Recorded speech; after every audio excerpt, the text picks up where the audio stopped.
Are we good to go? I believe so.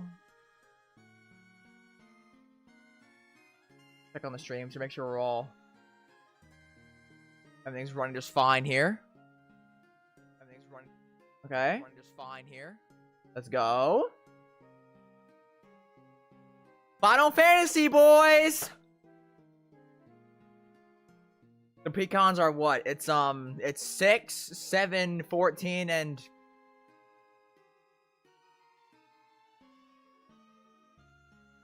What's the other one? 9?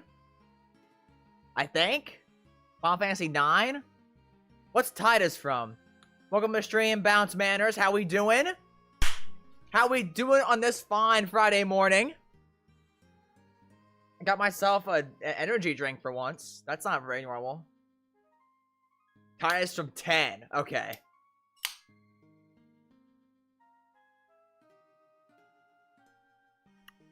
Ooh! Oh! Oh, it's cold. I know. Number Final Fantasy. So, my knowledge on Final Fantasy is probably like a 4 out of 10. So, I've played Final Fantasy 1. As in, like, the very first Final Fantasy. I think it was actually a remaster on my phone. And that's the only Final Fantasy game I played.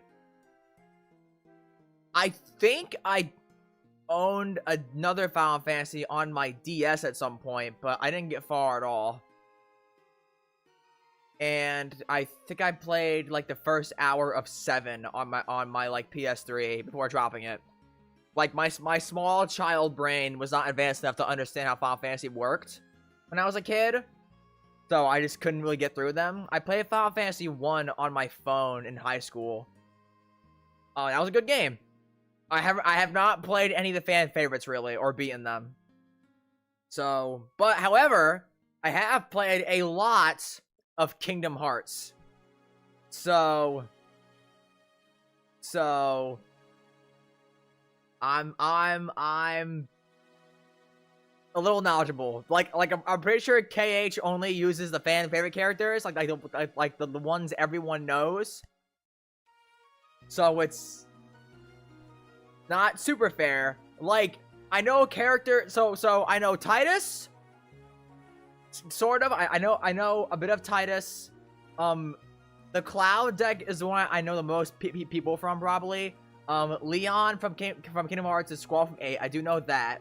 Leon kicks your ass in Traverse Town in KH1, so I know him from that. Tidus and I think the people from 10 appear as like younger versions in KH1's prologue.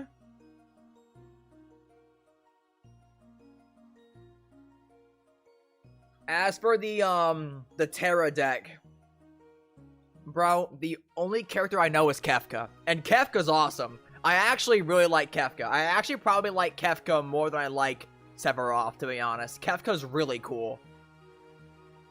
He's like the Joker if the Joker had magic powers. And that's really cool. That's hilarious.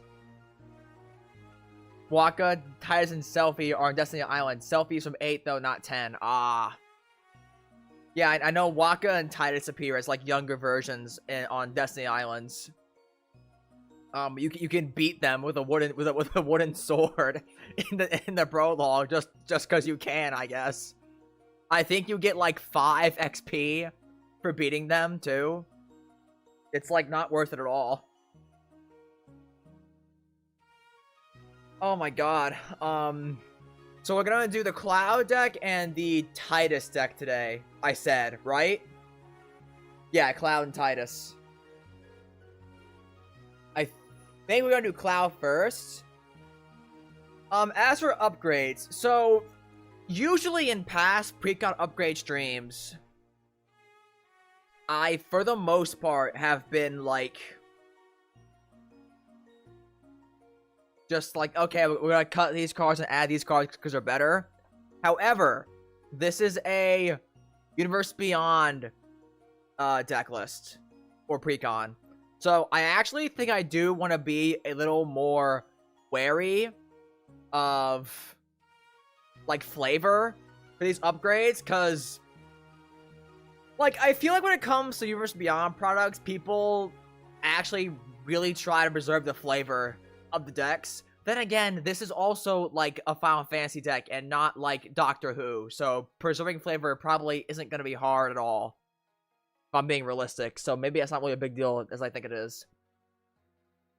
He's better than Joker and Sephiroth because Sephiroth is for edgelords. Got a big ass sword. Hello, never been to stream. I watch shorts all the time. Hello, welcome to the stream, Shadow Ninja.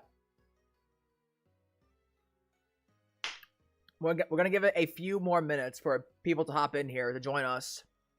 We're gonna upgrade Cloud and Tidus Precons.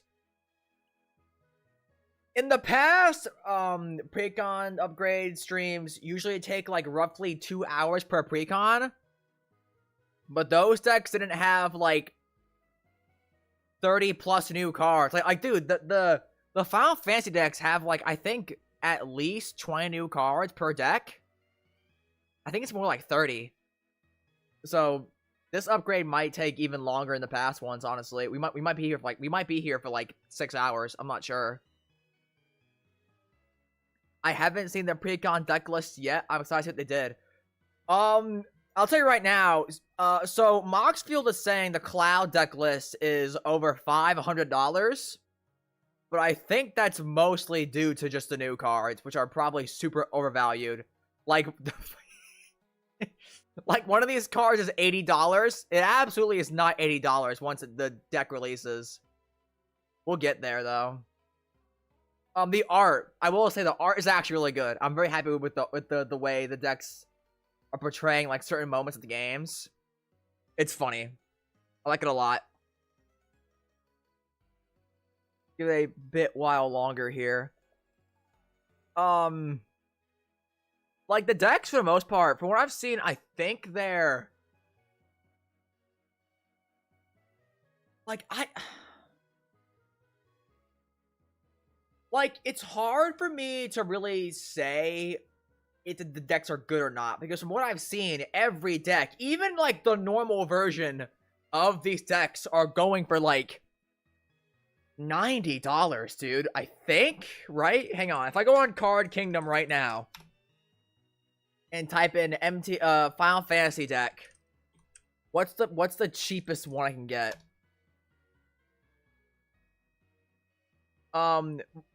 So the Cloud deck, just the regular Cloud deck, is $120 on Card Kingdom. The cheapest one is Revival Trance, which is the Mardu deck for Final Fantasy VI. That one is $80. So like it's really hard for me to judge whether or not these decks are good purchases for you when they're so expensive, dude. Like, the regular decks all of them are at least $100 minus the Mardu one, which is $80. Like, it's so expensive. I'm thinking of using a Miss Bumbleflower +1. I'm thinking of using Tidus's deck to make a Miss Bumbleflower +1/+1 deck. You think it's viable? I mean, the Tidus deck is all about +1/+1 counters, and I think Miss Bumbleflower cares about counters herself, right? When you cast spell, target opponent draws a card, put a +1/+1 counter on target creature. Yeah, that's viable, I think. You can totally do that. I mean, if you already bought the Miss Bumbleflower deck list, you could kind of like meld the two decks together. You could do that. Tell me why Vivi ain't got a tap for mana. I think Vivi does tap for mana, right? Vivi? Where is it?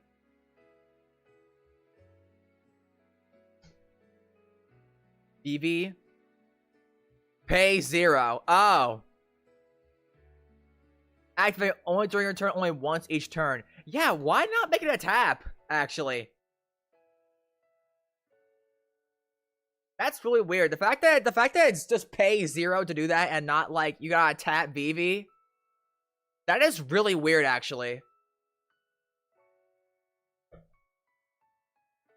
I guess because they want you to be able to block with Vivi, I guess. Alright, gang. Let's get into this. So first up, Limit Break. We have two choices for commanders in these decks, gang. First of all, poster boy, we got Cloud, ex-soldier. 2 red, green, white, 5 mana for a legendary human soldier mercenary creature. 4/4 haste. When Cloud enters, attach up to 1 target equipment you control to it. So a free equip, that's pretty good. Also has haste, so you can attack immediately. Also good. Whenever Cloud attacks, draw a card for each equipped attacking creature you control. Then, if Cloud has power 7 or greater, create 2 treasure tokens. So if you cast Cloud and you've cast a equipment beforehand, if you cast Cloud and you already have a equipment on the field, he enters, you get mana ramp, mana value, mana advantage, I guess, because he gives you a free equip ability. I guess free equip cost. So he saves you mana that way.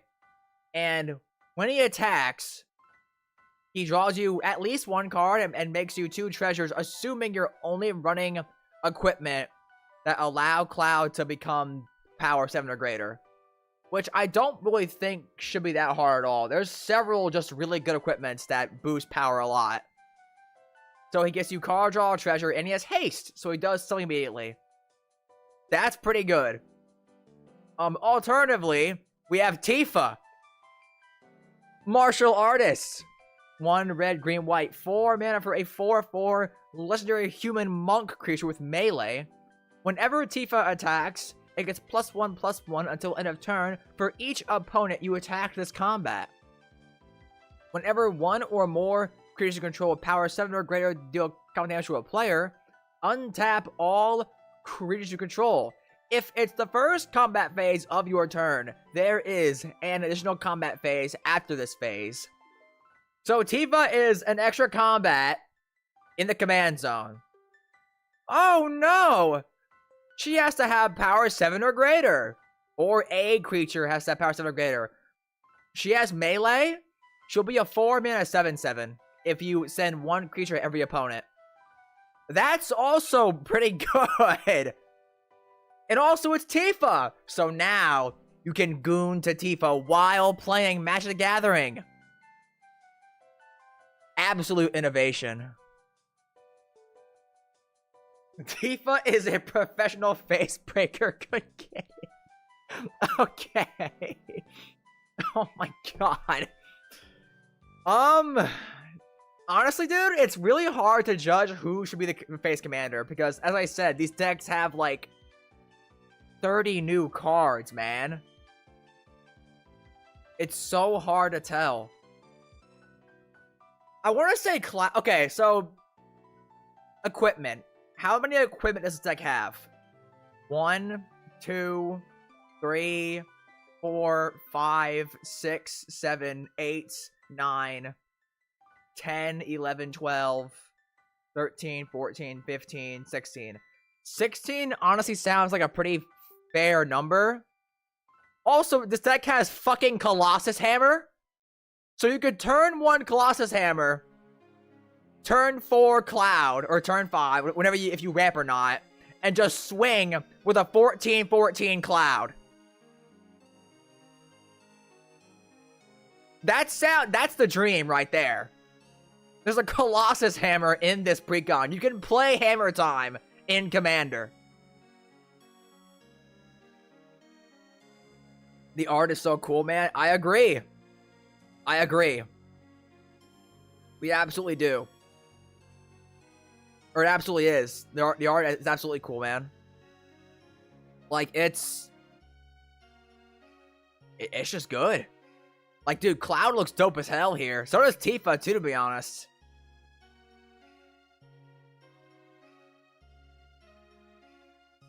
I guess I'll make a poll in chat for y'all to vote. I'm pretty sure I was going to say Cloud. But I'll be fair.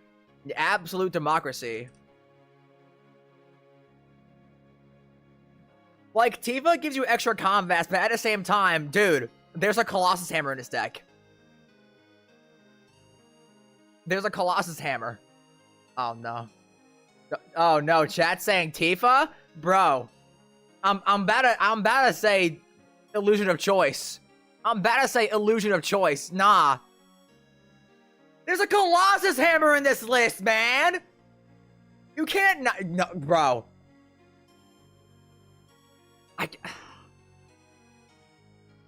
Okay, Tifa, what'd she do? She gives you an extra combat if a creature with power 7 or greater dealt combat damage to a player. So you need trample of some kind. Or some evasion. Because you can't just send 7 power creatures at opponents because they can just block her. Or block your creatures. She gives you 3 extra combats? No. It only happens if it's the first combat phase of your turn.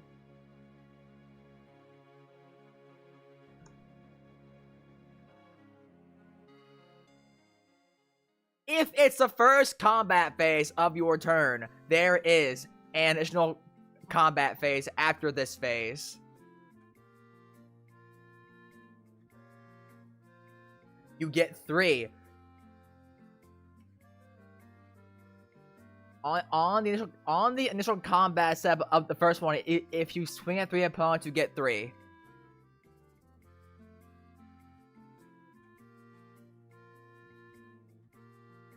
I don't think that's how it works. Okay, so if it's the first combat phase of your turn, there is an additional combat phase after this phase.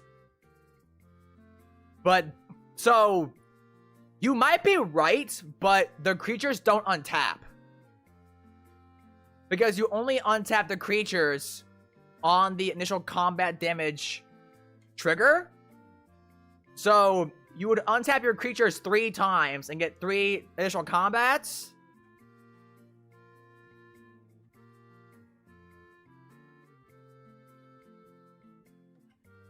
Wait a minute, hang on.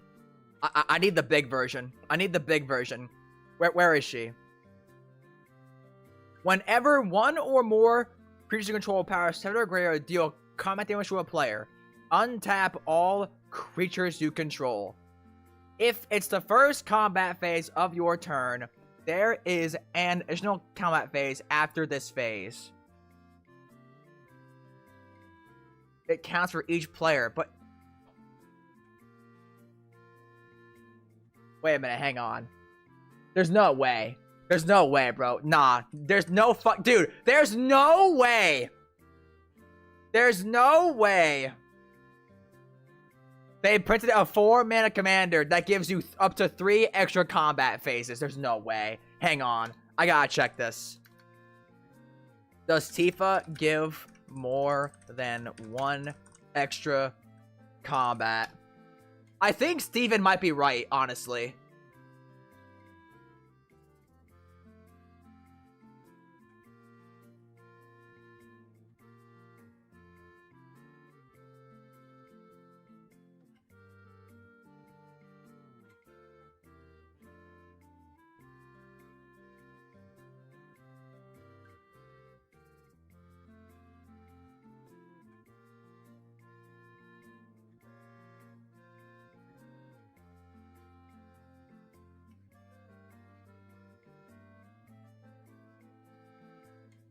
I'm not sure why, if it is your first combat phase, means you wouldn't get the extras.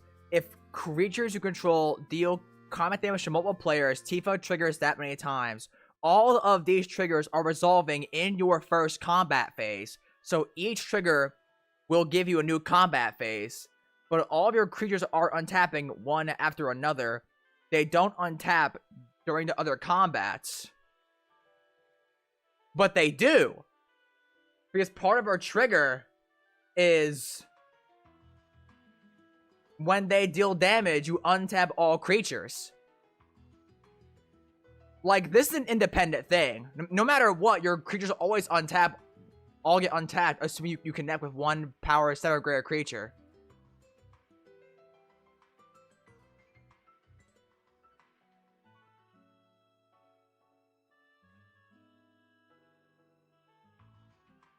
Judge? Yeah, actually, like legit, I need a judge, bro. Wait a minute.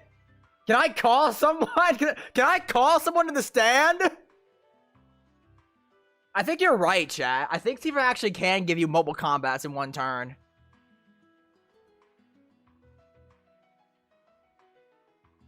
And here I was making fun of chat. I'm sorry. I'm sorry, bro. I'm sorry. Can I give you a hug? Can I give you a hug?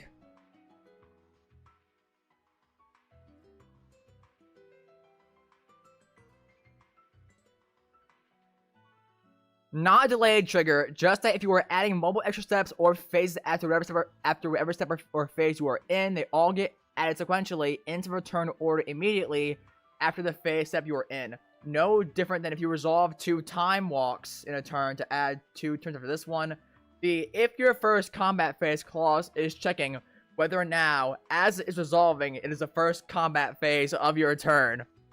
Without this clause, if it triggered once and gave extra combat, then triggered again in the extra combat, it could give another extra combat and give infinite combats.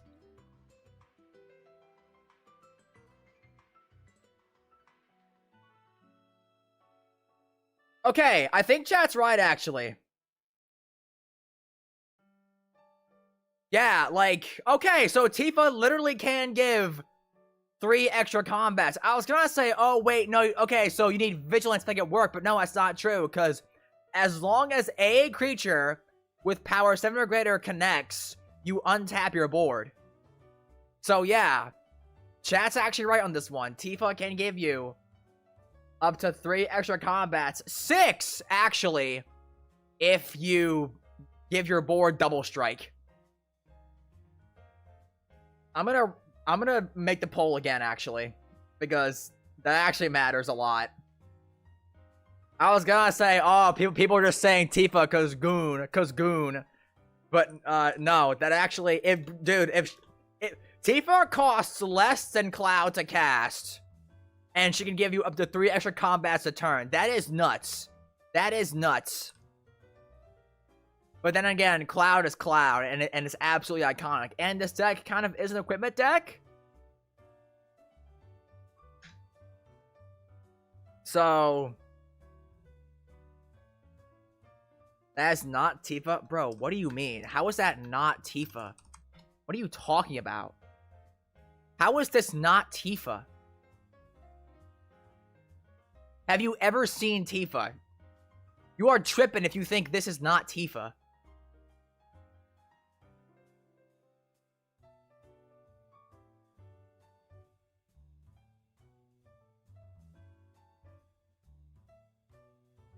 Like, honestly, dude, I just want to play Cloud because the deck has a Colossus Hammer. So you could totally have the dream opener of draw Hammer into opener, turn 1, lay it down.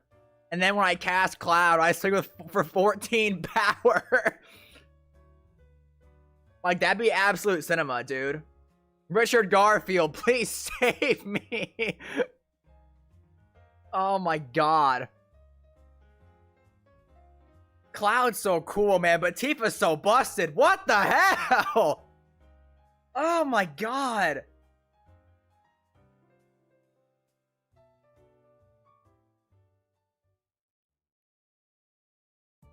The Guna brain rot was too much for them. They forgot what she looks like in game after R34. Yeah? Do people forget Tifa doesn't have, like, J-cups or something? R34 stalkers when they find out Tifa actually has normal proportions. Turn 1, land, soul ring, arcane, signet, hammer, pass. Make them cower. Yeah, we gotta do Tifa, man. Like, it's 3 extra combats, man. It's busted. And Tifa herself can be a 7/7 through melee, so it's like, you don't even need to work for it that hard. Alright. We're doing Tifa again. Cloud, I love you. You're cool. Colossus Hammer into you is like absolute cinema, but Tifa gives 3 extra combats and is a woman. And women are awesome. I love women. Y'all are awesome. Thank you for being women. All right, gang. So we need to consistently have big creatures. Wow. Can I hear the vine booms? Honestly, I've been meaning to try and get a soundboard working to use it on stream. I had one, but it like worked for one session and then it proceeded to oh my god. My chat is tweaking out, bro.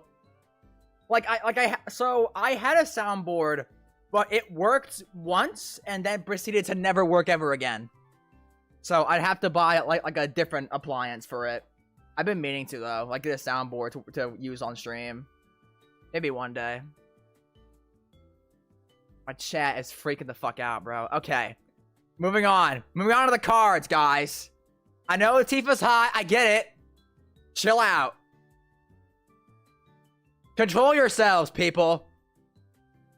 Alright, Arcane Signet. We keep that, obviously. Behemoth Sledge. 1 green, white for equipment. Equip creature gets +2/+2. Now trample 1 lifelink.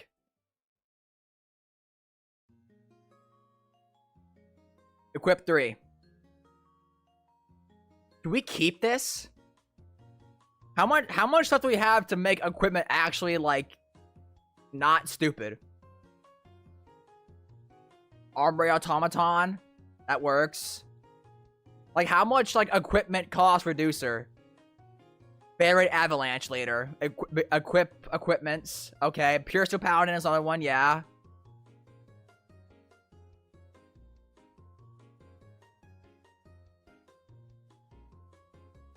Equipment's cost less because of Sid. Okay. Cloud attaches equipment to himself. Equip abilities that target this creature costs 2 less. Okay, that's good. Okay, yeah. Yeah, equipment are actually good in this deck. Do we keep this, chat? I think we keep Behemoth Sledge. It's just like a different version of Loxodon Warhammer.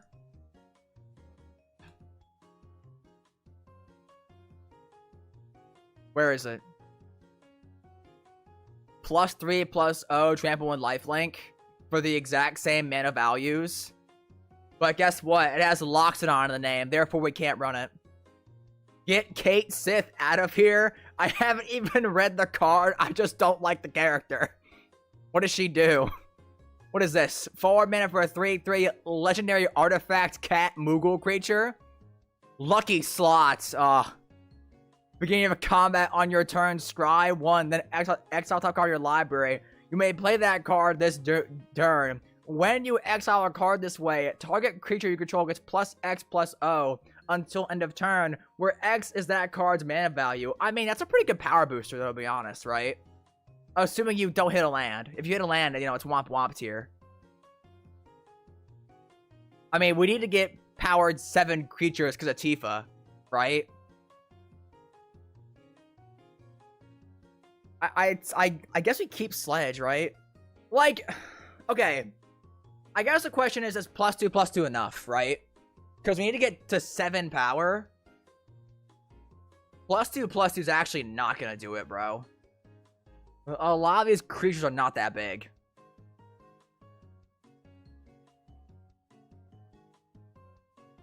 Like, dude, I don't know what to cut. Because chat chose Tifa. I went into this being fully prepared to do Cloud, and chat said no, Tifa, because Tifa's busted. Sideboard tier for Sledge or for Kate Sith?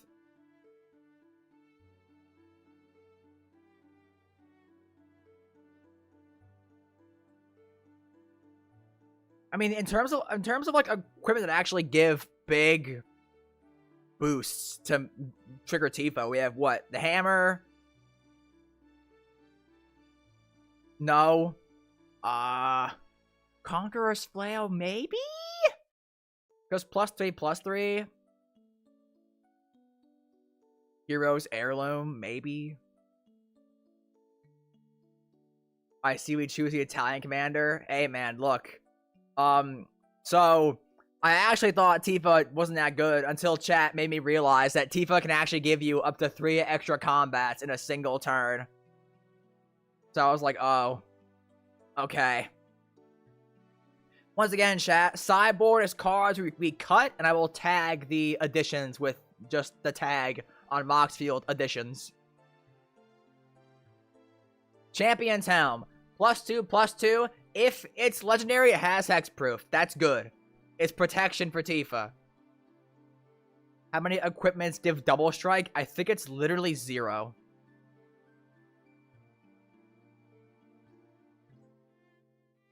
Yeah, it's 0. None.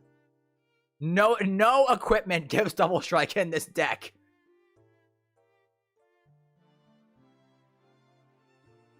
Conformer Shuriken. 2 mana to cast, 2 mana to equip for a legendary equipment artifact. Equipped creature has, whenever this creature attacks, tap target creature defending player controls. If that creature has greater power than this creature, put a number of +1/+1 counters on this creature equal to the difference.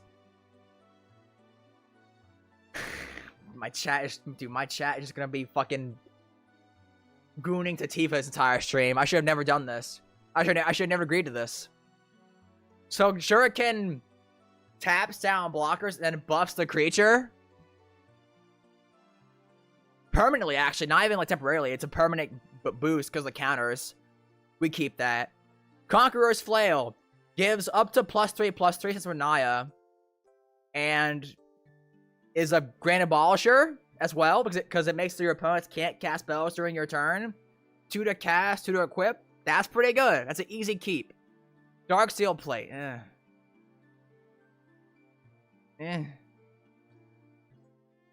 3 mana equipment, indestructible. Equipped creature has indestructible. Equip 2. We like this.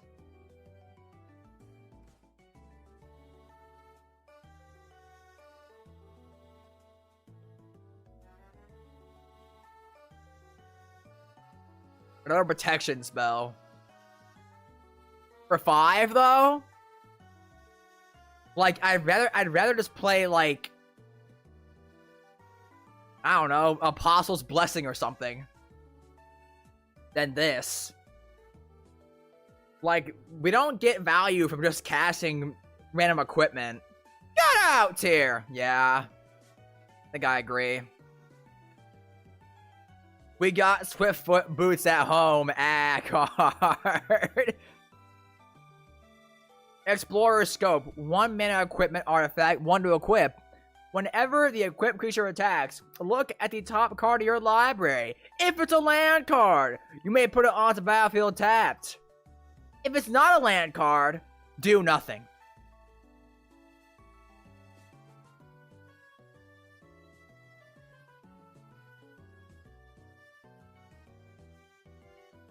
Moving on. Hero's Blade.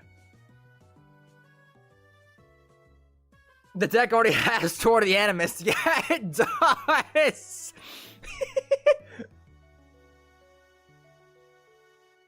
Hero's Blade. 2 mana equipment. Equipped creature gets +3/+2. Whenever a legendary creature enters, you may attach this equipment to it. Buster Sword is downgraded to Hero's Blade. Okay, but the art, true. The art does have aura. The art does have some insane aura. Like, dude, okay, so honestly, I was really expecting there to be like a Buster Sword card, and that it'd be really good. We got Ultimate Weapon in the main set, and it's the most like unplayable garbage I've ever seen. 7 mana legendary equipment. When the equipped creature attacks, destroy target creature opponent controls. Gets +7/+7, equip 7. This is basically like a strictly worse Argentum armor. How do you make a worse Argentum armor, dude? 7 mana, 7 equip, gets +7/+7. When it attacks, destroy a creature. Argentum armor. 6 mana, 6 equip, gets +6/+6. When it attacks, destroy target permanent. So, like, If the fucking ultimate weapon, if the ultimate weapon is not good, I'm scared for how on earth they make the Buster Sword an actually good card. There are a lot of legendary creatures with 4 power, gets them to 7.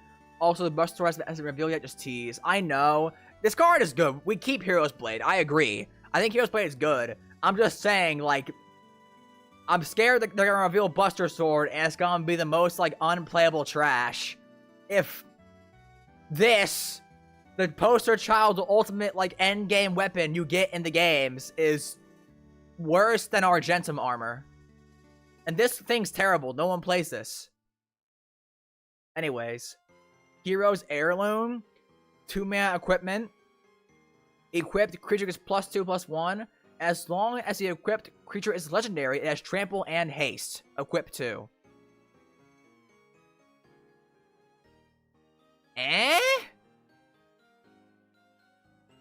It's fine? They really are making it impossible to play equipment without Arden. Yeah, dude. It kind of feels that way. Like, Arden just makes equipment decks so much better, dude. Arden's so good. Arden, for anyone who doesn't know, is the, like, Arden is basically just pure Steel Paladin in the command zone. Because he lets you freely move around equipment and auras on your combats, and he has partner. So you're gonna put whatever with him to make your deck good. Like, he's so strong, dude.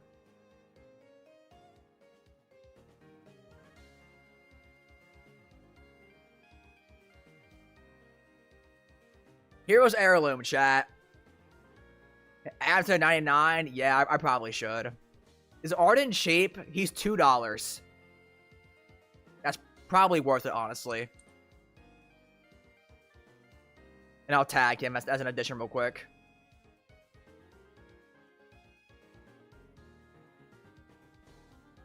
I need to...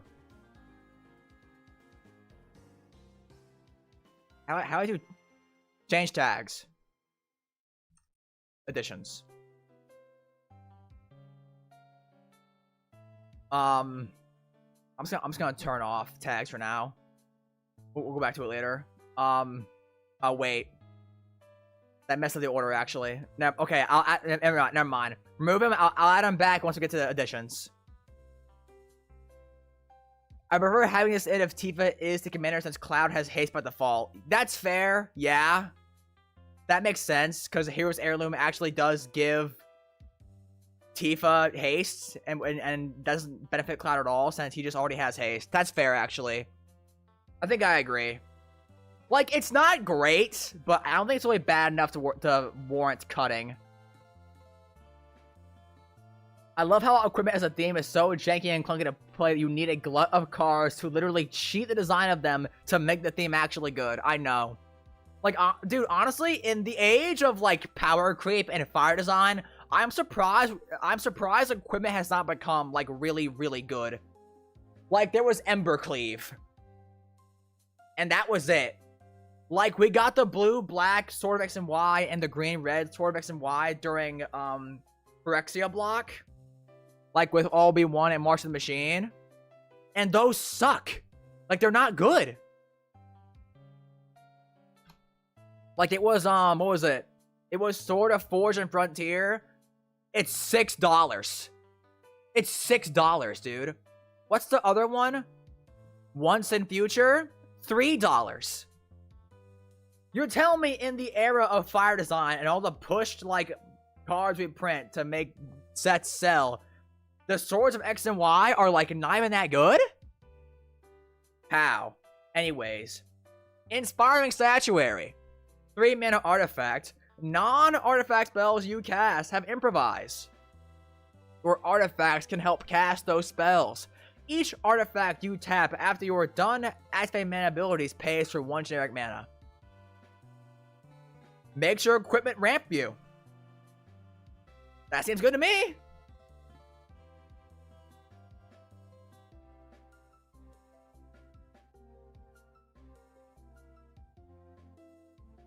We keep that. It's a manolith that is, like, way better than a manolith, honestly. The original swords are still most generically useful. Yeah, I agree. Like, even Sword of Forge, like, dude, Sword of Forge Frontier, it's Impulse Draw and Ramp with Pro Red and Green, and it's only $6. I would think that'd be more, but not in today's world. Lightning Greaves, come on, dude, it's Lightning Greaves. Actually,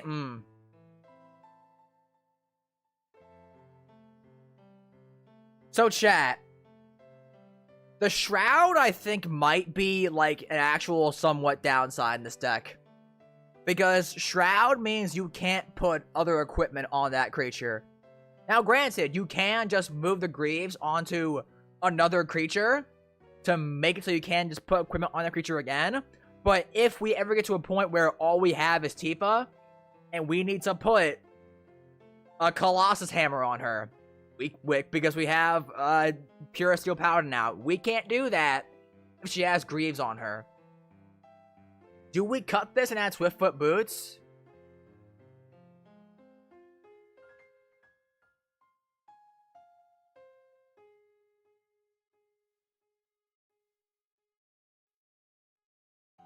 Yes, Bounce Man. We keep Lightning Greaves. Giving haste is good.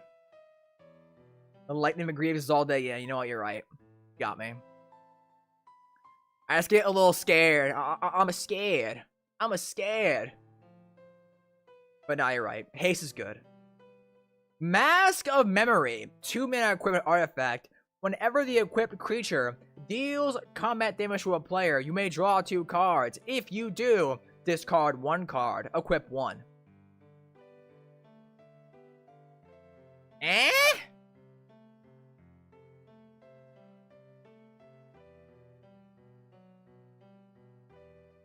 It's fine? Like, do we need this? If we were in, like, mono white, maybe. But, I mean, we're in Naya, bro. We're in Naya. We don't need this, do we? What are we discarding for? Reanimation? Like, it doesn't boost power. All it does is give some card advantage if we connect. This is get out tier, right, chat? We don't need this. We got red and green draw options. We got Harmonize. Yeah, I see it. Don't worry. We're going to get there. Get it out of here. Skull Clamp. Ah.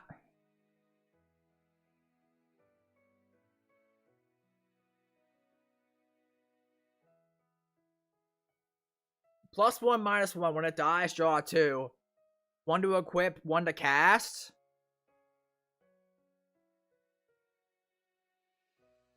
Like, people usually run this in, like, aristocrat decks just to get really, really good card draw.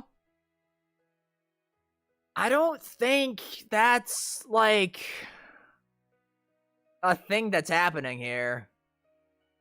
It's more so just gonna be like a, don't kill my board, I'll draw 2 cards,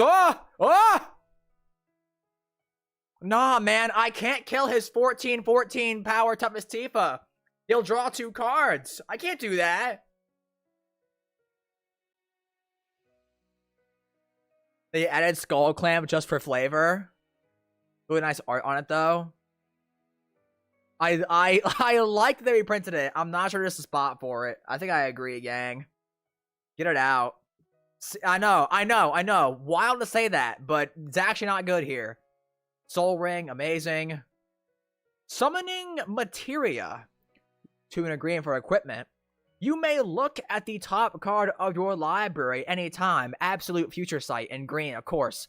As long as this equipment is attached to a creature, you may cast creature spells from the top of your library.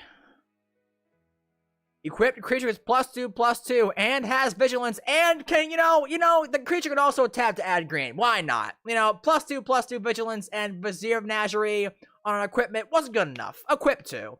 Not 4. Nah. Equip 2. Yep. Awesome. Remember, guys, blue's the problem, not green. Green's not pushed at all. We keep this. Moving on.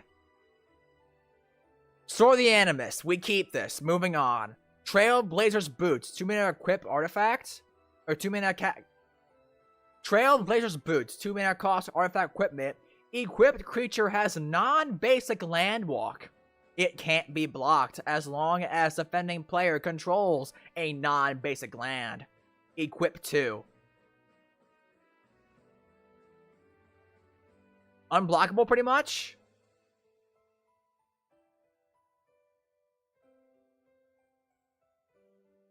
I mean, Tifa needs creatures to connect to get her triggers, right? So when we keep this, just gives unblockable for one creature to get a Tifa trigger. I cannot block a creature with these on. Keep all day. Who only runs basics in a year of our Lord 2025? You know what? I would say Mono Green does, but even nowadays, Mono Green doesn't because there's a lot of really good utility lands. Also, MDFCs. MDFCs are like a staple of modern day mana bases. They'll probably play one and get punished for it by Trailblazer's Boots. Absolute keep. Wrecking Ball Arm. 2 mana for a legendary artifact equipment. I guess Wrecking Ball Arms are legendary. Equipped creature has base power and toughness 7/7. Wow. Okay. Just make it really easy for Tifa. And can't be blocked by creatures with power 2 or less. Equip legendary creature for 3. Equip anything else for 7. So don't do that. Do the first one. Equip legendaries. Wrecking Ball Arm is in just for the name and let epic Overwatch reference.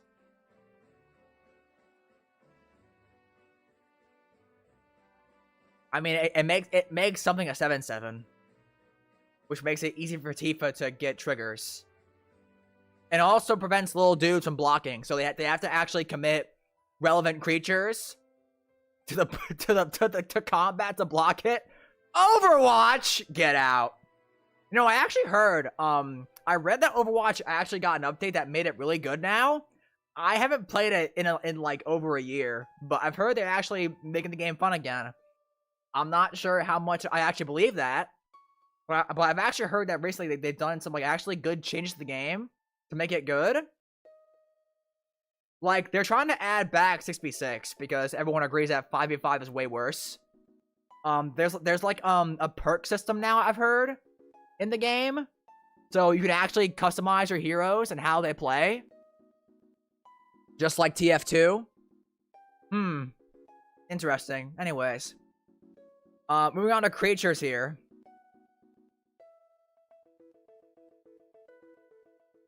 Nah, Rivals clears. I haven't played Rivals. Like, honestly, dude, my biggest issue with Overwatch isn't even Overwatch. It's like, it's the whole, like, we have to keep teams small so players feel like their actions matter. Like, I don't like that. Like, I like stuff like Garden Warfare 2, Plants vs. Zombies. Like, I like massive 20 players per team games. I cannot relax and chill out if I know that my actions carry, like, so much weight to the team. I don't like that. I want to be able to just, like, chill out and just shoot people with little cartoon characters. And I can't do that when I'm on teams of, like, 6 players. I can't do that. Garden Warfare 2 is amazing. I know, bro. But, and like, PopCap had a good thing going, and then we got fucking Battle for Neighborville. What happened? Why? It was so weird to me. I don't know. Fumbled the bag so hard, dude. Let's remove everything cool that Garden Warfare did. Because we just can, I guess. Anyways. Aerith. Last Ancient. I'm not gonna say the thing. I think most people here know what happens, but I'm not gonna say it. 2 green white for a legendary human cleric druid creature, 3/5 at lifelink. She has Raise. At the beginning of your end step, if you gained life this turn, return target creature card from your rear to your hand. If you gained 7 or more life this turn, return that card to battlefield tapped instead. Or not tapped. What? If you gain 7 more life this turn, return that card to battlefield instead. Okay. Question, chat. How much life gain do we have? We cut the 1 life linking equipment we had, so that's not good.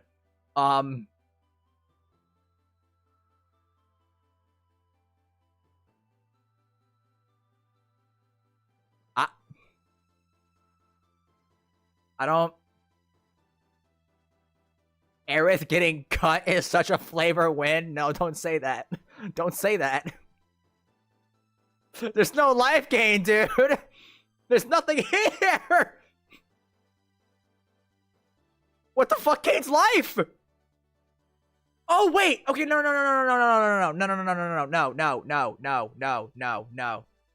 Chat. All you just buff Aerith. You just buff Aerith with equipment. Because she has lifelink. So you make her have 7 power, and then she triggers herself through combat. That's what it is. You just buff Aerith with power. That's what it is. So I guess the question is, she's like you know what she is? She's like a Sun Titan. She's a 4-mana Sun Titan that also has lifelink. That's what it is. Oh, right. The enabler is on the payoff. Of course! Absolute cinema! Richard Garfield, please save me.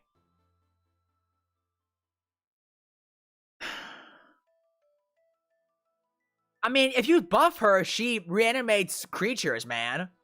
That's good. And she can gain you 7 life of combat. The issue is that she does nothing if you... Well, actually, no. Not even, like, nothing. Like, even if you can't make her 7 power, she still just disentombs every turn. We need more ways to ensure Aerith is able to swing in if we want to go down this route. I mean, we already run crap loads of equipment. Just give her... just give Aerith a Wrecking Ball arm. She'll be fine. She's chill. I'm gonna say leave for now. We might come back and cut her. There's literally nothing else in this deck that gains life. It's only Aerith herself who has lifelink.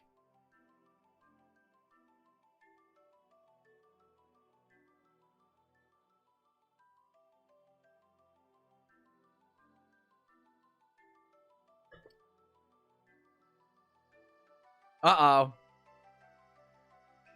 I don't know what you did, Steven, but Nightbot didn't like that.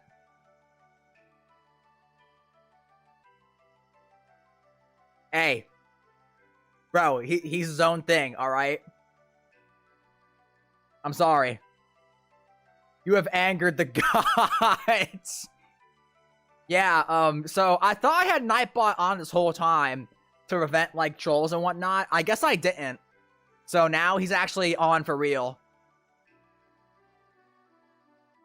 I put too many in my posts. I mean, yeah, I see that. It says that. Nightbot didn't like you putting too many symbols.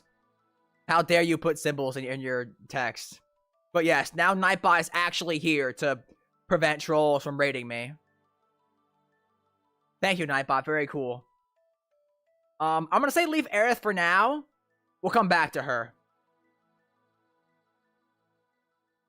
Armory Automaton, 3-mana 2/2 artifact creature construct. Whenever this creature enters or attacks, you may attach any number of target equipment to it. Control of the equipment doesn't change. Oh yeah, so you can actually take your opponent's equipment and just put it on this to use it for return if you want. Do we like this, chat? He's just like a Dollar Tree Arden. Right?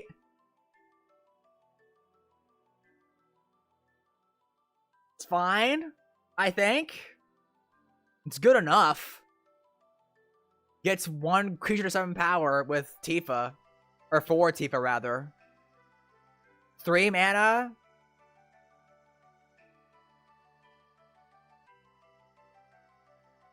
Does chat have anything to say about Army Automaton? It don't look like it. I think it's fine. That's kind of busted. Voltron version of Arden. I mean, Arden already lets you do, Arden lets you put a number of things on a single creature. So he literally is just like Dollar Tree Arden. It's good enough. Passable fella, yeah. Avalanche of Sector 7, 2 in a red for a star 3 legendary human rebel creature. It has menace. Oh yeah. Avalanche of Sector 7's power is equal to a number of artifacts your opponents control. Whenever an opponent activates an ability of an artifact they control, Avalanche of Sector 7 deals 1 damage to that player. This includes mana abilities.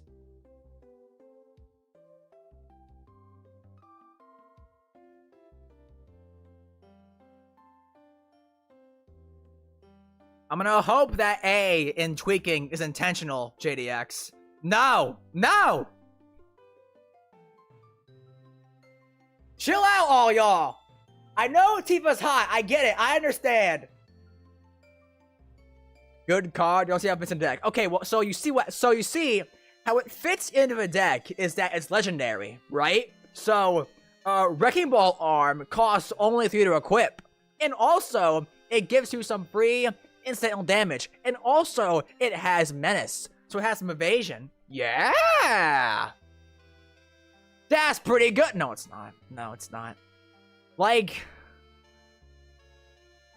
I mean, okay, so it's artifacts or opponent's control in general.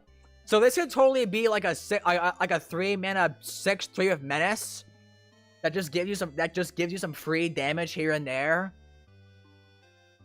Plus it's legendary, so it triggers your Champion's Helm, giving hexproof. Triggers your Hero's Blade. Gives them trample and haste with Hero's Heirloom.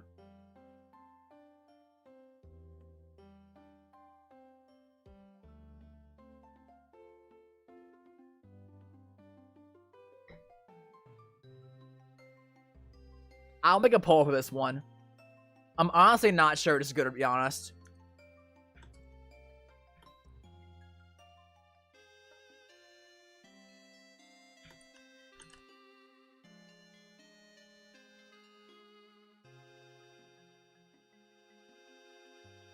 Like, they can be a really big creature for their power.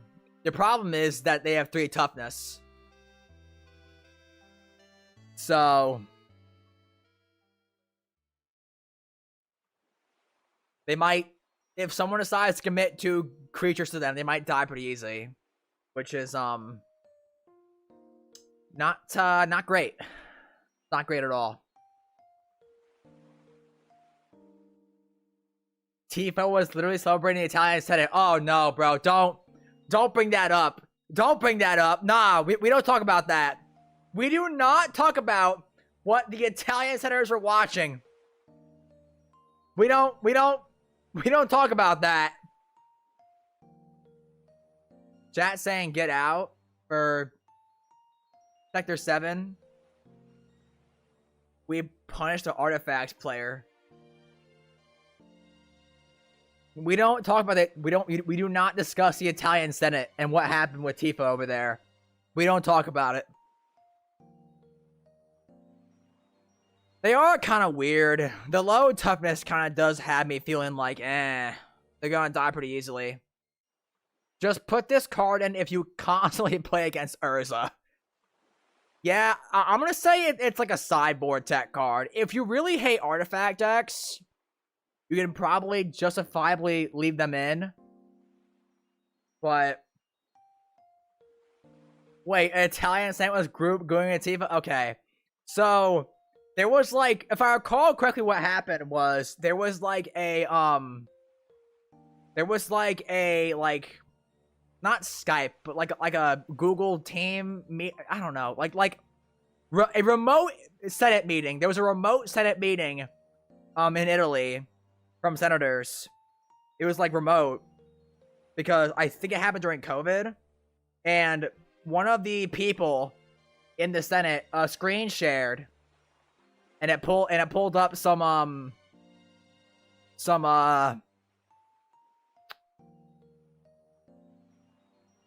not great material to the whole Senate hearing.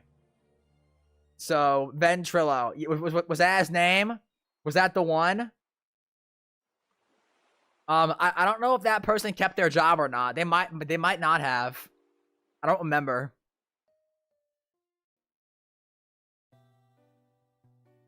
Wasn't even a good video, to be honest. Anyways, Baron Avalanche Leader. 2 red and a green for a 4/4 legendary human rebel creature with reach. Avalanche. Whenever the equipment you control enters, make a 2/2 red rebel creature token. At the beginning of combat on your turn, attach up to 1 target equipment you control to target rebel you control. So he makes 2/2 tokens and lets you freely move equipment, but only to rebels.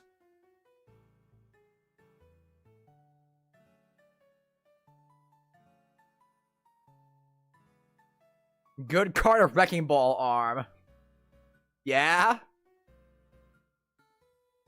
How many rebels do we have, chat? 1, 2. Oh no. Oh no. Oh no.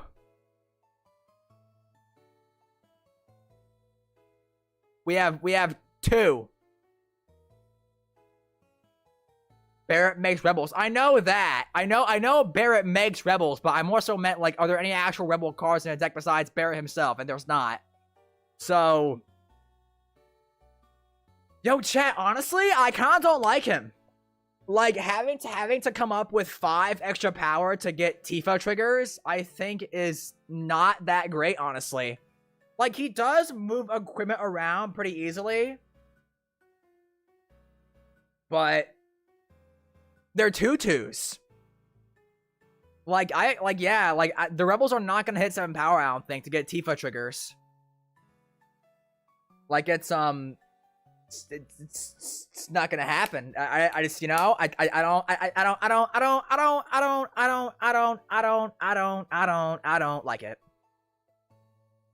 The rebels can chump. I mean, yeah, or you could cut. Wrecking Ball arm makes them 7 power bats, man. Listen, it works. Okay, so you got Wrecking Ball arm, that does it. Okay. I hear you. We got ourselves a Conformer Shuriken. If you tap down a really big creature. And Colossus Hammer. Okay. 3 equipment. You could run some artifact tutors as well to get them. Wait a minute. Actually, you know what? You might have convinced me, actually. Wait a minute. You know who else was equipment around? Arden, Pure Steel, and Wrecking Ball arm is also only like 3 mana.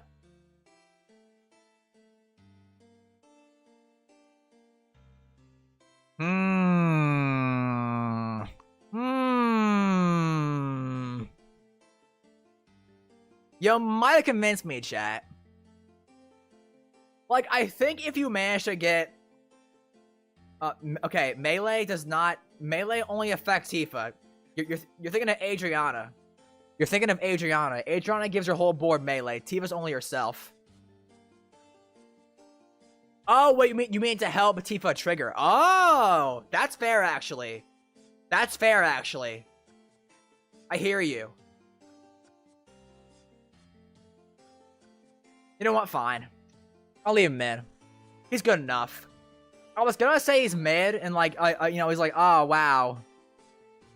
You know, my 2/2 Rebels are not gonna hit 7 power, but there's actually, I think between Hammer, Shuriken, and Ball's arm, and maybe, like, you know, the sure to be added tutors for equipment in this deck, it's probably consistent enough. Also, fodder to protect against sacrifice. True. Alright. William Min. Barrett Wallace. Another card. 3 in a red for a 4/4 reach. Legendary human rebel creature.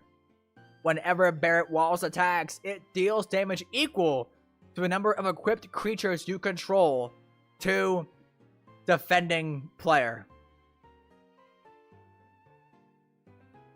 We have, like, I counted 16 equipment at first, and we cut 5. We're down to 11. We'll probably go back to 16 to some degree.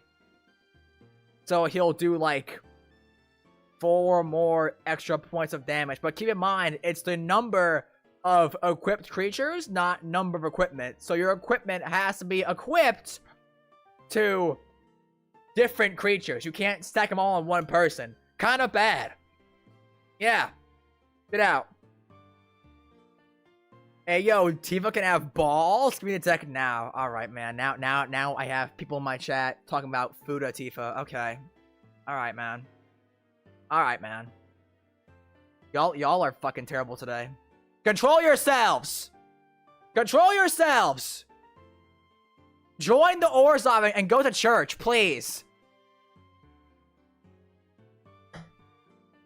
God. Anyways. Bash and Protector. 2 and a white for a 3/3 human soldier creature. Commander creatures you control. Get +2/+2 and have indestructible. Makes Tifa actually canon. Because she's indestructible. Look at her abs, bro. She should have indestructible, to be honest. Tifa can't die. So she becomes a 6/6 with indestructible.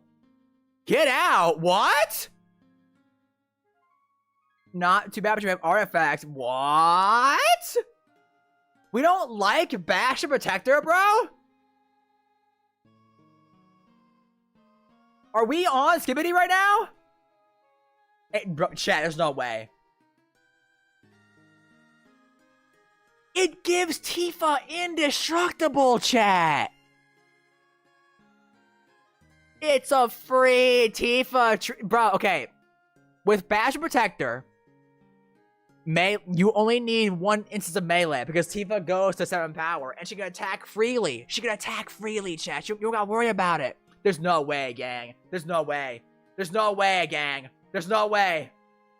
But for 3 mana, though, what you mean for 3? That's a reasonable rate. It's permanent.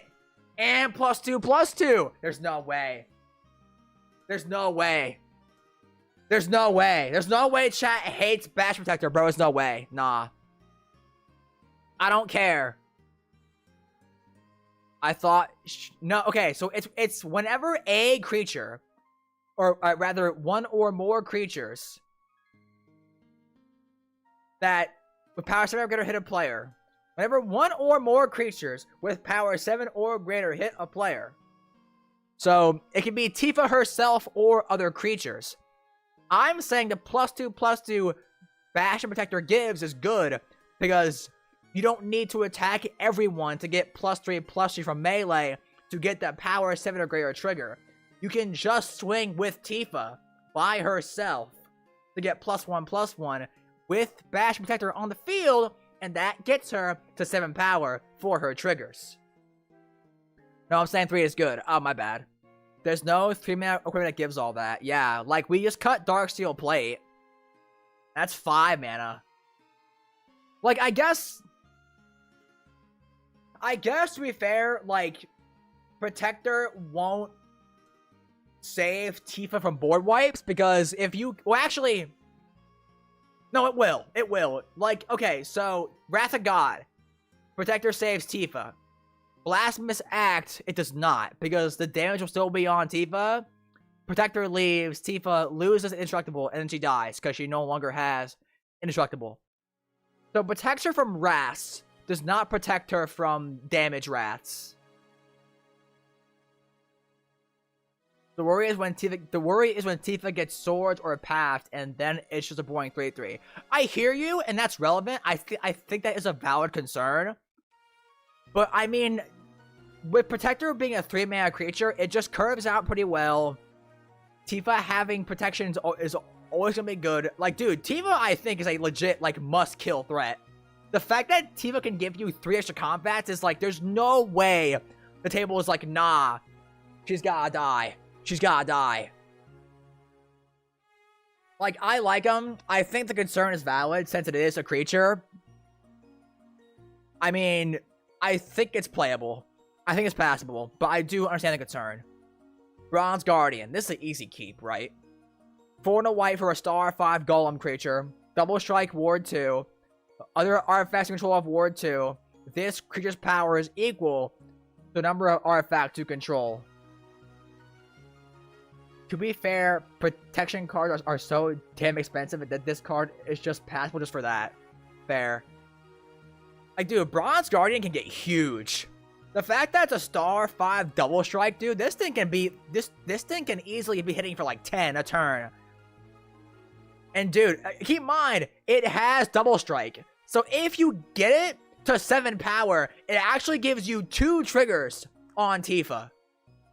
And also gives your equipment ward 2. And it itself has ward 2. This thing's nuts! This is an easy keep. 5 man's a little expensive, I guess. But I mean, it's easy, bro. Easy keep. Easy keep. Easy keep. Buchenhagen. Buchenhagen. I'm saying that right. Wise Elder.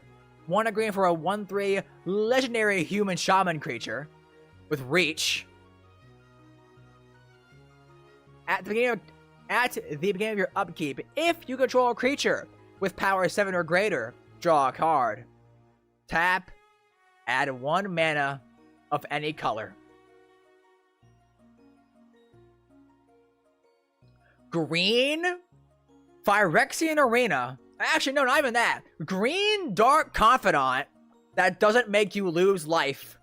Has a bigger toughness. And also ramps you. Are you kidding me? Green Dark Confidant that doesn't make you lose life. Has a arguably better stat line and also ramps you. And oh yeah, reach, because why not? What the hell, man? It's a strong ad card. Yes. Yes. Easy keep. Okay, Kate Sith.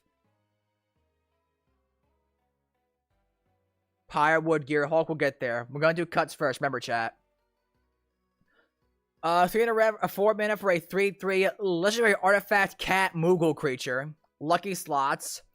Beginning of combat on your turn, scry 1. Then exile top card of your library. You may play that card this turn. When you exile a card this way, target creature you control gets +X+O until end of turn, where X is that card's mana value. Card selection, card advantage, and also a power booster for your Tifa triggers.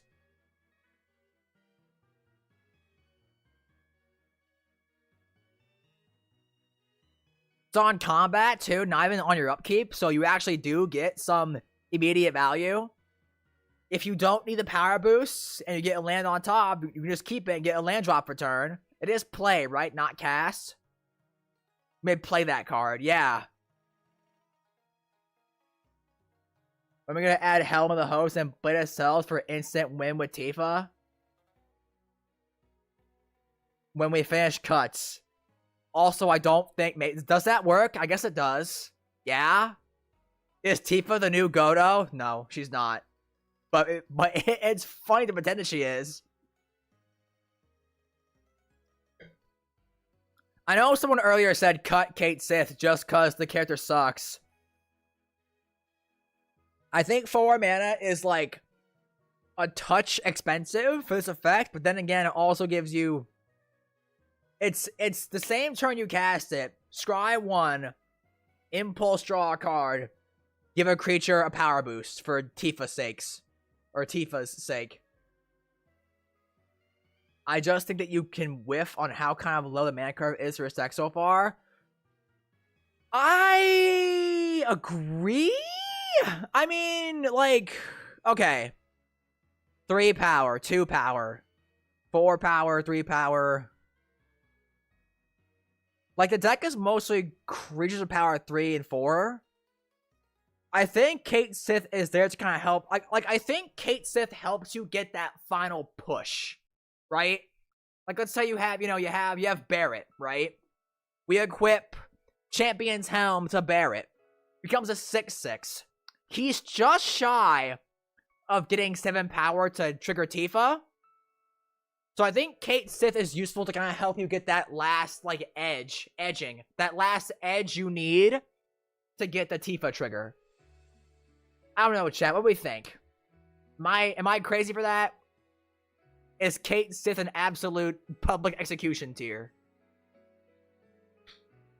We like cat moogles. We like cat moogles. No vacations.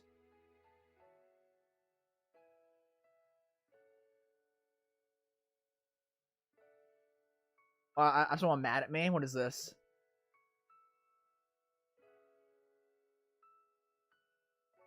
I get mad. Whatever. I don't really care. I mean, at least if you can play a land that says play not cash. True. It does get land drops. I think the cat is good if you have it set up already. This is starting like a toolbox deck. I see it. Yeah. Like, I wish it was 3 mana. I do think the 4 mana value is kind of weird feeling. I think it's good enough, though, honestly. Sid. Oh, boy. Sid, Free Fire Pilot. There's like 15 of these in the main set. No, 16 of them, actually. There's 16 different Sids you can open in the main set. 1 white for a 2/2. Legendary Human Warrior Pilot creature. Equipment and vehicle spells. We have no vehicles. Cost 1 less to cast. Jump. During your turn, Sid has flying. That's good. It's evasion. Pay 2. Tap. Return target equipment or vehicle. We have no vehicles. From your graveyard to your hand. Ramp for equipment at 2 mana. Evasion. So he can be a big beater that can trigger Tifa. And is also recursion. That's pretty good! That's pretty good! And it's also the version of Sid you see in Kingdom Hearts. The best version. Totally not biased there, since I haven't played any other Final Fantasies. Cloud, easy keep. Elena, Turk recruit, 2 and a white for a 1/4. Legendary human assassin creature. When Elena enters, return target non-assassin historic card from your graveyard to your hand. Whenever you cast a historic spell, put a +1/+1 counter on Elena. So she's a Oromancer for equipment. And she can eventually become a big beater through casting equipments and legendaries. Which, to be fair, this deck is a lot of. Not gonna lie, when I play Equipment Voltron, I never had to recover a from graveyard most of the time. I mean, this deck's not really Voltron, I don't think. This deck is more so, like, power 7 or greater, but you use equipment to help you reach power 7. So, I'm not really sure Voltron's a fair comparison. Also, Elena can also recur just all your good legendary creatures. You know, she can get back Cloud. She can get back Barrett. She can get back Aerith. She can get back Army Automaton or your equipments. Like, I think she's fine. For what she is. 1/4, it's a fine stat line. She can eventually become like a 4, 7.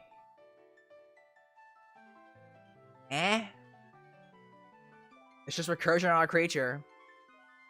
I think it's like perfectly playable. It's a zoo deck with Voltron elements. I agree.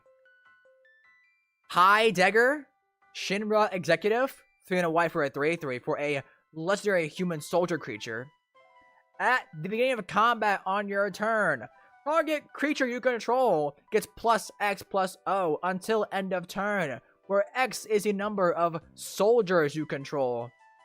At the beginning of your end step, create a number of 1/1 white soldier creature tokens equal to the number of opponents who control more creatures than you. This is a really weird card. I'm not sure how to judge this one. Soldiers, okay. Are there any actual soldiers in this deck? Protector, 1. Cloud, 2.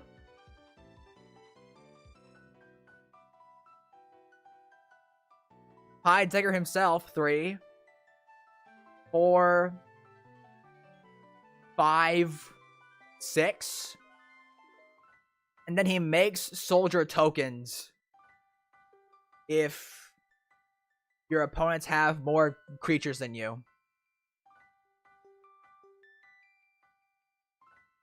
We just had a little cup of instant ramen spoiled. What? What are y'all talking about?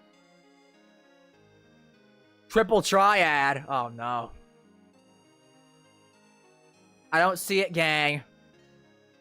I don't see it. If it's not on Skyfall, it's not real. I don't believe you. Also, don't post a link. Nightbot will ban you. Or not ban you, but they'll time you out. Nightbot doesn't like links. I gotta protect the people. I don't see it, gang. More bodies for Tifa to swing with. Yeah? Like... It sounds kind of bad. It's like catch-up ramp. Yeah, I mean, like... We also have, like, a pretty good number of creature cards, too. Like, I don't think getting 3 soldier tokens is gonna be that consistent. It's 4 mana, too. You also... So, it's... You get the power bonus on your combat, but you get the soldier tokens on your end step. So it's really awkward the turn you play it. Better token makers and white needed bodies. Yeah, I think I agree. Goodbye. What's next? Helitrooper, 1 white for a 1/2 flying human soldier creature. Whenever this creature attacks, another target attacking creature gains flying until end of turn. Nice innovation. Equip abilities you activate that target this creature cost 2 less to activate.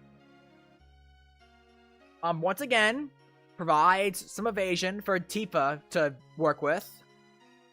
Makes equipment easier to put on it for the sake of making the power reach 7 to get Tifa triggers. I'm getting pinged. Judge?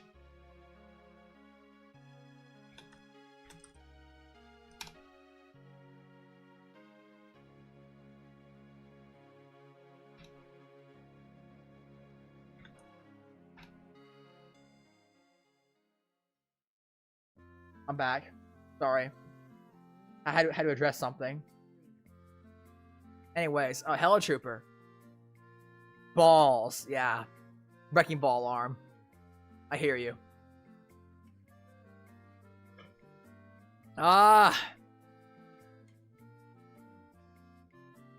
This seems like an easy keep, dude. 2 mana for this is really good in my opinion.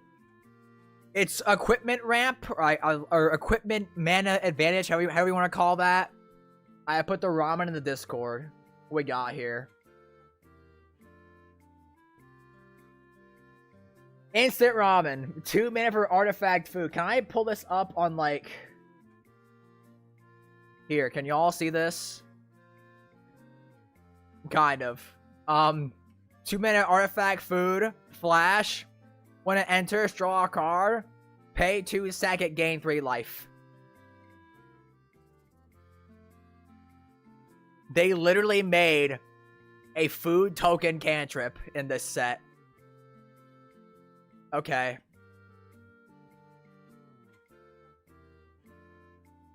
That's kind of funny, I'm not gonna lie. Equip effect doesn't affect Tifa? Ah, hell nah. What the fuck is Final Fantasy even about? Or anyone else in the soldier. I mean, like, okay, but the soldier still gives Tifa evasion. And also, Tifa and the trooper itself gives +2/+2 for melee purposes.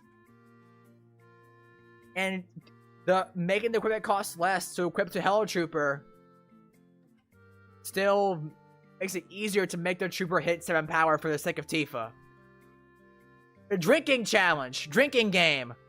Take a shot every time I say Tifa's name. You will die. Don't do that. It's called Suplex. I have not seen it. Is it in the main set?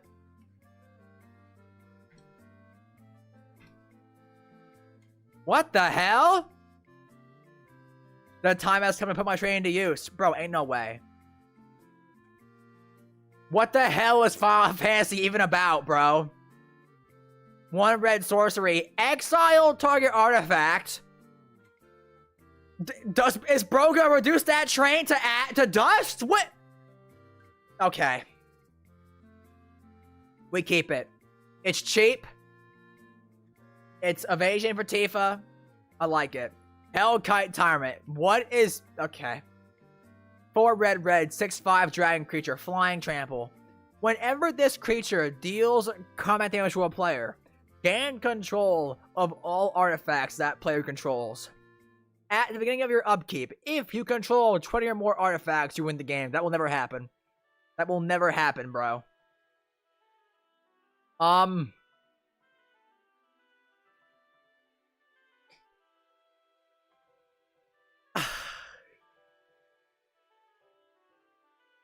It only needs 1 point of power to trigger Tifa. And also, not gonna lie, extra combats with this thing kind of goes fucking ridiculous. Because it swings, takes all of someone's mana rocks, Tifa untaps it, swings again, steals another player's mana rocks, might untap and trigger a 3rd time and steal a 3rd player's mana rocks. This thing this thing kind of goes ridiculous with Tifa. I'm not gonna lie. This thing kind of goes fucking wild with Tifa. I'm not gonna lie. Like, I was gonna say, oh, cringe, but with Tifa as a commander, bro, this thing kind of goes nuts. This thing's kind of wild.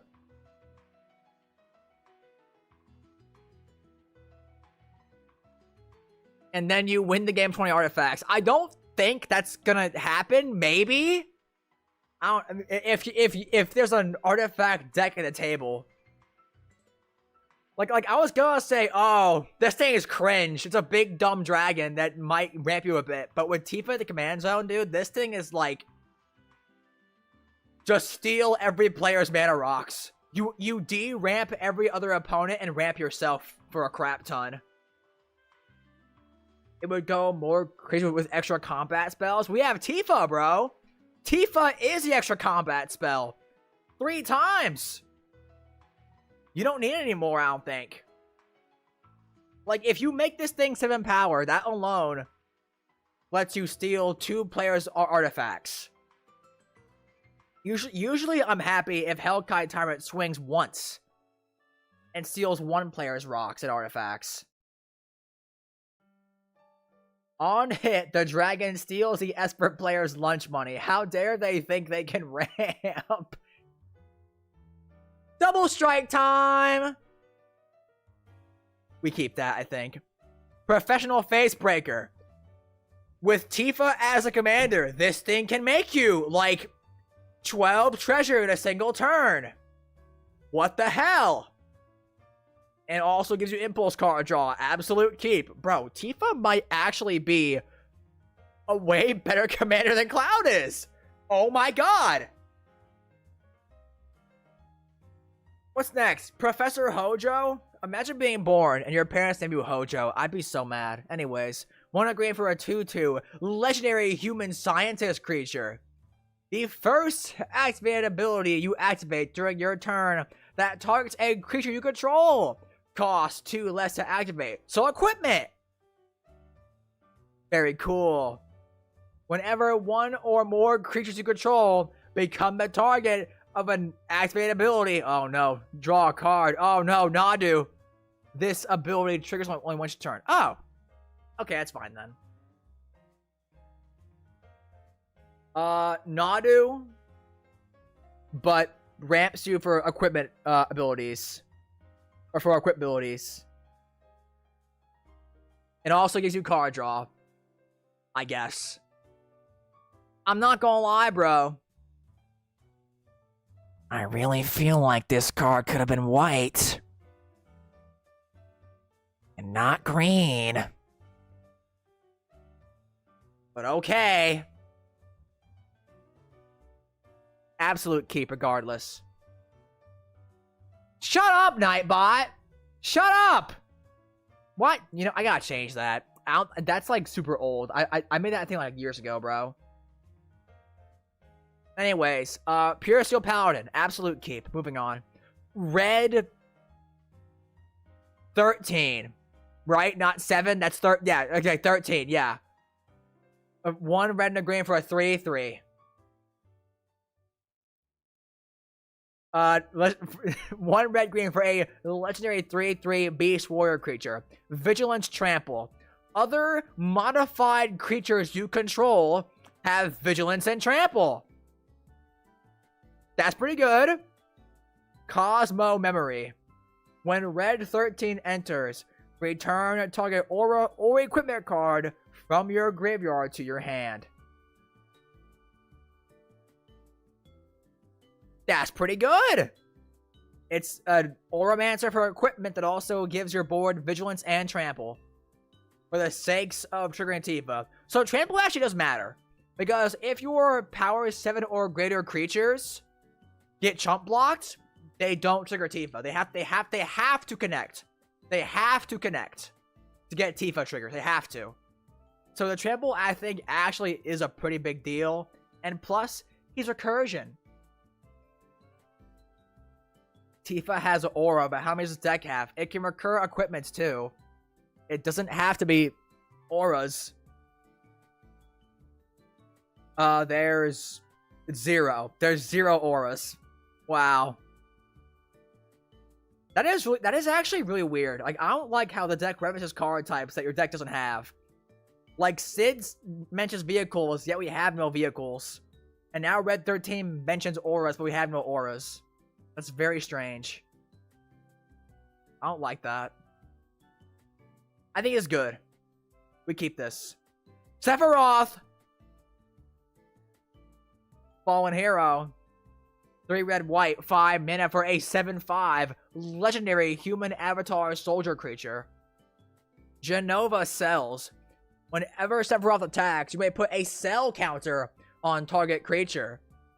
Until end of turn, each modified creature you control has base power and toughness 7/5. That's really good for triggering Tifa. The Reunion. Pay 3 mana. Sacrifice a modified creature. Return this card from your graveyard to the battlefield tapped. Mini Wrecking Ball! We keep this. Come on. Come on. Dude, it's every turn you make something a 7/5. Now, granted, it's only on attack, but that doesn't matter because Tifa only cares about power 7 creatures when they attack. So it's okay. It's fine. Okay. And also, he can recur himself. Oh, wow. Pay 0, equip Lightning Greaves to a Rebel that Barrett made, and sack it to get him back. Also, it's Sephiroth. Yeah. Easy keep. Summon Kujata. Is this the right printing? No, it's not. 5 in a red. I thought he was a bad guy. So Sephiroth actually starts the... Sephiroth was, He is good, but turns evil. He's a fallen hero, I think. Summon Kujata. Yo, spoiler about... You're right. I'm sorry. I mean, that was kind of implied by the red-white card and Sephiroth being in the Cloud deck, but yeah, you're right. I'm sorry. Summon Kujata. 5 in a red for a 7/5 trample haste enchantment saga ox creature. We have saga creatures now. Okay. Interesting. Lightning. Chapter 1. This creature deals 3 damage to each of up to 2 targets. Or 2 target creatures. Nice and dual lightning bolt. Chapter 2. Ice. Up to 3 target creatures can't block this turn. Nice and let Tifa smack you. Chapter 3. Fire. Discard a card, then draw 2 cards. When you discard a card this way, this creature deals damage equal to that card's mana value to each opponent.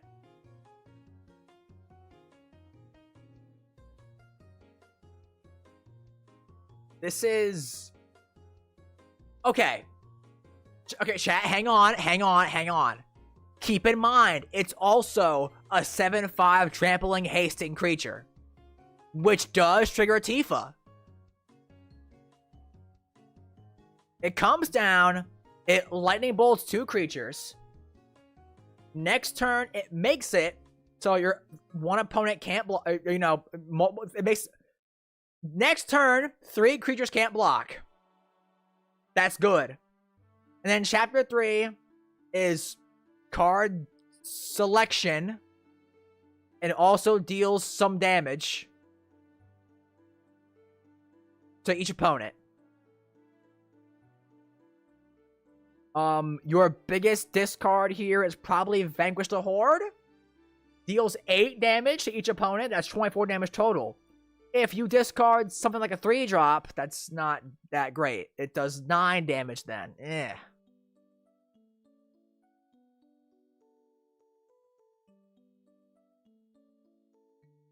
Like, I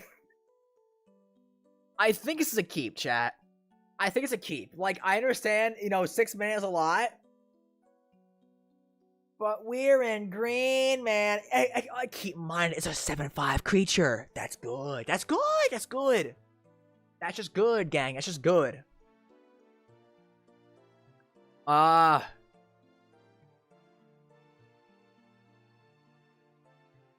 we play that one enchantment that gives everything gold? Trample and haste. Yeah, like 7/5 trample haste. That's not bad at all. Also, it bolts 2 creatures. It's pretty good value, and then it makes and then it gives your creatures... Then it makes so your creatures can't be stopped in combat, and then it's just some card selection and free damage. You would sack him at chapter 3, so...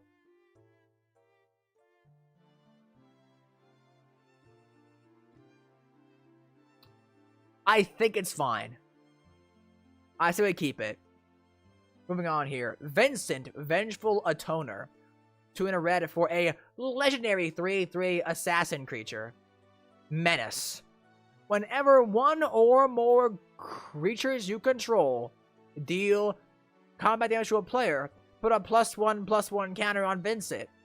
Easy, 2 turns, and he becomes a 9/9. Assuming you have, the good board for that.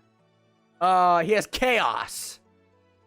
Whenever Vincent deals combat damage to an opponent, it deals that much damage to each other opponent if Vincent's power is 7 or greater. That's pretty good. Like, that's a really good beater, right? The one enchantment that gives everything gold. We're gonna get there, chat. Just keep it in the back of your mind for additions. Really good beater. Can do a lot of damage and becomes a 7 power creature pretty easily. I guess it's a question of, is that enough for chat? Modifies himself. Sure. For Red 13, yeah. Do we like Vincent, chat?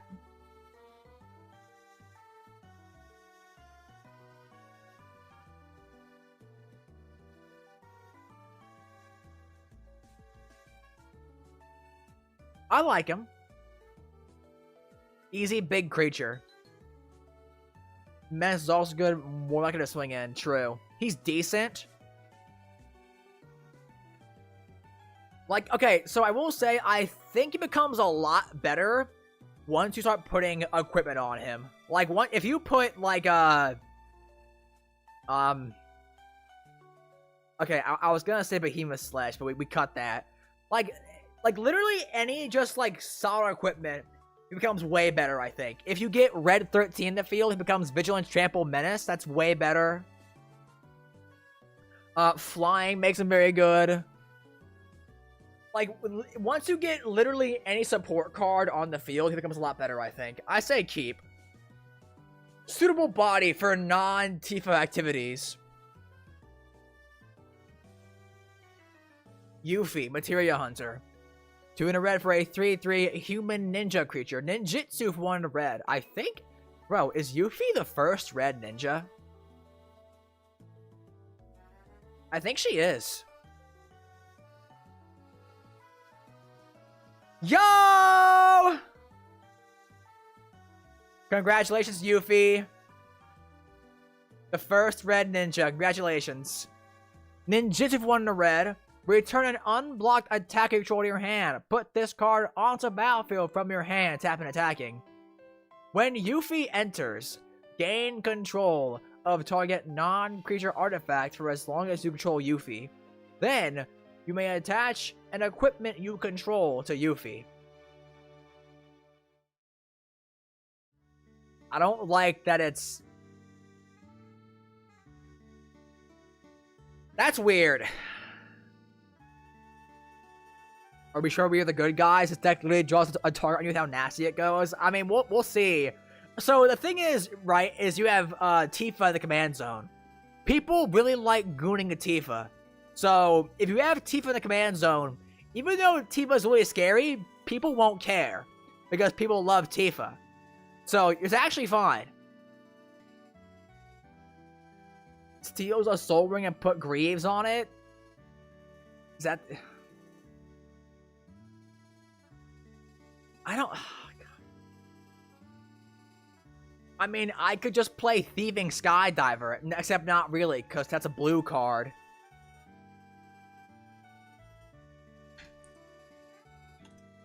I guess Ninjutsu for 2 is pretty solid.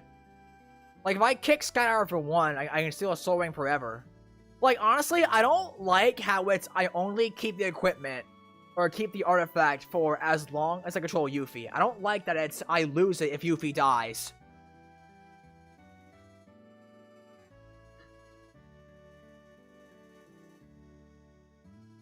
That's why I'm kind of on it. Like a weird pseudo Hellkite 6 attack commander.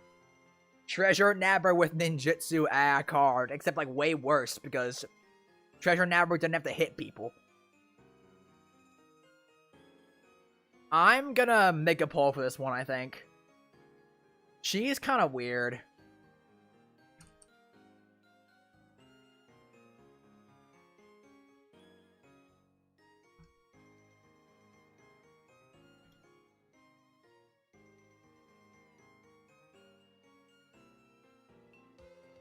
Like, you have to ninjutsu her to really get in easily.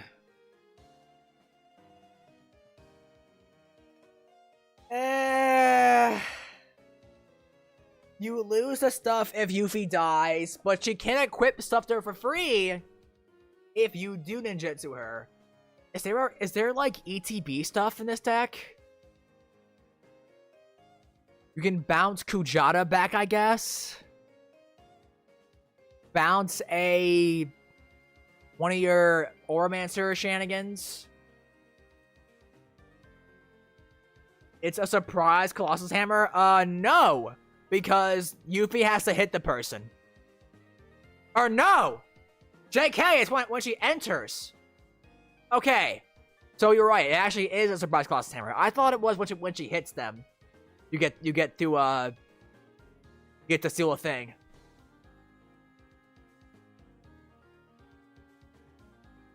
Okay, so she enters, gets a free equip, and steals something. She'll become maybe like a 6-5 for 2. Okay, maybe you're right, actually.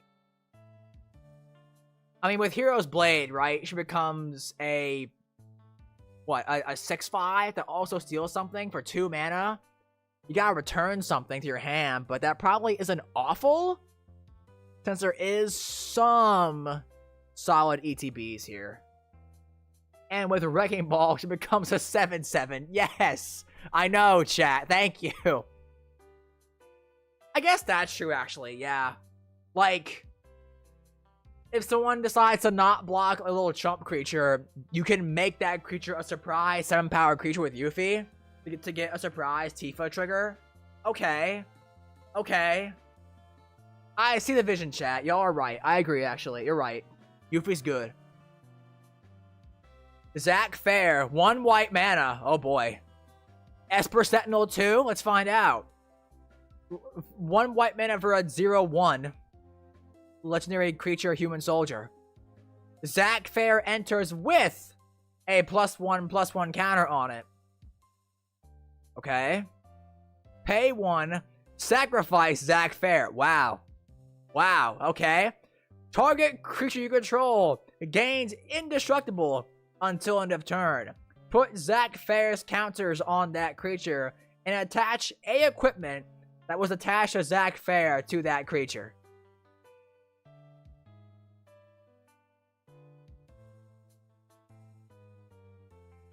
Protection in the field. Puts 1 counter on a creature. And can get a free equip if the equipment was already attached to Zac. What if Selfless Savior moved to a farm upstate?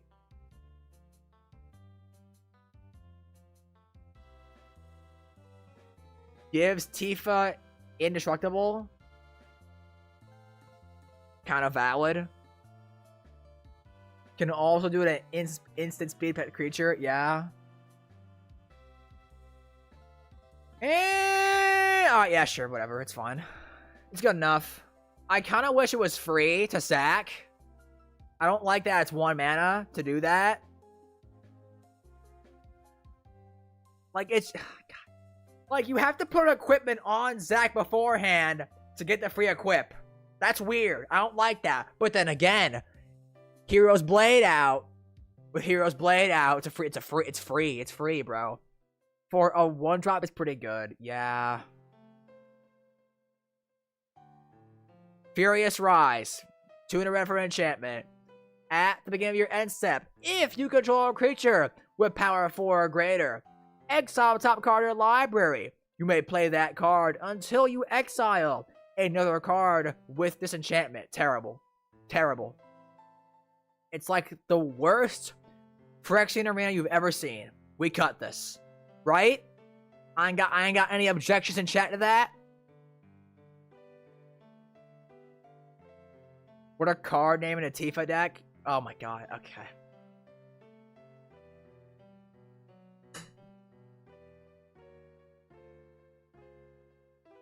I can cut this, right? I ain't got no complaints in chat for this.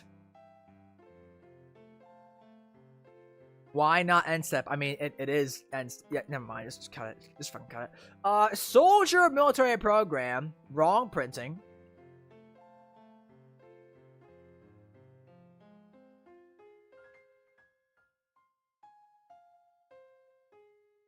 I'm not making it 26 with Tifa. Fucking. Soldier military program. To write for an enchantment. At the beginning of combat on your turn, choose one. If you control a commander, you may choose both instead. Create a 1/1 white soldier creature token, and or put a +1/+1 counter on each of up to 2 soldiers you control. Now, chat, notably, Cloud is a soldier. So if you had Cloud in the field and had this, you could make the 1/1 soldier token and put a counter on the token and on Cloud. Tifa's a monk. So we gotta wait 2 turns to get the full counter value. I also don't really think random 1/1s are that valuable. But then again, we already had this conversation where small creatures can actually reach the 7 power threshold if you get the right equipment. Colossus Hammer, Wrecking Ball Arm, Conforma Shuriken.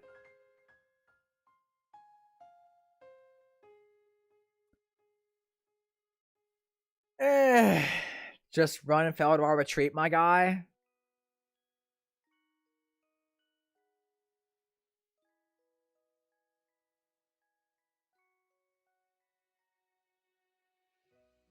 You might be right, actually.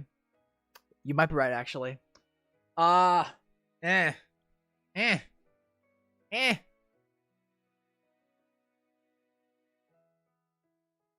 From ahead, this card doesn't look great, but if you're just after a bull rap, this might look pretty nice to build back. I don't know, man. Then we have Landfall, something with the other Tifa. What other Tifa? Is there another Tifa?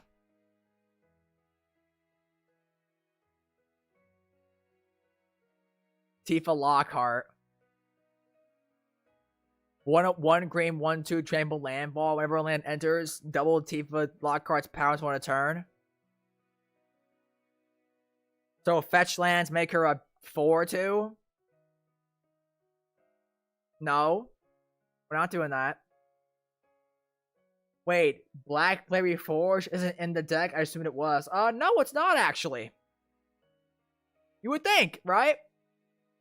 That's my new mono Greek commander I'm building. Okay, as a commander, she's actually pretty cool. Yeah? You just play Boundless Realms and kill someone? That's valid. I'll make a poll, chat. I really don't like this card. But maybe I'm tweaking.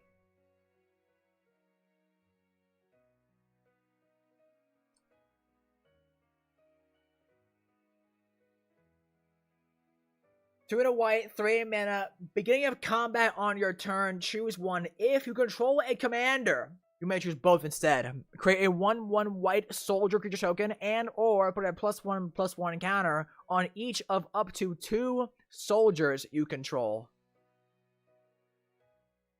Equip and then fetch land for green, Tifa. Yeah.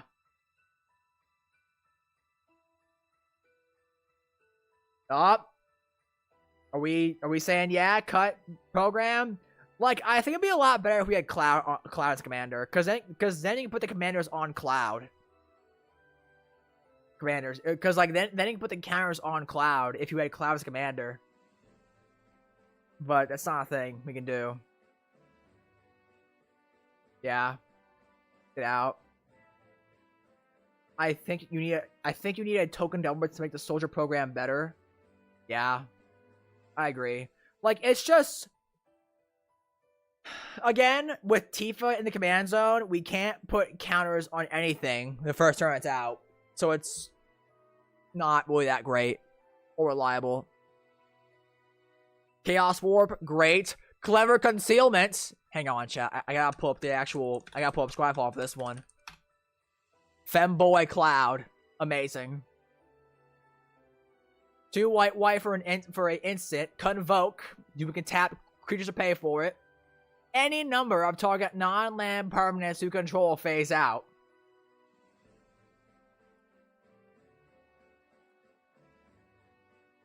Zero mana protection spell. And also, it has Cloud in the maid outfit. Wish you made a borderless Femboy Cloud card. Again, what the fuck is Final Fantasy? What lore is behind this? I mean, I'm pretty sure there actually should be a borderless one, shouldn't there? Because of the collector versions, right?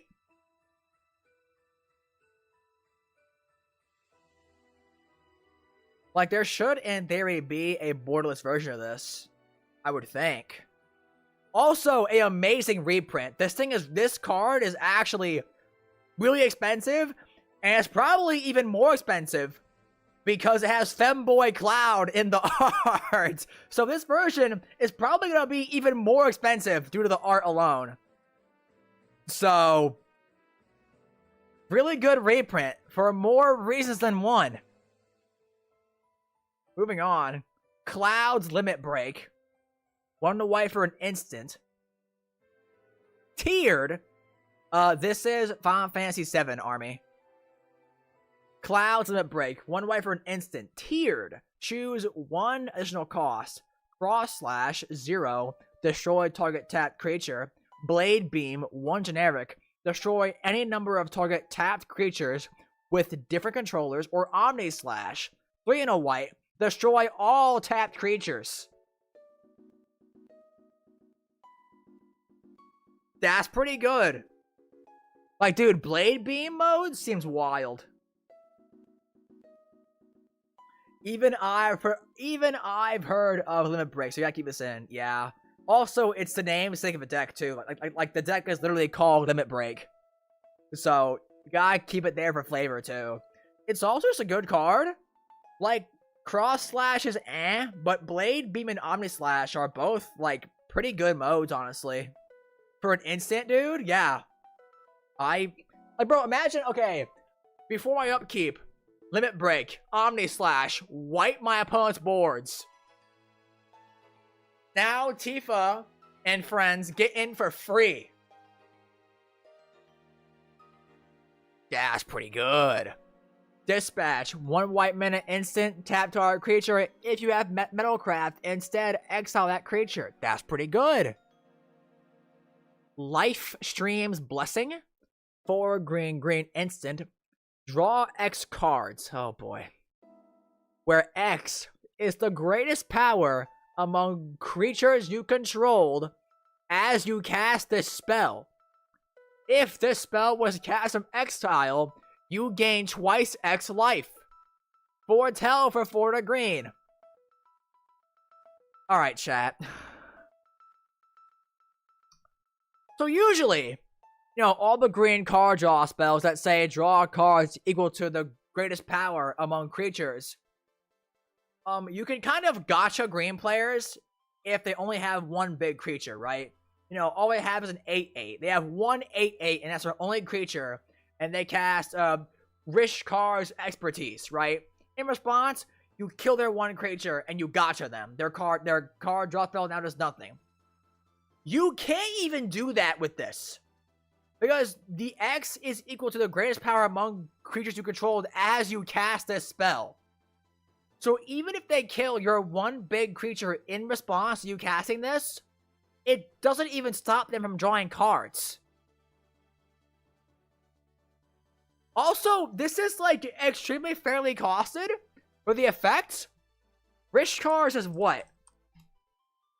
6 mana sorcery, and you cast a 5-drop. This is 6 mana instant.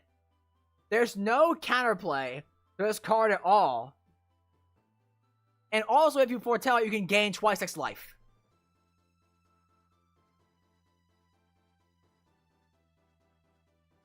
But Bounce Man, it's an instant, so you can do it before any effects on move power.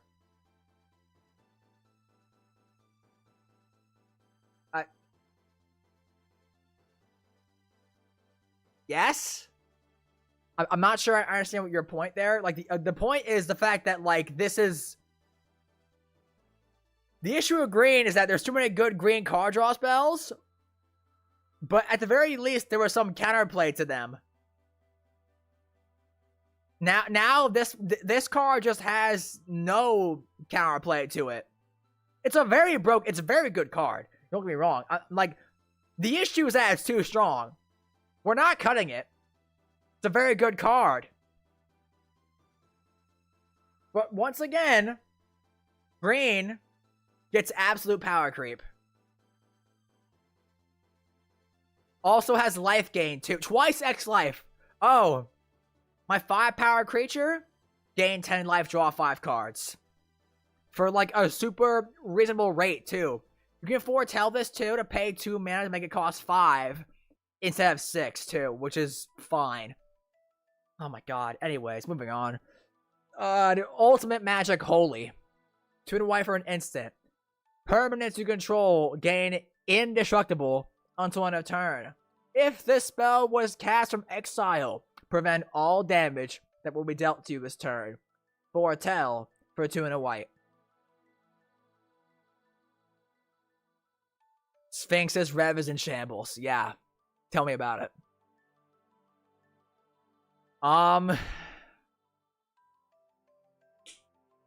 Teferi's pro, but not that great.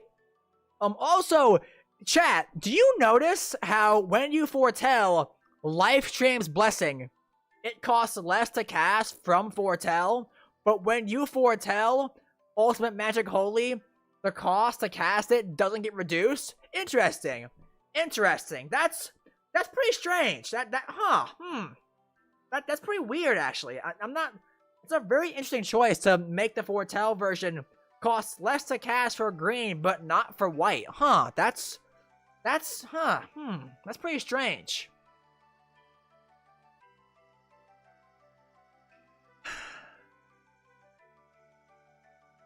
Fucking... It's protection. For 3 mana. It's fine.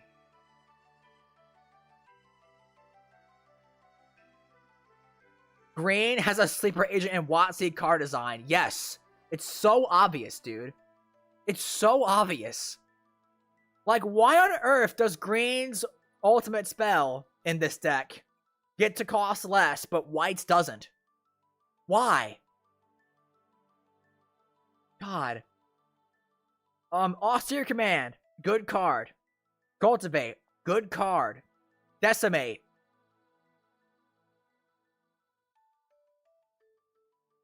It's good enough. Harmonized. Okay, wait a minute. Hang on. Aerith looks pretty there. I'll give her that. But, like... Harmonize is just not needed in today's World Commander. I can cut this, right? And not get yelled at. Right?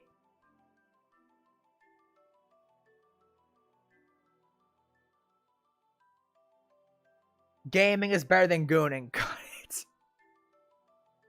Hey man, don't diss Purge Protection. Purge Protection is funny as hell. Nature's Lore, good. Rampant Growth, good. Secret Rendezvous. 1 white sorcery. You and target opponent each draw 3 cards. Absolute politics.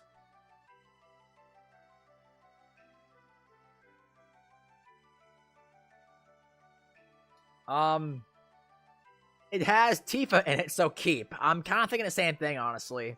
Like, it's not that good, but 3 mana draw 3 versus 4 mana draw 3 is Tifa with another man. What you mean, bro? Tifa is with Cloud. That's Cloud.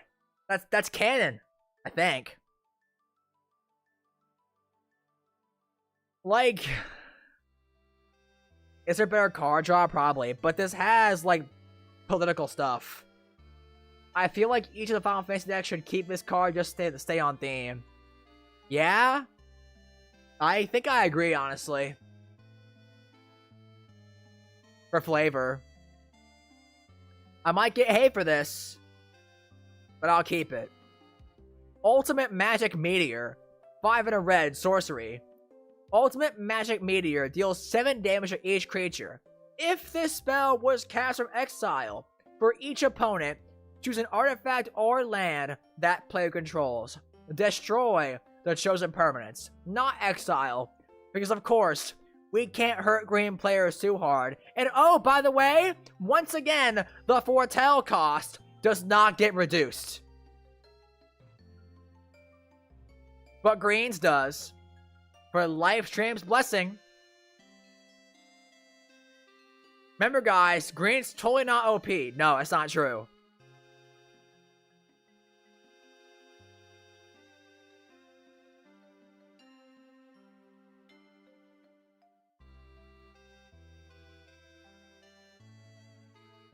Prosper likes this, yeah, from Exile stuff.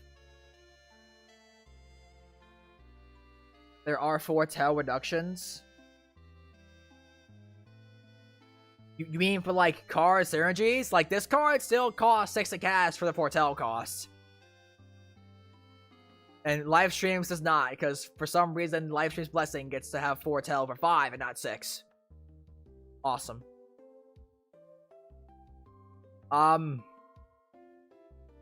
Honestly, do we want this? Like, I don't really think it's that good. Like, I don't think it's... Like, is there a world where we cast this and we get to keep anything? There are better red damage spells than this? Yeah. If it costs 5 from Foretell, I'd like it. But no, we can't have that. But green needs it. God. I don't understand, bro. I do not understand... I don't understand Wizards, like, need to keep making green get pushed broken cards, man. Like, Bugenhagen. 2-mana creature. It's a Dark Confidant. Professor Hojo. Makes equipment cost less. And all other abilities. And also using card draw, because why not? Summoning Materia. Broken equipment spell.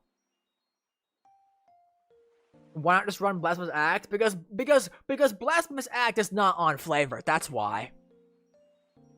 I'm gonna cut it. It's not good. It does destroy lands, I guess. But, I mean, like, dude, it's a sorcery. It's a sorcery. Ugh. I don't like it.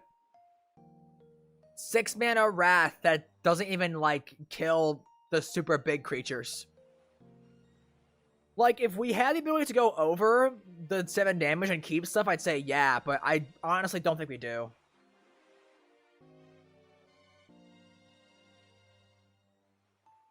Unfinished business. 3 white sorcery.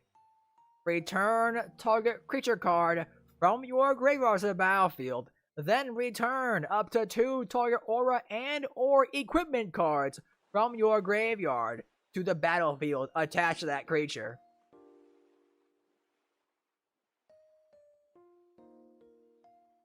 Voltron, assemble! Card. It's a Zombify that also gets back 2 equipments. That's pretty good. Dude, there's actually like a lot of...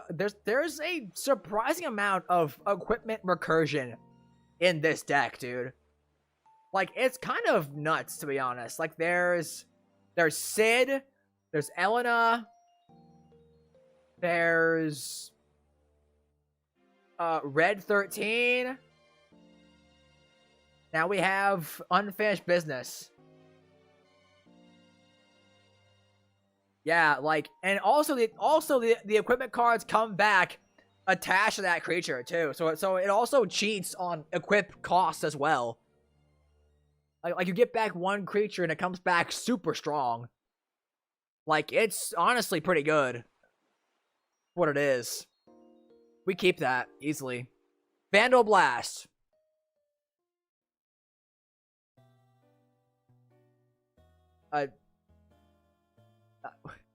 One red sorcery, blow up an artifact that you don't control. Overload, blow up all artifacts you don't control.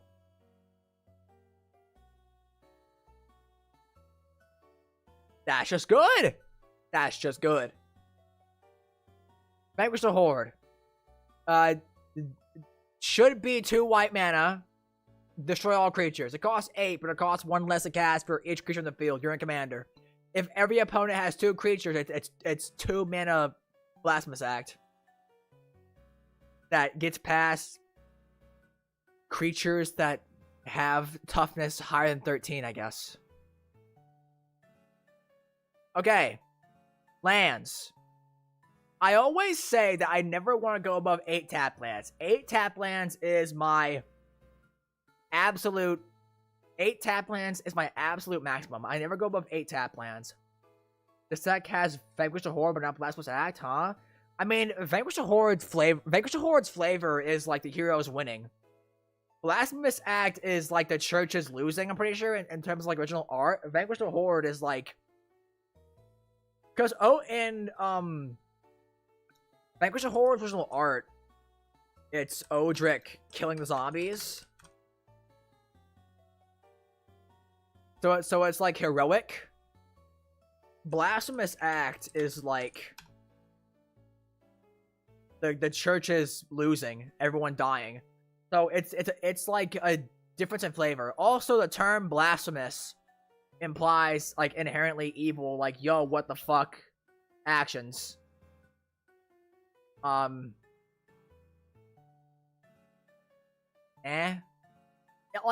it's just a flavor thing. That's all it is. Lands. My absolute limit for tap lands in decks is always 8. I never go above 8 tap lands, and that's MDFCs, tap lands, anything. So we're gonna count lands here. If there's more than 8, we cut them. Ash Baron's fine. Battlefield Forge fine. Bonus Enclave fine. Brushland good. Vista good. Glade good. Cinderglade's fine. Retreat good. Command Tower. Evolving Wilds, I think, is overhated nowadays. I think tap sacks are fine. Orchard's great. Firelit Thicket? Filter land in the command zone? Okay. 4-5 Village, Snarl, Game Trail, Jungle Shrine. That's 2 tap lands. Ancestry 3. Mossfire Valley is fine. Radiant Grove is 4. Rugged Prairie. Filterland's fine. Thicker Peaks is 5, I said? Yeah, 5. Spire of Industry is great. Slayer Stronghold is good. Damage Grounds is Graveyard Hate. Sungrass Prairie, Sunpile Grove, Sunscorched Divide, Wood Ridgeline. There's only 6 tap lands in this deck. That's actually really good. I guess if you want to count, like the Snarls and Friends as tap lands, we go to 9. But I mean, like, you have lands that have, like, you have dual lands that have basic land types. Honestly, this is a pretty good, like, land base, honestly. Only 6 tap lands. That's pretty good. Path of Ancestry probably actually does get you a pretty consistent scry, because Tifa's a human. We have a lot of humans in this deck. Is there an exception to Tri-Lands bounce? I mean, no. But this deck doesn't have more than 8 tap lands, so it's fine. Okay, chat. We got 12 cards. How's our curve looking? God damn! That's a pretty good curve right there! Only 6 4-drops? Only 4 5-drops. Only 4 6-drops, 1 7-drop, and 2 8-drop. Or no. No, 0 7-drops and 1 8-drops. Yo. That's a pretty good curve. God damn. Alright, chat, we gotta add 12 cards. I think we definitely need some better equipment in this deck. I think Vanquish one of the big ones too. Yeah, actually. Vanquish is the only 8 mana value spell in this deck. But it's always gonna cost like 2 mana. So your biggest spell in this deck is probably just Kujata.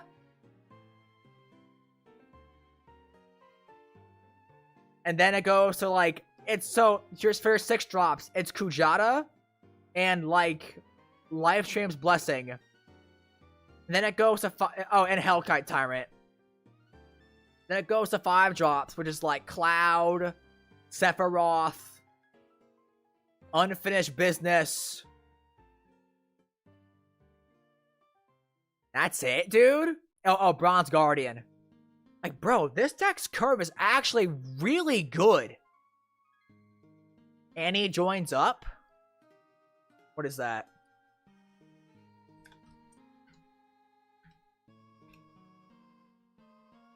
One red, green, white for a legendary enchantment. When it enters, it deals 5 damage to a creature or planeswalker opponent controls. If a trigger ability of a legendary creature control triggers, that ability triggers additional time. Okay. Yeah. So you can get fucking 6 extra. You can get 6 extra combats with Tifa and also kill things. Yeah.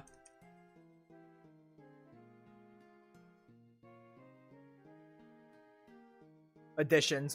We got at Arden to cheat on equipment costs. Sigarda's 8, I think, is actually pretty expensive. It's $7. I don't think that's worth it, honestly. Windcrag Siege is better.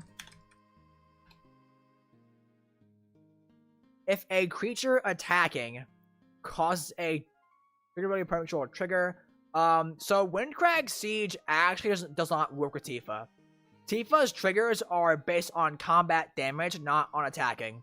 So Windcrag Siege actually doesn't work here, because it's if a creature attacking causes a ability to trigger. So unfortunately, it does not work.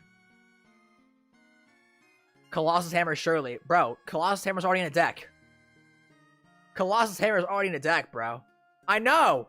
Nuts, right? With Cloud, who auto-equips stuff on entry, the deck already has Colossus Hammer? The Reva Cleaver! I think that's also really expensive. $8. Again, I don't think that's worth it, and also, I just don't think we need the treasure, honestly. Like, the deck's curve is really low. We don't need this. Honestly, what I want is some good, like, power boosters. Helm of the Host.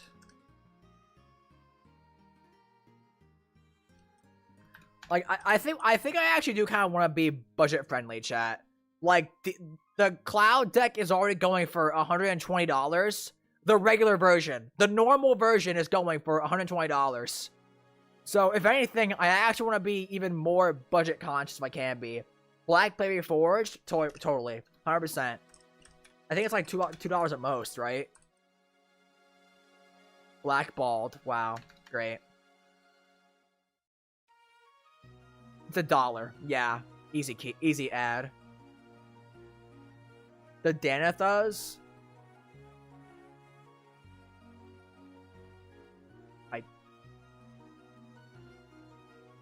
Pyrewood Gearhulk. What's Pyrewood Gearhulk? 2 red, green. 6 mana. Ugh. For a Vigilance Menace 7/7. Okay. When this creature enters, other creatures you control get +2/+2 and gain Vigilance and Menace until end of turn. Damage can't be prevented this turn.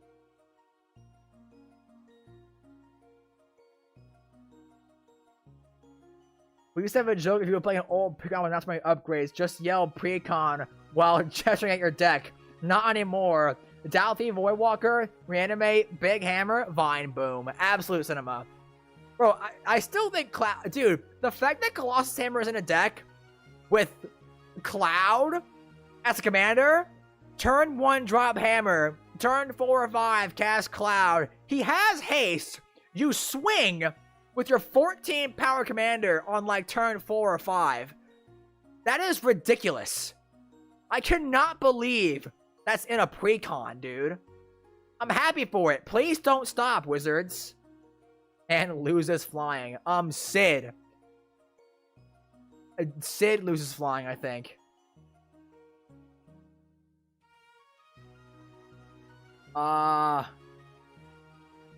Basilisk Collar. For Aerith triggers? Okay.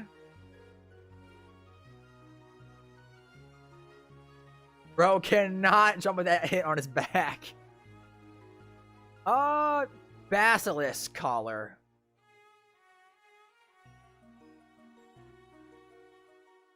Sure, why not? Some good life gain. It's $2. It's worth it, I think. I need some more, like, good... Do we add, Argentum armor, chat?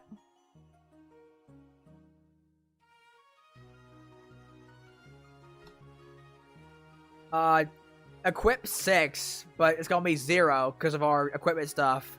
+6, +6. When the equipped creature attacks, destroy target permanent.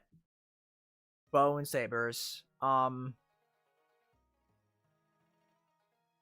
Cranial plating. We can't run cranial plating as black in the equip costs.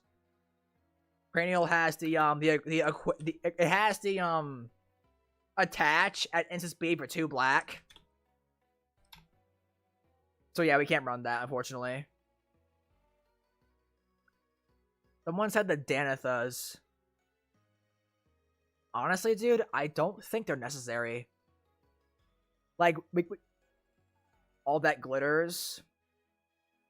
Maybe. Mage Slayer. Ooh. It deals damage equal to its power to the player or planeswalkers attacking. In a deck with extra combats? Okay. Yeah, I agree.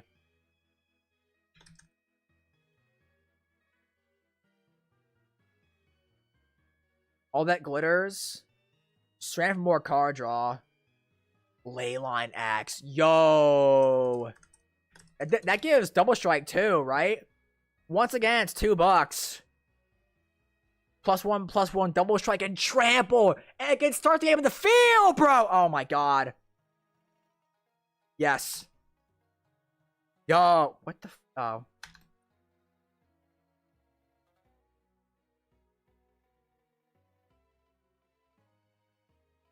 Yeah, that's pretty good. How is our card draw looking actually? I want to see real quick. I just want to check.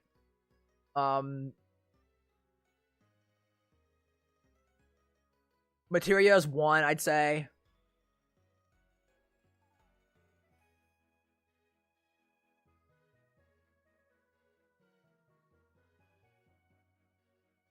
Bugenhagen is 2. Kate said it's 3. Cloud is 4. Professional Facebreaker is 5. Hojo is 6. Pure Steel Paladin is 7.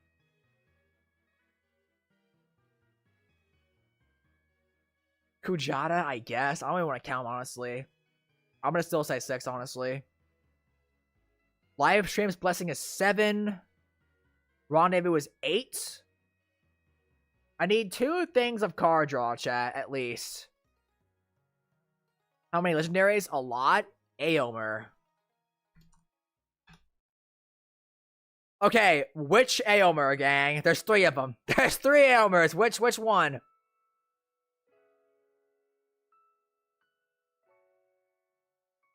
A big Scepter of Celebration believer. The middle one. 2 red haste. Whenever one or more other attacking legendary creatures will die. Whenever one or more other attacking legendary creatures you control die. Untap all creatures you control. After this phase, there is an additional combat phase. This ability triggers only once each turn. Honestly, I don't think we need him, honestly. I don't think we need him with Tifa. Like, Tifa, like, dude, Tifa already gives you 3 extra combats a turn. So you have 4 combats in 1 turn. Do you need a 5th? I don't think so. Scepter of Celebration. Ooh, what is this? Tuna green for an equipment. Equipped creature gets +2/++ on its trample. When it deals combat damage to a player, create that many 1/1 green and white citizen creature tokens. Equip 3. Maybe.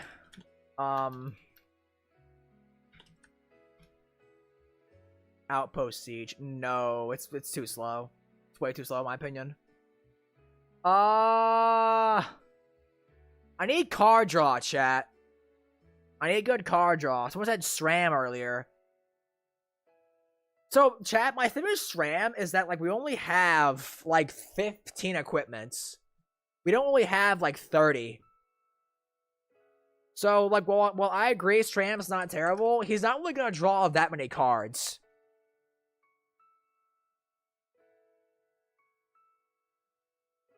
An oral criminal vehicle. Someone said, oh, that glitters earlier, which...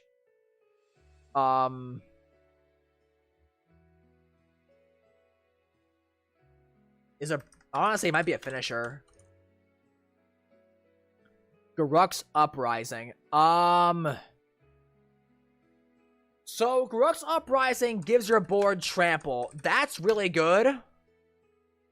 The issue is you only draw cards if the creatures have power 4 or greater when they enter. Which is what? Tifa's 1, Barrett's 2, Guardian's 3, Cloud is 4, Tyrant's 5, Sephiroth, Gujata 6, 7. 7.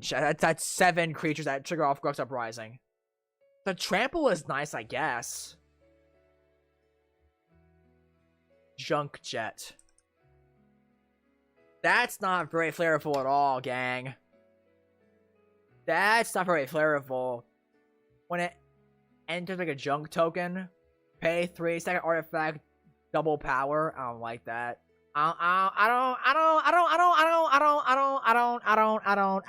don't like the flavor. No. Side quest, catch a fish. Side quest, catch a fish. Ah. What's it do? 2 and a white. Here, upkeep. Look at the top card of your library. If it's an artifact or creature card, may reveal it. Put it in your hand. Put a card in your hand this way. Make a fruit token and transform this enchantment.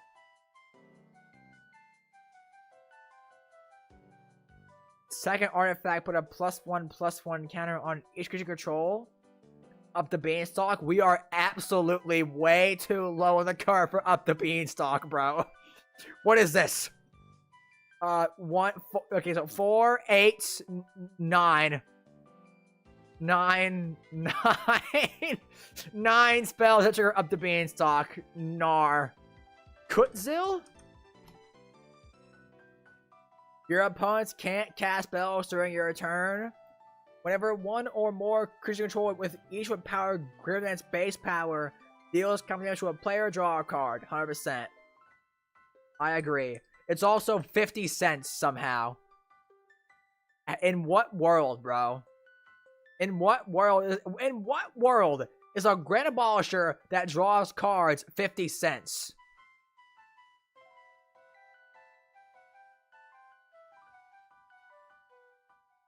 Nar. So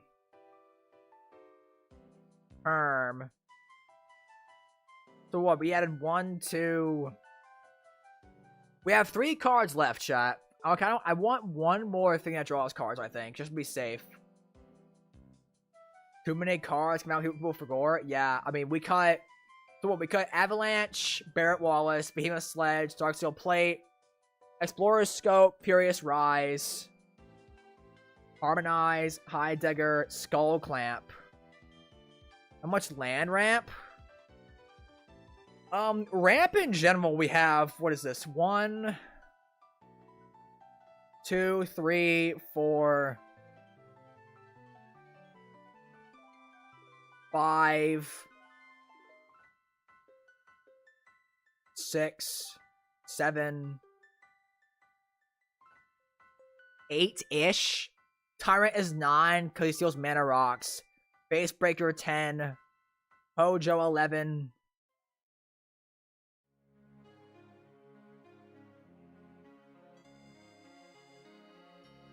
Cultivate 12, Lore 13, Rampant Growth 14. 14 land ramp, or 14 ramp in general. Land ramp in specific is like 3, and that's it.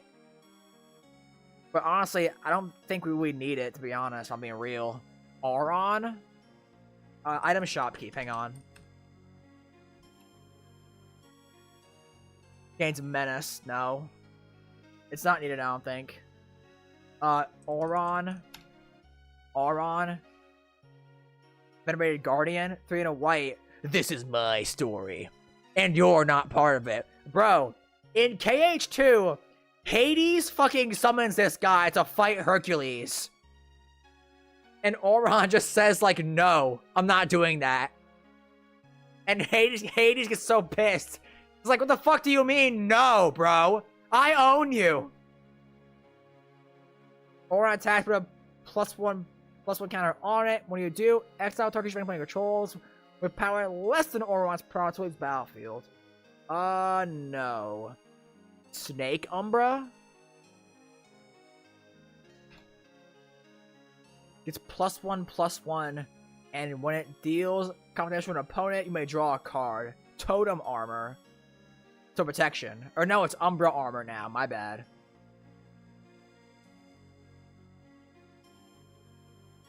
Go with Double Strike. Malakut Exploration? Maybe. It is a pretty good source of card draw. Landfall, whenever a land enters, you may exile top card of your library. Or no. Whenever a land control enters, exile top card of your library. You may play that card for as long as it remains exiled. During your end step, if there are cards exiled with this enchantment, put them into their owner's graveyard. Then this enchantment deals that much damage to each opponent. Snake Umbra is not a card. It's that many cards. It definitely is not. Whenever this creature deals damage to an opponent, you may draw a card.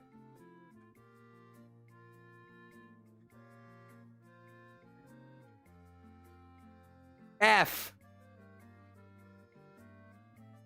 It is a pretty solid card draw effect, though. I mean, the Snake Umbra thing is pretty good. Why is the Wilds of Eldraine printing $6? What the fuck? Why is the Wilds of Eldraine version of Snake Umbra $6? What?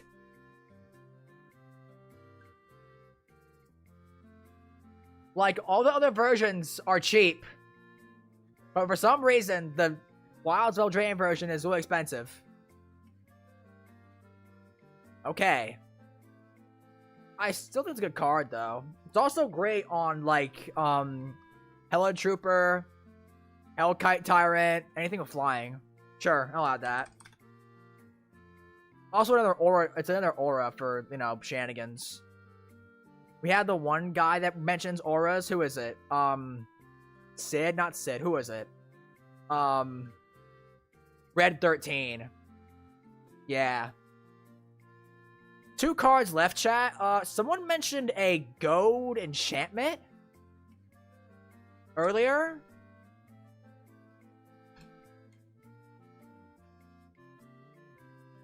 I don't know what it is they're talking about. Shenanigans and Snort. What is Snort, bro? Each player may discard their hand and draw 5 cards. Then Snort deals 5 damage to each opponent who discards their hand this way. And it has flashback for 5 and a red? What? Wheel of Fortune, but if you decide to take the wheel, you have to get lava axed? What the hell? It's $15 right now? This card might be expensive, chat. So, okay. So, I agree. This card is good, but I'm going to say no.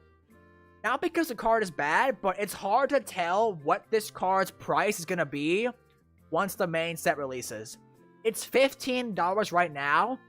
I assume it's going to drop, but I don't know if it's going to drop to like $2 or $10. So, I agree. You should add this, but I'm going to say no because I don't know what the price is going to end up being. Mantle the Ancients.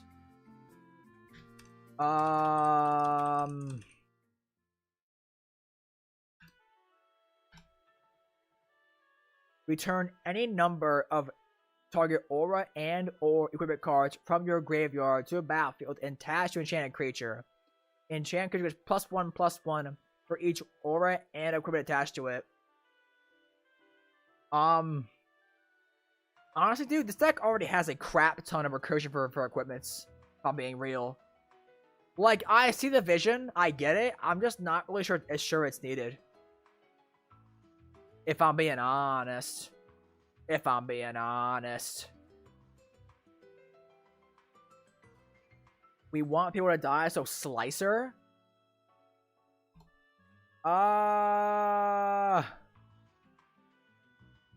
Horrible flavor. Absolutely horrendous flavor.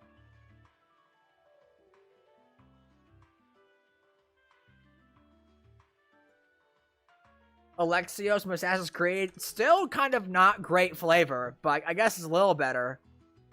Trample, Alexios attacks each combat if able, can't be sacked, and can't attack its owner. Begin each player's upkeep, that player gains control of Alexios, untaps it, and puts a +1/+1 counter on it. It gains haste. Very easily hit 7 power for Tifa. My only fear is that if you put equipment on him, your opponents can kind of move equipment off him to their stuff, so you have to, like, repay the equipment costs. But we have Arden and Pure Steel Paladin to make that not matter. So it might be fine? Yeah, like, okay, so you keep control of the equipment, but I think if they go to your opponent's board, they can still pay equip costs to move them around if they wanted to, I think? Or is that wrong? I don't know, actually. Is that cap, chat? Is that wrong?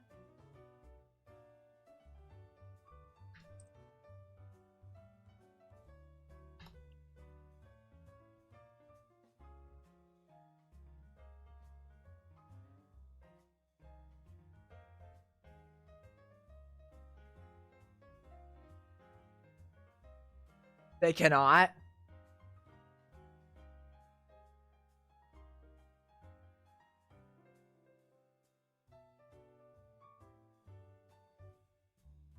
I'm trying to find a ruling, chat. Hang on.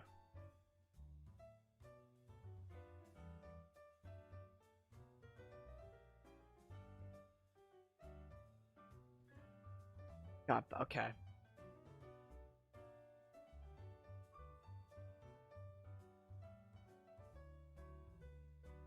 Your opponent, despite controlling Alexios, does not control the equipment you controlled and equip it for Alexios, therefore they cannot use its equipability. Okay. I'll add him. Also, Alexios actually... Okay, well, not that printing. Fuck that shit.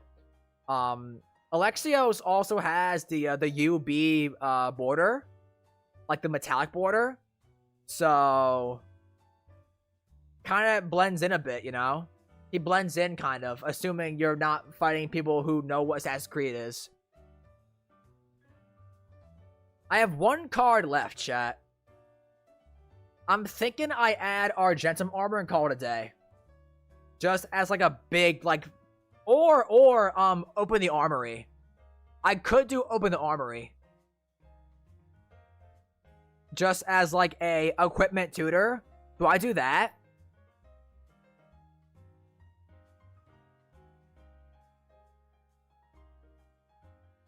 Inventory management. Oh boy.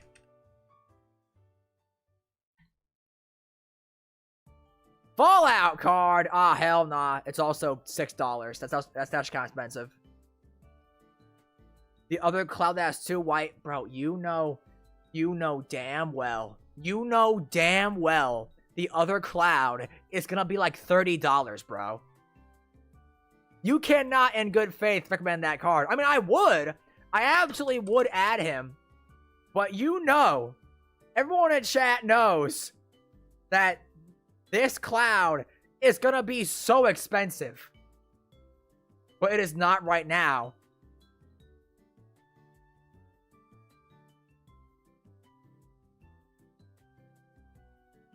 Yeah? I forgot bounce. What? Oh. I like Open the Armory. Yeah, I think I said Open the Armory. Like, yes, Cloud is better, obviously. If you crack a Cloud on pre-release day, add him. He's amazing. But he's $45. This sandwich cost me $45. Anyways, yeah. Open the Armory.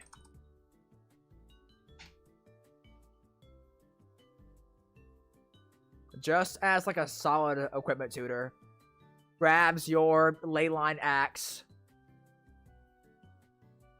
If you crack a Cloud, okay, dude. I didn't mean it like that, you know it. Black Blade Reforged. Tutors for summoning materia. This busted ass card.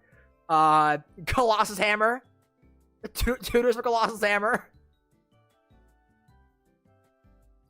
Okay, price. Okay, so 40 cents, 60 cents, $3, $6, $8, $9, 10, 12, 13, 14, $15. $15 for the upgrades. The deck itself, Mog's Fuel is saying a deck costs $541. I don't think that price is gonna hold, but we'll see what happens.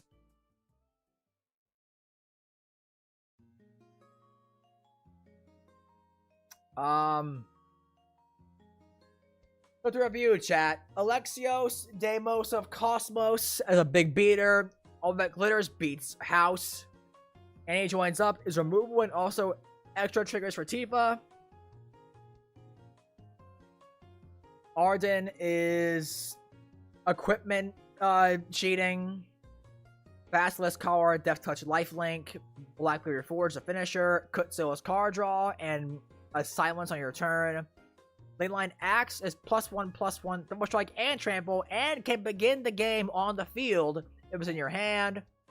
Mage Slayer, when the equipped creature attacks, it deals damage equal to its power to the players attacking. So it goes to nuts with Tifa. Open the Armory, solid equipment tutor. Snake Umbra, +1/+1 protection and some card draw. And Stram gives you some free incidental card draw. Do we like all those upgrades, chat? Is there anything we're missing? My concern so far has honestly been we might have a distinct lack of, like, target removal, honestly. Like, we have what? Decimate, Vandal Blast, I guess, Dispatch, and Chaos Warp. I guess there's Clouds, Limit Break, too. That's about it. Like, the target removal was honestly not super great. Then again, you can probably just go super tall and just run over your opponent so fast. So maybe it's fine. I guess Annie joins up is target removal too. Alright, chat. We like that? W upgrade. Also, dude, honestly, like in the past, we've had to cut like 20 plus cards. We only cut like 12 in this deck, which is really solid. Like, this is a really good, like, well-built deck, to be honest. Have enough protection to do that, though. I mean, we have Champion's Helm to give Legends Hex proof. Conqueror's Flail and Kutsil turns off spells being cast during our turn. Lightning Greaves gives haste and shroud. Wrecking Ball Arm makes so creatures can't makes it so small creatures can't block us. We have Open the Armory to tutor 4 Lightning Greaves. Hella Trooper gives flying. Hellkite Tyrant can just go nuts in this deck and just, like, kill someone. Like, bro, you have Arden out and you cast Hellkite Tyrant, you put Boots and Black Blade Reforged on Hellkite Tyrant, someone's fucking dying, dude. Someone's dead. 16 power flying trample dragon swings twice at you. You're dead. Someone's gonna die. And then you have, like, Kutsil and the Conqueror's Flail, so your opponents can't cast an interaction on your turn. And if someone decides to try and blow up your equipment, the deck has a crap ton of equipment recursion, so it's fine. Also, absolute banger, Femboy Cloud, Clever Concealment. So, I think we're fine, if I'm being real. Also, Snake Umbra is protection. It's also card draw. Sephiroth brings himself back. Like, we're so chill, dude. We're so chill. Alright. I'm gonna stamp that, I think.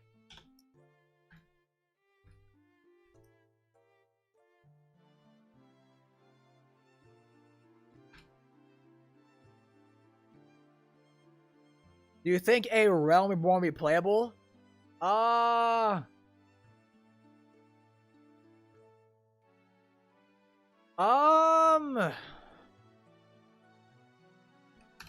It's weird. Like, I think in most green decks, you don't have any reason to run anything beyond Cryptolith, right?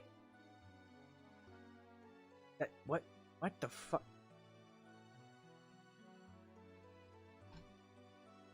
Cryptolith. Like, I think in most green decks, you don't have a reason to run anything beyond Cryptolith, right? You'd have to have a reason to want to give, like, enchantments, planeswalkers, or artifacts the ability to tap for mana. Like, it's probably good in Enchantress, maybe. But even then, it's like... Enchantress already has so many ways to make enchantments cost less. It's like, do you need this? If you're gonna do Winter Orb shenanigans, obviously it's good then. Or Cannon Manufacturer might be good, yeah. I don't know. I think it's a niche. Like, I think it's probably overhyped and not really a super good card, if I'm being real. The Cloud deck! Really good. Moving on, gang.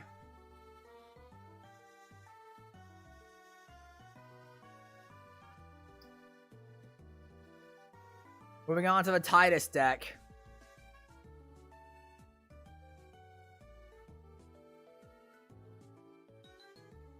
Alright. Alright, chat. Moving on to Blitz counters. Or counter Blitz? Counter Blitz, my bad. We have two choices for commanders in this deck, as per usual nowadays. We have Tidus, Yuna's Guardian. This is Final Fantasy X rep, I believe. Green, white, blue, 3 mana for a 3/3 legendary human warrior creature. At the beginning of combat on your turn, you may move a counter from target creature control onto a second target creature you control. He's got Cheer. Whenever one or more creatures you control with counters on them deal combat damage to a player, you may draw a card and proliferate. Do this only once each turn.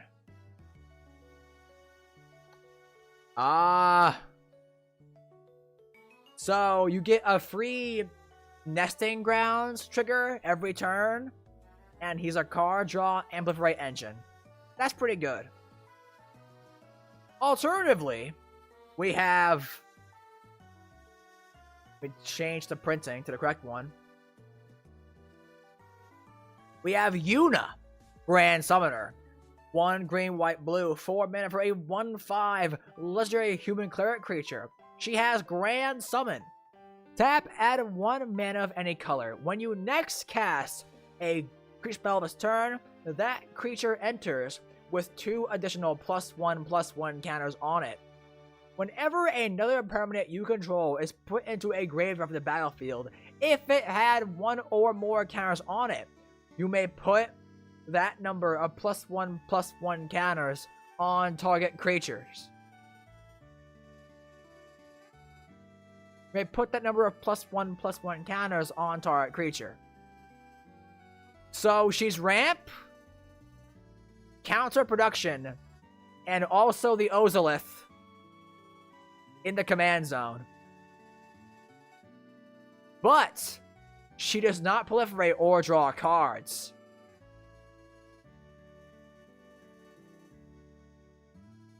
Okay. These are both really good. Making the poll, chat.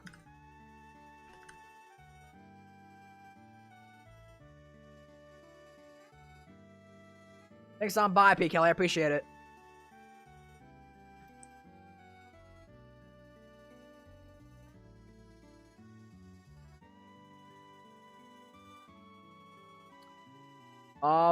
Tidus is 1 less mana. He does draw a card and proliferate every turn. Honestly, like, Yuna, dude, I don't know. Like, I actually legit am struggling to think of I got correct decision here. Like, Tidus draws cards, moves counters, and proliferates. But Yuna is the Ozolith. And the Ozolith is legit a really good card. Like, you look at Ozolith and think, oh, it's not that good.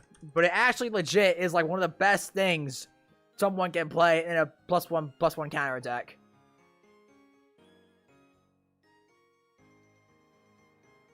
Like, it is. I want to do Tidus just because the Myojin. I guess. Bodies. Like, Yuna ramps you and makes creatures enter +2/+2 bigger. That is not relevant at all. And also is board insurance in the command zone.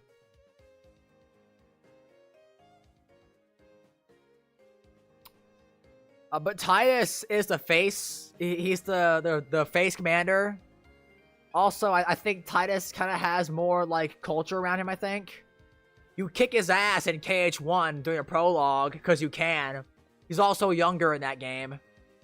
Like, it's baby Tidus, not full-grown Tidus. But he's card draw and proliferate in the command zone at 3 mana.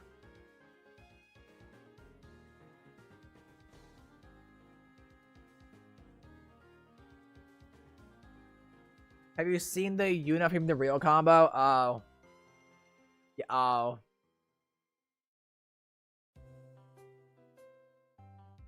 Yeah, okay, so was Tidus the laughing meme? Yeah, he was. He was. There's even a card in this fucking deck that references that scene. So Free from the Real. I imagine it's just you just make blue mana with Yuna, and then the next creature you cast enters with like 1,000,000 +1/+1 counters on it.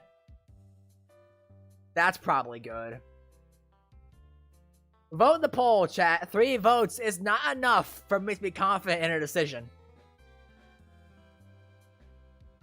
But yes, Tidus was the laughing meme where he's like laughing really stupidly. Walking Ballista's already in the precon. Oh my god. Oh my god. Oh my god. I guess we gotta add Free from the Real then, right? Yeah. Just too good. Man.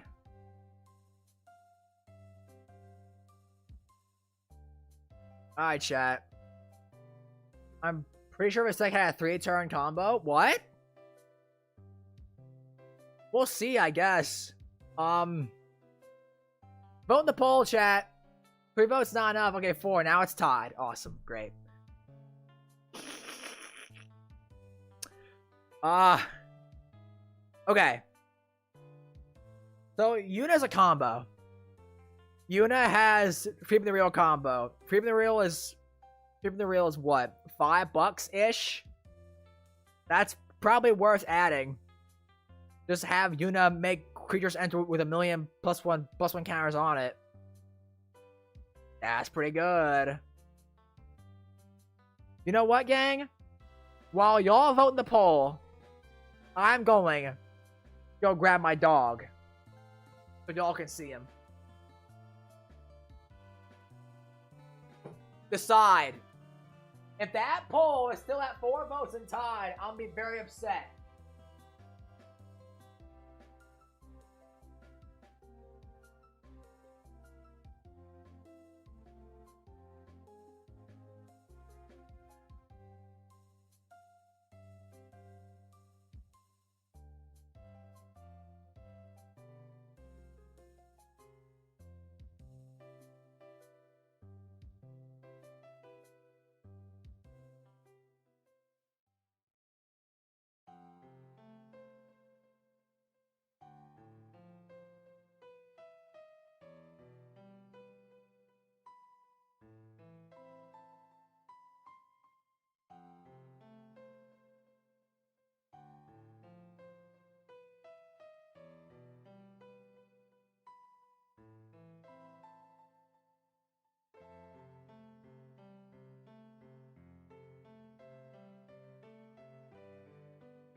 Oh, Mr. Joe.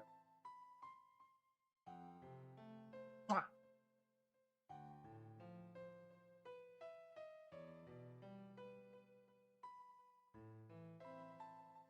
Yes, I see. On. Oh, Mister. No. Down. Okay.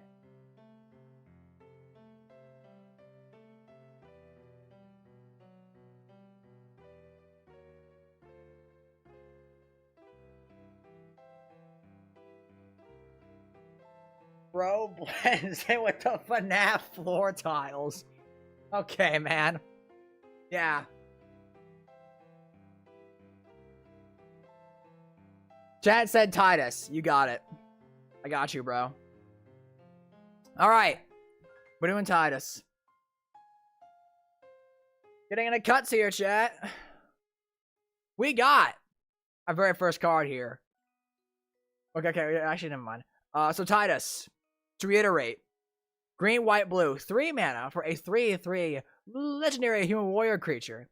Beginning a combat on your turn, you can move 1 counter from a creature onto another creature you control. And then, whenever 1 or more creatures you control with counters on them deal combat damage to a player, you may draw a card and proliferate once a turn. Nice and value engine. Our first card. Altered Ego. X2 green blue for a 0/0 shapeshifter creature. This spell can't be countered. You may have this creature enter as a copy of any creature on the battlefield, except it enters with X additional +1/+1 counters on it.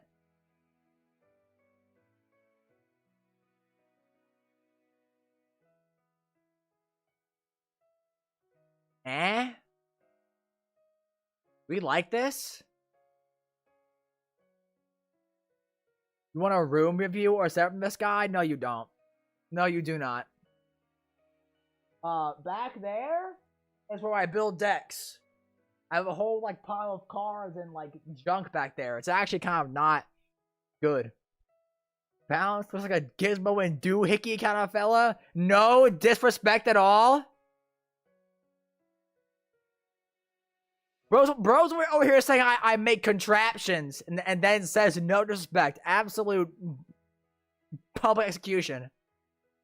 Alter ego. This card's not good, right? Do we like this? I am not gonna kick this for X to get some counters on it. Hell nah. Oh, hell nah. You want Chica Jigsaw? Oh, hell nah. You want Chica Jigsaw?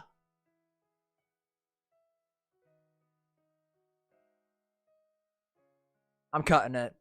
I don't know, man. Do we want a clone effect? Maybe we can't tell right now, because to be fair, we haven't. It's the very first card in deck. You know what? Yeah, I'll come back to it. We'll go with the creatures first. By the way, 34 creatures. First card, Auron, Federated Guardian. 3 and a white for a 2/5 vigilant legendary human spirit samurai creature. Shooting Star. Whenever Auron attacks, put a +1/+1 counter on it. When you do, exile target creature defending player controls with power less than Auron's power until Auron leaves the battlefield.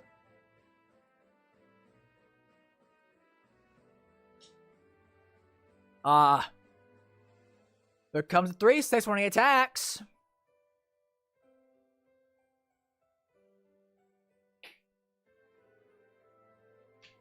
Moves things. The issue is that when Auron dies, they get all their things back, which is not great. Then again, Auron's cool. My man fucking fought Hades in KH2. Yo, Auron, go kill Hercules. Nah, bro, I don't want to. Absolute cinema. We like Auron, chat. Innkeeper's talent and Vorinclex ad deck. Okay. I gotta make this the correct Soul Ring. That's probably not the right one, but whatever. He's slow, man. 4 mana, do nothing. I don't like him. But I also get the vibe that Auron is actually a fan favorite creature. So.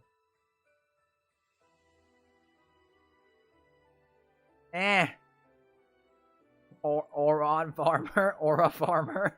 He is, dude. Look at his art in that. He's totally aura farming in that art, bro.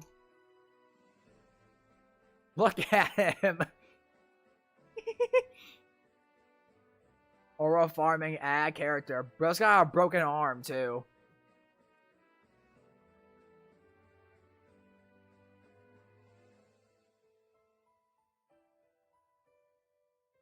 Why do I smell like fucking vape juice in my room, bro?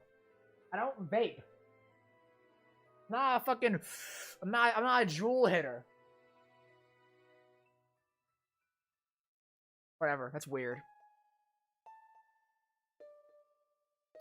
I don't like him. He's slow. I'm gonna cut him. Bane of Progress. With the dog. No, my dog is not hitting a fucking vape. I hope to God not. Bane of Progress. 4 green. When it enters, destroy all artifacts and enchantments. Put a +1/+1 counter on this creature for each permanent destroyed this way. We have 4 artifacts and 9 enchantments. All of which I'm pretty sure are things we're gonna be keeping. Do we like this? I'm not sure we do, honestly. It's a good card, but you gotta be the right deck for it, and this is not that deck, I don't think.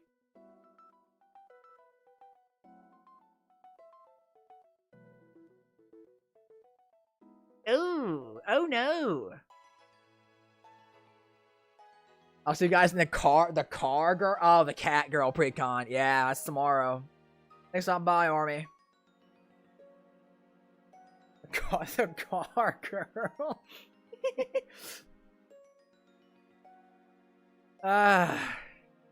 Bane of Progress, man. It's fine. These are like okay. It is a board wipe, and those can be good sometimes. I'm just afraid that this hurts you more than it hurts your opponents. Honestly.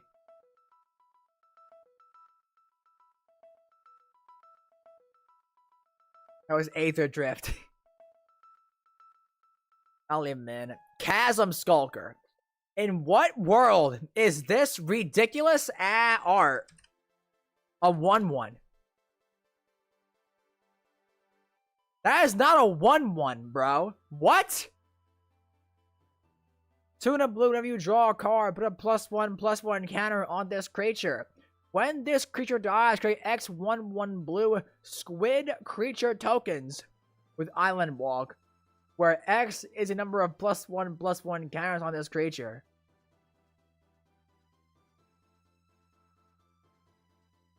Has to die, but it's fine, I think. Right? Yeah. Just a good, like, counter card. Chocobo Knights. 3 to white for a... Chocobo Knights. 3 to white for a 3/3 human knight creature. Whenever you attack, creatures you control with counters on them gain double strike until end of turn. What? That's pretty good. Maybe the art picks on a lot of counters and deal with the deck. Yeah, I agree. It's fine. It's a solid value engine. The more counters it gets, the scarier it's gonna be when it dies. Gives your whole board double strike, pretty much, because Tidus is always gonna ensure that everything has at least one counter on it. It's pretty good. Dusk Shell Crawler, 1 green. When this creature enters, put a +1/+1 counter onto our creature. Each creature control with a +1/+1 counter on it has trample. Gives your board trample. That's good. Fathom Mage, 2 green and blue, 1/1. 2 green and blue for a 1/1 human wizard creature. Has Evolve. Whenever a creature you control enters, if that creature has greater power or toughness than this creature, put a +1/+1 counter on this creature. Whenever a +1/+1 counter is put on this creature, you may draw a card. A good draw engine. Tidus can ensure you put 1 on Fathom Mage return. Combine that with Tidus' ability, you're drawing 2 cards a turn at least. That's just good. Keep that. Forgotten Ancient. They're gonna green for a 0/3 elemental creature. Whenever a player casts spell, we put a +1/+1 counter on this creature. Begin your upkeep. You may move a number of +1/+1 counters from this creature onto other creatures. The +1/+1 counter engine. That's good. Gata and Luzu. 2 and white for a 1/1. Legendary human soldier creature. Flash. When Gata and Luzu enters, choose target creature you control. If damage will be dealt to that creature's turn, prevent that damage and put that many +1/+1 counters on it. Ooh. Okay. Kind of a gotcha card. This is probably infinite with Walking Ballista and Hardened Scales in the deck. Oh. So, okay, so you cast this. Choose the Walking Ballista. And if you have Hardened Scales in the field, you can have Walking Ballista ping itself. And then just make it infinitely big. And then remove all the counters to kill the board. Or alternatively, if you have Free from the Real, if you buy and add Free from the Real to this deck, you can have Yuna, your commander, make her have the next creature you cast enter with 1,000 +1/+1 counters, then you cast Walking Ballista.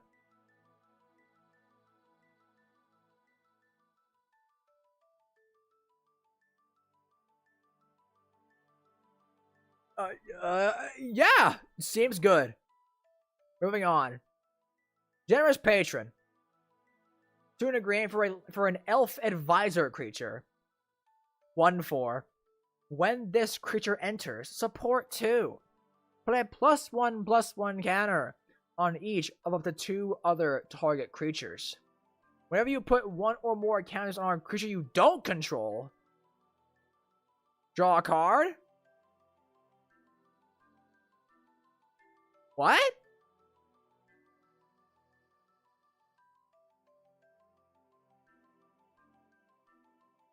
Generous patron, time to plug the Bounce Man Patreon.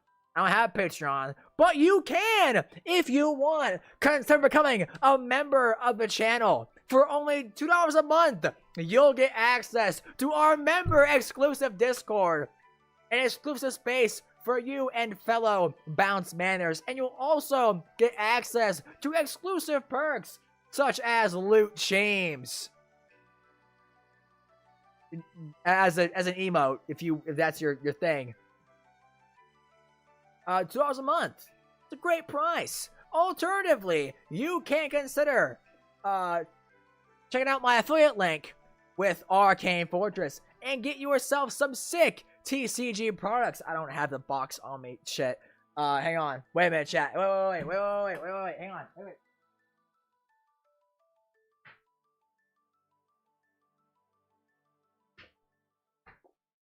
You can consider getting check out my affiliate link. You can consider checking out my affiliate link with Arcane Fortress to get yourself some sick TCG products. Their deck boxes legit are some of the like best boxes I've ever owned. Nice an emblem on the box there. There's great artwork on the inside. They're very durable.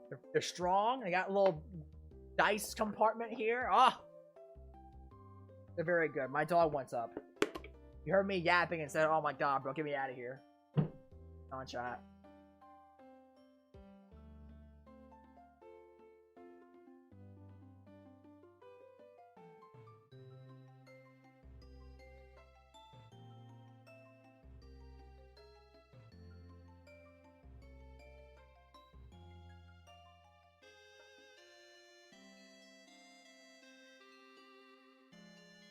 I'm back, chat. I'm sorry.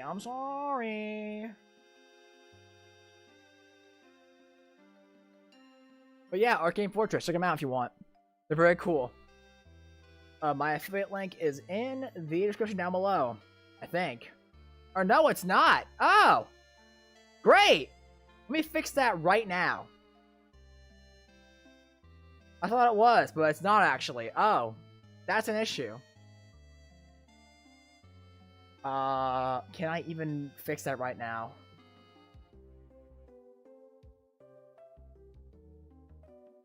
Hang on.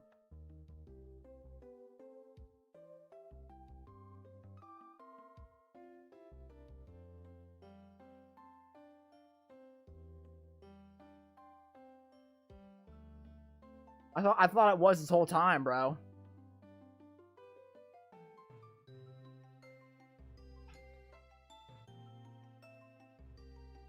There we go. Refixed now, I think.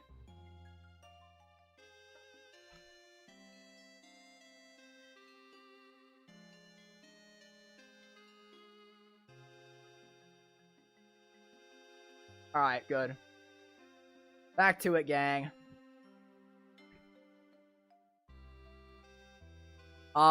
Patron is not good.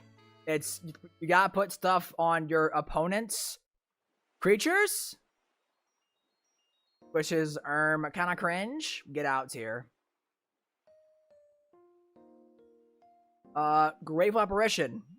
1 white for 1/1 flying spirit.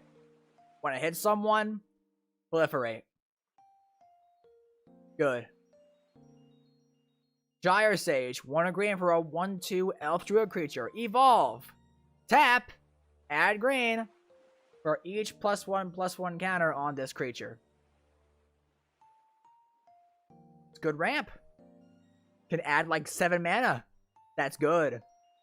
Incubation Druid.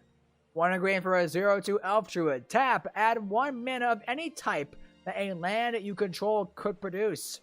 If this creature has a +1/+1 counter on it, add 3 mana of that type instead. Wow! Another really good ramp spell. Next up, we have Kimahari, Valiant's Guardian. 2 green, blue for a legendary 3/3 cat warrior creature, Vigilance. Ronso Rage. At the beginning of combat on your turn, put a +1/+1 counter on Kimahari and tap target creature an opponent controls. Then, you may have Kimahari become a copy of that creature. Except its name is Kimahari Valiant Guardian, and it has Vigilance and its ability. It grows every turn and becomes a copy of your opponent's best creature. And also taps it down, too, so it can't block as well. We like this, chat.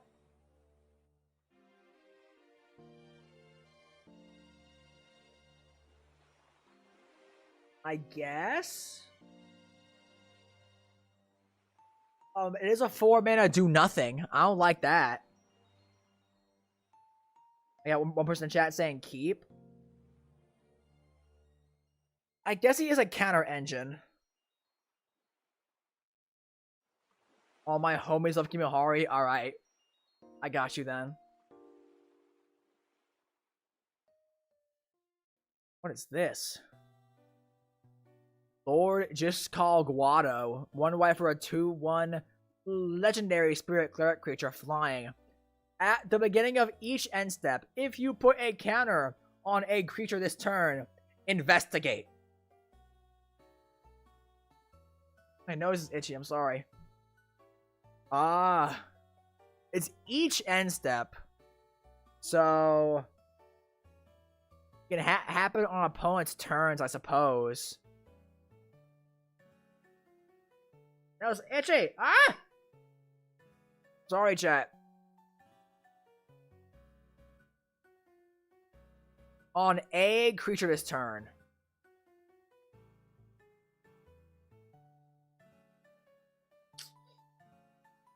I mean, you investigate once at least because Tidus, right?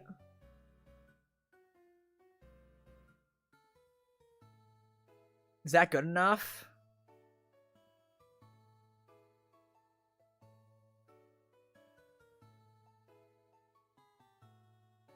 Okay, if we put in something that says draw a card, put a counter somewhere, we're gonna just keep it going. It's...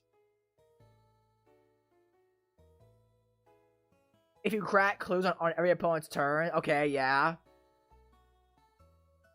I'm pretty sure there's creatures that put a +1/+1 counter on themselves when you draw. I mean, yeah, there's Chasm Skulker. So if you have Lore, Jiskal, and Chasm Skulker, you can just crack clues every opponent's turn and keep drawing cards. That's pretty good. Yeah, you can do that.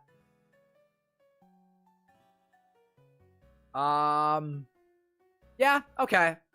I agree. Keep. He has flying too, so he can become like a big evasive beater. Next up, Lulu, Stern Guardian, 2 and a blue for a 2/3 legendary human wizard creature. Whenever an opponent attacks you, choose target creature attacking you. Put a stun counter on that creature, meaning the next time it untap, instead they remove a stun counter on it. And you can pay 4 to proliferate.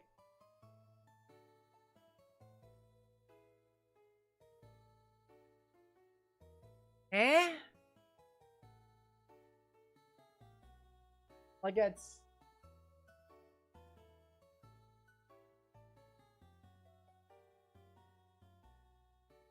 Sorry. It's like the weirdest Pillow Fort effect ever. It's not even like prevent that damage, put a stun counter on it. It's just put a stun counter on it. No. That's not good at all. Cut it. Luminous Brood Moth.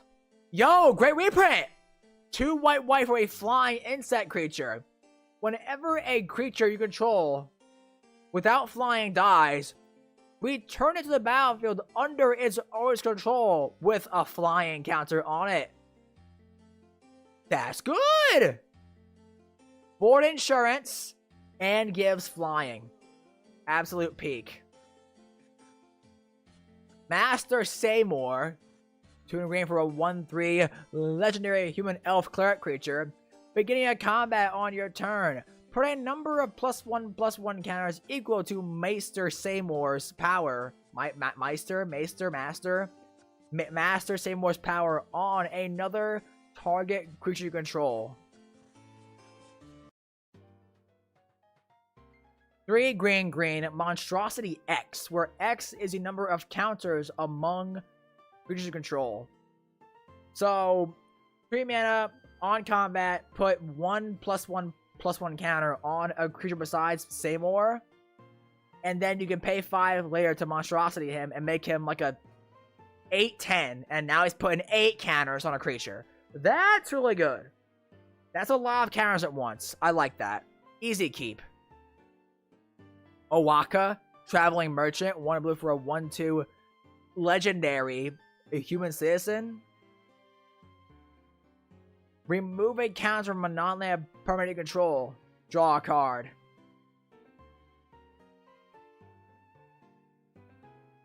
Nice and blue, Dark Confidant? I guess?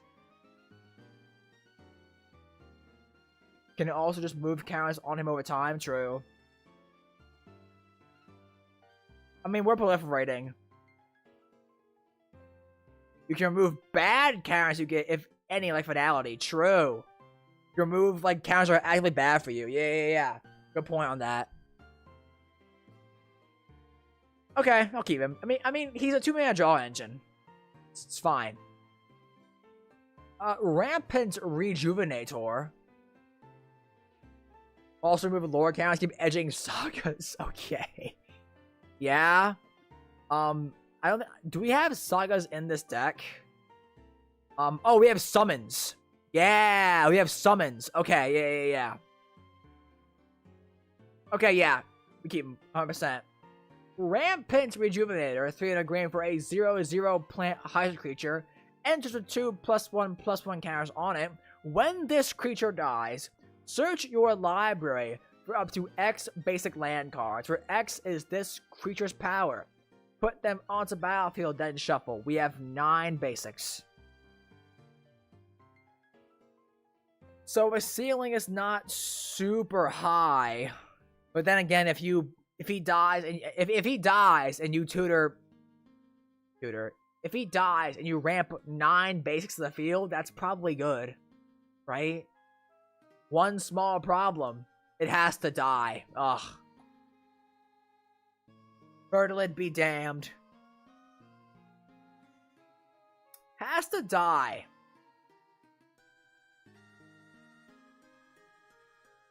I don't know, man. I've never been a big fan of this card, honestly. Is there like a sack outlet land we have? Like a high market or something? I don't think so. Nah. Has to die. It's just another way of saying holds counters and attacks really well, I guess. Okay. I mean, like, they can still chump block him. Unless we have Dust Shell Crawler.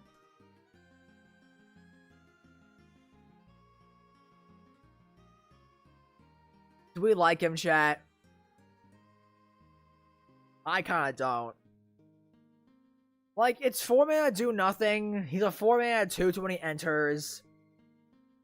The ceiling is there. I just feel like it's a little too slow, man. Can also set aside for other includes that are on. Yeah, like, I don't think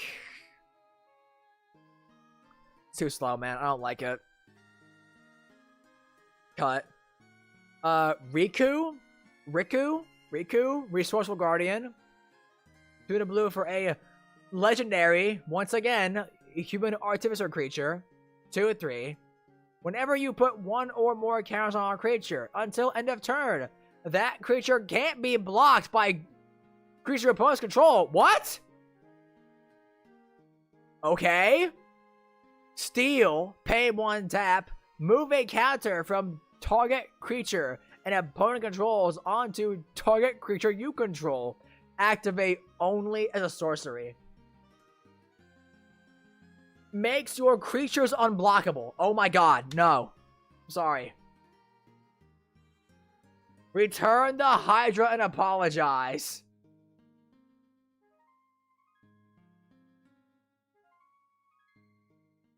Fine. Fine, I'm sorry. I'm sorry for doubting him. All of a sudden, he looks really good in this deck. My bad, gang. Scholar of New Horizons. 1 white for a 1/1. This creature enters with a +1/+1 counter on it. Tap. Remove a counter from a permanent you control. Search your library for a Plains card and reveal it. If an opponent controls more lands than you may put that card on the battlefield tapped. If you don't put the card onto the battlefield, put it into your hand and shuffle. Catch-up ramp in my green deck.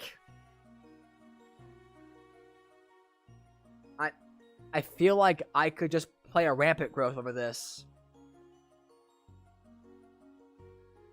Not even just a basic though. I mean, okay, I guess. So what? I can grab Radiant Grove or Prairie Stream. Remove lore counters. God damn it. Okay. Yeah, you got me. Is that gonna be the out every time? Remove lore counters? It probably is gonna be actually, yeah. And that's valid too. I can't even fight that. Shalinda, Yvonne Acolyte, green white, 2 mana for a 2/2, legendary human cleric creature, lifelink. Whenever another creature you control enters, put a +1/+1 counter on that creature if its power is less than Shalinda's power. Otherwise, put a +1/+1 counter on Shalinda. It's a nice, consistent counter engine. We keep it for 2 mana. Sin. Unending Cataclysm. 5 blue-green, 7 mana for a 5/5 legendary Leviathan avatar creature. Flying Trample. As Sin enters, me when I goon a Tifa, Sin. As Sin enters, remove all counters from any number of artifacts, creatures, and enchantments. Sin enters with X +1/+1 counters on it, where X is twice the number of counters removed this way.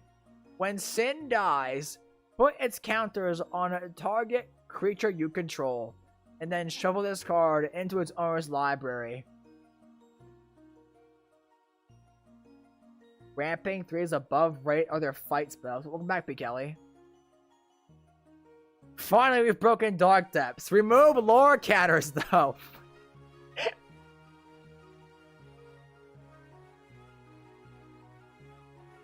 Are there fight spells?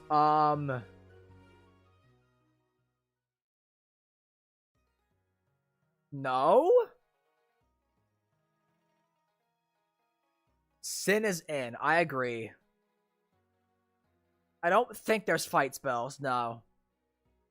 Maybe we'll fix it later on. Yeah, Sin's good. He's a finisher. Just flying trample, make him a 30/30 or whatever. Or I guess like a 31/31 and it's over. Alright, chat, we got 4 summons in this deck. What in the world? First up, we got Summon Ixion, 2 and a white, 3 mana for a 3/3, first strike, enchantment creature Saga Unicorn. Chapter 1, Arrow Spark. Exile target creature and opponent controls until this saga leaves the battlefield. Chapters 2 and 3, put a +1/+1 counter on each of the 2 target creatures you control. You gain 2 life. It's removal and it's counter engine for 3 mana. It's removal and it's a counter engine for 3 mana. We keep that. And once again, we can remove lore counters to keep Ixion around for longer. Good card. We keep that. Good card. Easy keep. Summon Magus Sisters, 4 green for a 5/5 haste enchantment Saga Fairy creature. Chapters 1, 2, and 3. Choose one at random.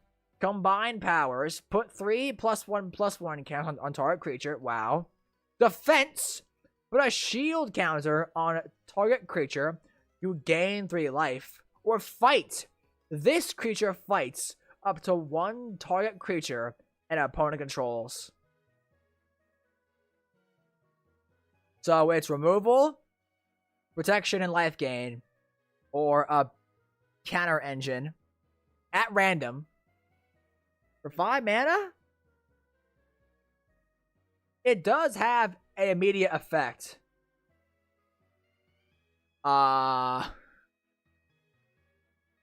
This has the word fight, but it isn't quite a fight spell. So I think that's to stay.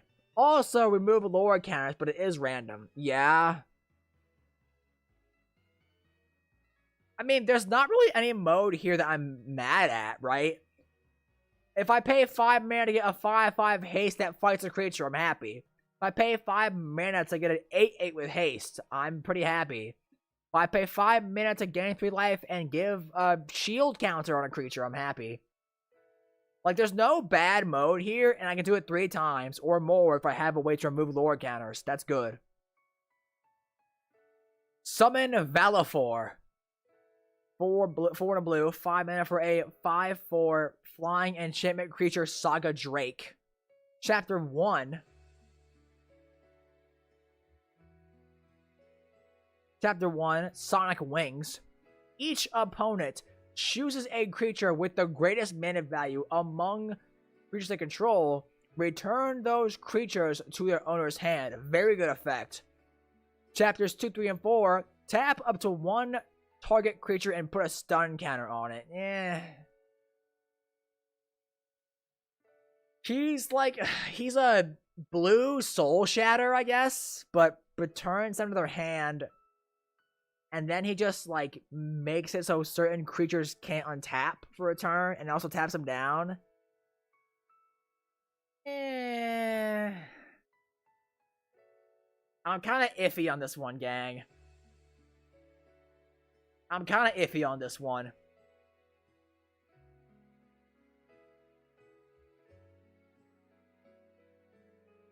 Chapter 1's pretty good, I guess. I guess if you get a way to remove lower counters and get a way to do Chapter 1 every turn, that's pretty good.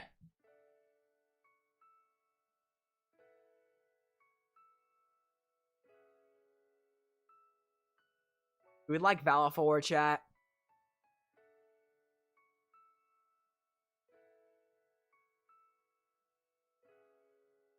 I need y'all's word. I need y'all's word. I don't know, man. How many ways are there to remove counters? I guess actually Tidus does it, right? Because you may move a counter. You can just put a lower counter on a Forgotten Agent if you want to. Like, you can just move the lower counter off of Valifor onto a random creature, and then get Chapter 1 every turn with just Tidus. Okay. I like that, actually. Like, with just Tidus alone, you can ensure you get Chapter 1 every turn. It's just Chapters 2, 3, and 4 I don't like. Like, bro, I just want to spam Chapter 1, honestly. And then, right, maybe you put the lower counters on another creature, and then you get, like, the Scholar. So it's like, you have a lower counter banked on another creature.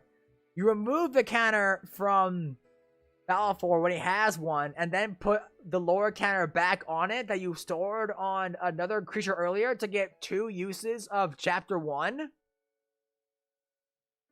Ah!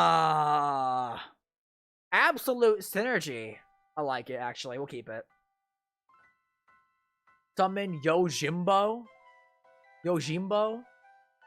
Being a white for a 5/5 Vigilance enchantment Saga Samurai creature. 4 mana 5/5 Vigilance. Wow.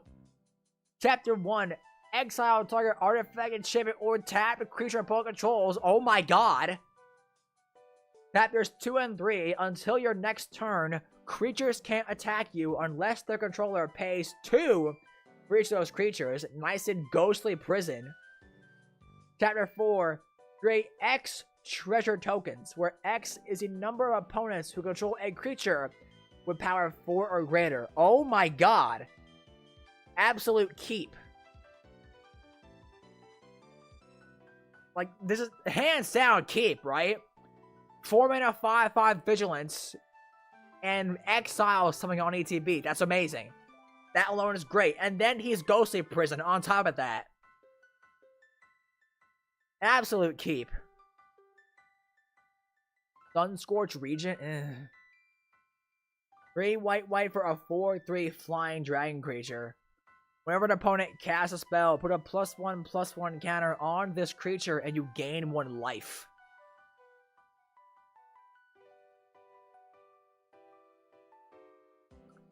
A little slow, I guess. Like, it's opponent cast a spell. Then again, we have Forgotten Ancient. But Forgotten Ancient is a player and moves around counters. Sunscorched Regent is just gonna gain you some life and get bigger over time. Then again, we have Tidus to move counters around, so maybe it's not that big of a deal.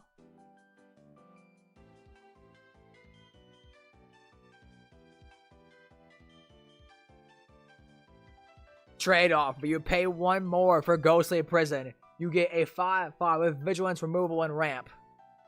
Yeah. Sunscorched Regent, it's a big beater. It's a big beater. It's fine. Polish Tracker, 2 and a green, 3/2, Landfall. When a land enters, investigate. Great. Solid card draw. When you sack a clue, put a +1/+1 counter on this creature. So once again, he can become a big beater later on. That's good. There's a good green card. Tromel. Seymour's Butler. 2 and a green for a 2/3. Once again, legendary elf advisor creature. Each other non-token creature you control enters with an additional +1/+1 counter on it. Nice and value engine. Pay 1, tap, proliferate X times, where X is a number of non-token creatures you control that enter the battlefield this turn. Oh my god. Bro.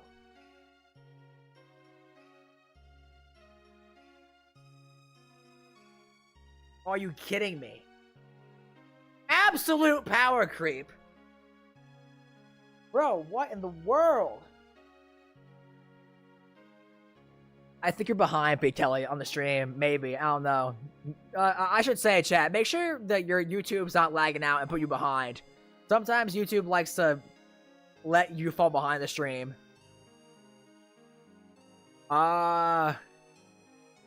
Pay 1 mana to proliferate 3 times, maybe? 4, 5? Sky's the limit, baby. Easy, keep. Yo, we've cut 3 cards so far, and we're already almost done with creatures. Okay. Waka, Devoted Guardian. 2 green-white for a 4/4. Reach, trample.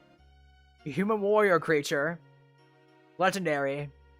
Whenever Waka deals combat damage to a player, destroy up to 1 target artifact that player controls, and put a +1/+1 counter on Waka. Okay. Blitzball Captain. At the beginning of your end step, if a counter was put on Waka this turn, put a +1/+1 counter on each other creature you control. What the hell, man? Why is there, like, no bad creature in this deck? Uktabi Orangutan is coping and seething right now. What the fuck, man? We've cut 3 cards out of the 34 creatures in this deck. Absolute keep. Walking Ballista. Amazing card. Yuna Grand Summoner. Is Ozolith, ramp, and a counter engine for 4 mana. Absolute keep. Moving on to sorceries, chat. Not the right printing. Collective Effort. 1 white, sorcery. Escalate. Tap an untapped creature you control. Pay this cost for each mode chosen beyond the first. Choose 1 or more. Destroy target creature power 4 or greater, and or destroy target enchantment, and or put a +1/+1 counter on each creature target player controls. Oh my god. Was sent to the Shadow with Timu ads. Oh, I'm sorry. So Waka's busted. Getting your end step, if you put a counter on Waka, put a counter on every creature you have, and when he hits someone, put a counter on Waka and destroy an artifact. Busted. Ballista's amazing. Yuna's really good. That's it. Collective Effort. Removes 2 things for 1 card, and buffs your board with counters, which is really good, since Tidus proliferates every turn. So it's not 1/+1/+1 counter on your board. It's 2 +1/+1 counters on your board. Ah! What's this? Damning Verdict. 3 white, 5 mana sorcery. Destroy all creatures with no counters on them. Nice and 5 mana in Garruk's Wake. Farewell. Okay. Alright, man. 4 white, 6 mana sorcery. It's choose 1 or more. Exile all artifacts, all creatures, all enchantments, and or all graveyards. It's a good card. It's just a good card. Also, going back to the beginning here, Alter Ego. This deck has like 1,000,000 legendary creatures. Like half of this deck's creature suite is legendary, it feels like. So, maybe not. What is that? 1, 2, 3, 4, 5, 6, 7, 8, 9, 10, 11. 11 legends out of our 34. Yeah, we 100% cut Altered Ego now. There's nothing really here that's super worth copying, I don't think. We cut that. Farewell. It's Farewell. For some reason, people get really pissed at this card. I don't understand why. It's a 6 mana Wrath. 6 mana Wraths deserve to be good. Like, bro, this card is the ultimate vibe check to see how much of a casual someone is. If you get pissed at Farewell, bro, you are for sure a casual player. No one should be getting salty at a 6 mana Wrath, bro. I don't understand it. Farseek. Good ramp. Promise of... wait a minute, hang on. Farseek. Good ramp. Also does grab your, dual lands here, like Prairie Stream and, what is it? Your Tangled Islet.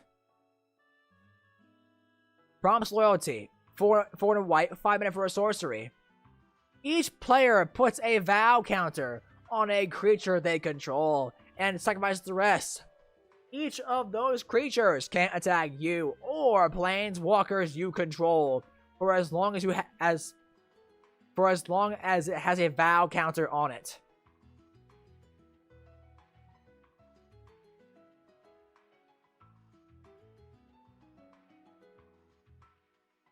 I'm not salty at Farewell. I'm salty at Farewell when it gets Eternal Witness or otherwise occur multiple times. I mean, that goes for any wipe, though, to be honest. Like, if anyone spams board wipes, it's like, alright, bro. You gotta die. Because otherwise, this game ain't gonna get nowhere if you keep spamming board wipes. 3 visits. Again, ramps you for, like, your campy vistas and whatnot. your dual lands with land types. Good. Yuna's decision. For the Grand Sorcery. Choose one. Continue the pilgrimage. Sacrifice a creature. If you do, draw a card. Then, may put a creature and or land card from your hand onto the battlefield. Okay. Or, find another way. Return 1 or 2 target permanent cards from your graveyard to your hand.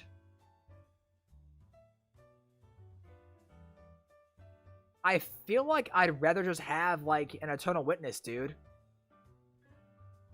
Like, the first mode... Okay, so it's very clearly meant to be, like, a single activation of Elvish Piper.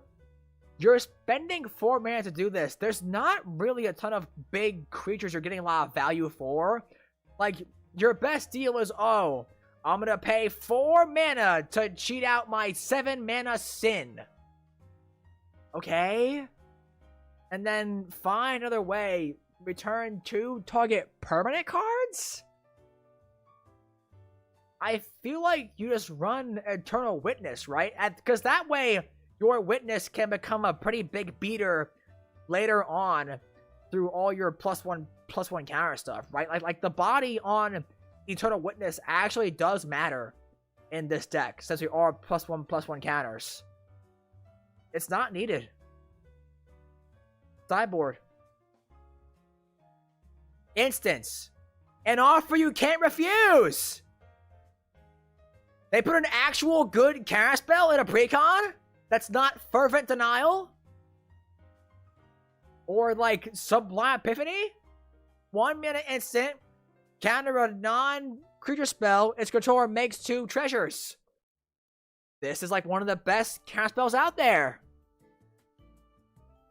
That's really good! Destroy Evil. 1 white. Instant. Choose one.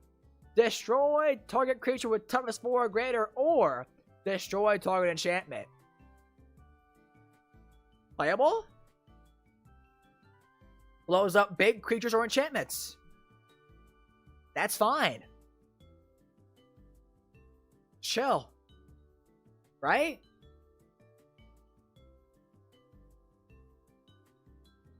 Endless Detour. Green, white, blue. 3 mana instant. The owner of target spell, non-land permanent, or card in a graveyard puts it on their choice of the top or bottom of their library.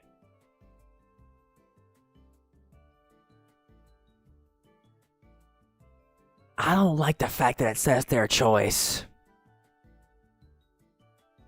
I'd rather play Beast Within, bro. I'd rather play Beast Within. Leyline of Life Force and a Leyline of Anticipation need to be in this deck. We'll get there. We'll get there, darling. Saying that because that is her name. I'm not calling my chat darling. Yeah. Just add Beast Within. It's just better, I think. I guess Beast Within can't hit spells, but 3 mana counter spells. The 3 mana Memory Lapse isn't good anyway. I guess it can also be recursion as well, because it's card in a graveyard. I don't care. No. Inspiring Call. 2 and a green. Instant. Draw a card for each creature you control with a +1/+1 counter on it. Those creatures gain indestructible until end of turn. Ha ha ha ha ha! Ha ha ha ha ha! Absolute keep. Path to Exile. It's good. Protection Magic. 1 white instant. Put a shield counter on each of up to 3 target creatures. If a creature with a shield counter on it would be dealt damage or destroyed, remove a shield counter from it. Armor of Light. Alt Physical Might. 2 mana save 3 creatures. That's pretty good. Pull from tomorrow. X blue blue instant. Draw X cards, then discard a card. This card is not bad. This card is totally playable. But I feel like if we just cut this for like Shamanic Revelation, dude, we would draw more cards for less mana and probably gain like 28 life.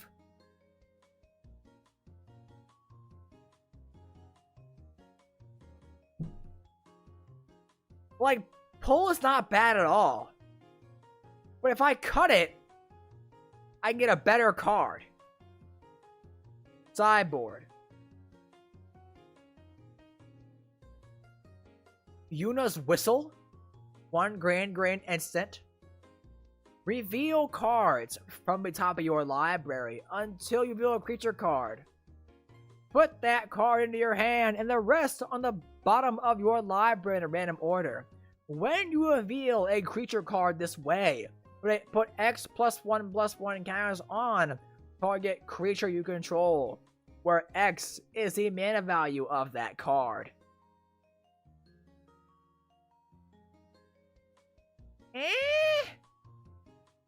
Okay, so you could whiff and hit Gyre Sage, or hit Nuts and hit like Summon Magus Sisters. And it's a cantrip that puts 5 +1/+1 counters on target creature for 3 mana at instant speed. Do we like this, chat? I don't know.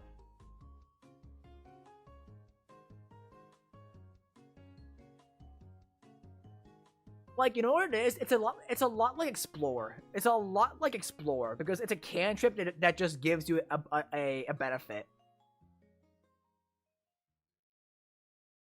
It'll always hit a creature too. So it's not like, oh, 3-minute instant draw a land. Or draw a card you don't really care about. The floor is meh, but then again, it's a cantrip. So do you care that much? I don't think so. I think it's fine. Like, the ceiling is you hit Sin and put 7 counters on a creature at instant speed. That's pretty damn good. Can also be a combat trick too, right? Yeah. Signet, keep. Blitz Ball Stadium. X and a blue artifact. When this artifact enters support X, go for the goal! 3 and tap. Until end of turn, target creature gains. Whenever this creature deals combat damage to a player, draw a card for each kind of counter on it. And it can't be blocked this turn. For each kind of counter. So, I've seen literally 0 keyword counters so far. So it's probably gonna be draw 2 at most. Probably just draw 1 most of the time. Support X is nice. It's blue and X, put X counters on your board. That's not terrible. Makes it so some things can't be blocked. I don't think that's really necessary, dude. Like with Tidus in the command zone, your board should be becoming like a bunch of 8/8s pretty fast. Do you need this? I don't think you do, man. I got chat saying keeper. I'm not sure I agree. Shield, flying. Okay, shield. Okay, yeah. What's the flying counter from?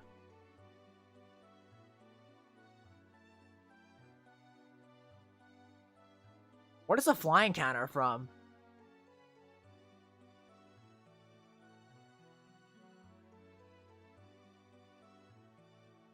There's a vow counter too, I guess.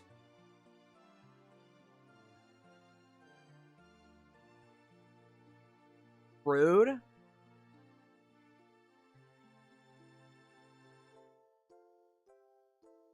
Oh, the brood moth. Yeah. Okay. Okay, so plus Val counters plus brood moth. That's 6 total counters you can have on one creature if we min-max. I guess it is like it's a good like +1/+1 counter spell, I guess. It's just like, okay, I need some counters, you know, I'm gonna pay 2 into this. Put some counters on things. Alright. You got me. Check convinced me. Everflowing Chalice. Amazing with Tidus. Keep. Soul Ring. Keep. Red for the hunt. 1 green blue. Enchantment. Whenever a creature control with a +1/+1 counter on it deals combat damage to a player may draw a card. Amazing! Card draw. Fight Rigging. 2 and a green enchantment. Hideaway 5. When it enters, look at top 5 cards in the library. Exile 1 face down and put the rest on the bottom in a random order. At the beginning of combat on your turn, put a +1/+1 counter on target creature control. Then, if you control a creature with power 7 or greater, you may play the exile card without paying its mana cost. +1/+1 counter engine. Gets you a free card for free. Or gets you a free card you can cast for free. It's a +1/+1 counter engine. Absolute keep. Hardened Scales. How much card draw do you need in this deck? We'll find out. We'll get there in a second. We'll go over card draw once we do finish the keeps here and cuts. Hardened Scales. +1/+1 counter enhancer. Good. Inexorable Tide, chat. 3 blue enchantment. Whenever you cast a spell, proliferate.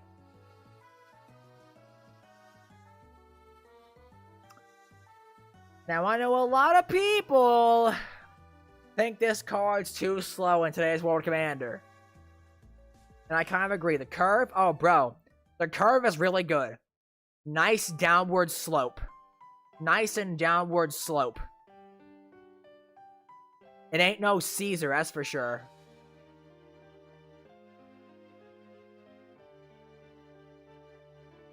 Makes Inexorable look better, true. Like, if you can cast this and then cast a 2-drop, you're fine, right? There's like 15 2-drops and 13 14 3-drops.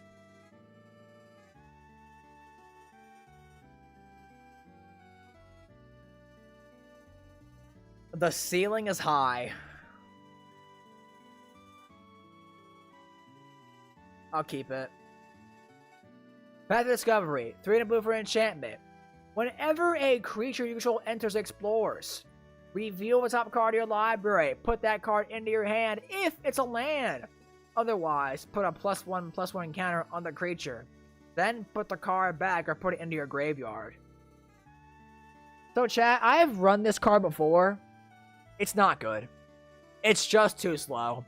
If it was 3 mana, it'd be good, but at 4 mana, dude, it's just too awkward. It's just too slow. It's not good. We cut it. Summoner's Sending. 1 white for enchantment. At the beginning of your end step, you may exile target creature card from a graveyard. If you do, create a 1/1 white spirit creature token with flying and put a +1/+1 counter on it if the exile card's mana value is 4 or greater. This is graveyard hate that makes flying tokens to put +1/+1 counters on, and if you exile big cards, it already starts with a counter on it to be proliferated. That's good! That's really good! Together Forever. White enchantment. When it enters, support 2. Pay 1. Choose target creature with a counter on it. When that creature dies this turn, return that card to its owner's hand.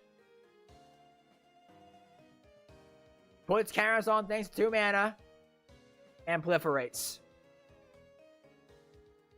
Not proliferates. Is board protection. My bad. Or not board protection. More so like board insurance. So you can save things and get it back to your hand if things die. Wait, I missed a card. I'm stupid. What is this? Sphere Grid. 1 green enchantment. Whenever a creature you control deals combat damage to a player, put a +1/+1 counter on that creature. Creatures you control with +1/+1 counters on them have reach and trample. What the fuck, man? This deck has like no bad cards. It's what? It's Ego, Auron, Patron, Lulu, and Path. And Eunice. There's like 6 bad cards that are actively bad. We cut 2 extra because we just could, I guess. That was a land base, man. Remember, we don't go above 8 tap lands. Wild is 1. Beachfront is 2. Path is 3. Radiant Grove is 4. Citadel is 5.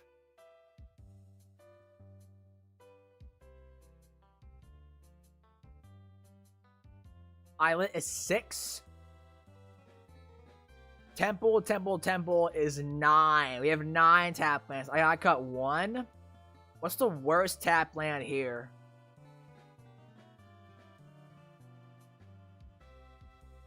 Probably the idyllic beachfront.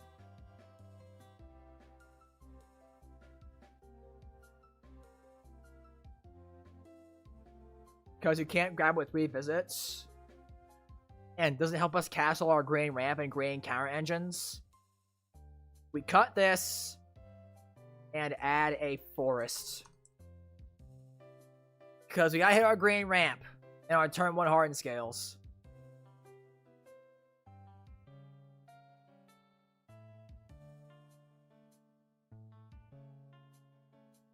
Oh, wait, yeah, turn on tags. What? No. Oh my god.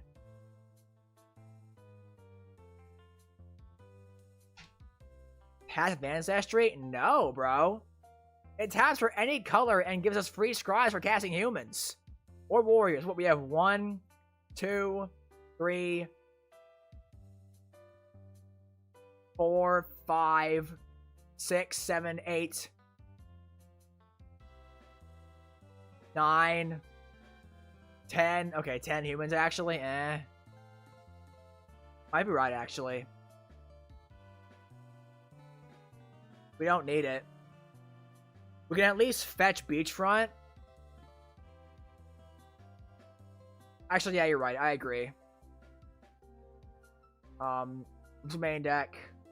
Move path to sideboard. I can't. Here, we'll do this. Snow-covered forest. That way, it'll actually be clear. You can just add a regular forest. It doesn't have to be snow-covered. But the Moxfield won't let me just tag a single land with additions. So, we're here. We wanted to add Shamanic.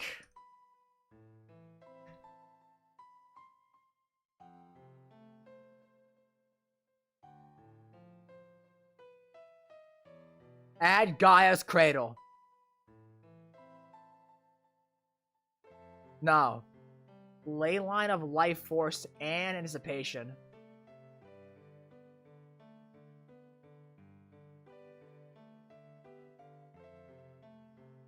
Creature spells can't be countered?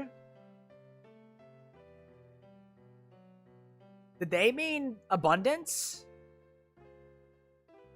Because the ability? Why Life Force? Just turns off counter spells. Also cost $7 for some reason. Not sure why. Proven the real. So I think they had said that in reference to Yuna being the commander. I don't think Free the Real is worth it if we're not running Yuna as a commander, honestly. Maybe. Ominous Seas, Myojin, Dawn of a New Age.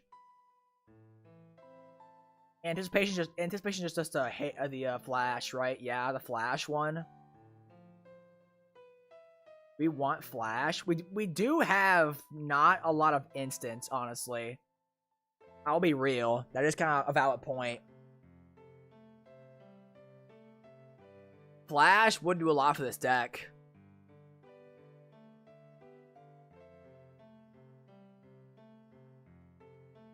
Myojin? Okay, hang on, chat. Card draw. You mentioned card draw. Blitzball 1, Revelation 2, Tidus 3, Magus 4,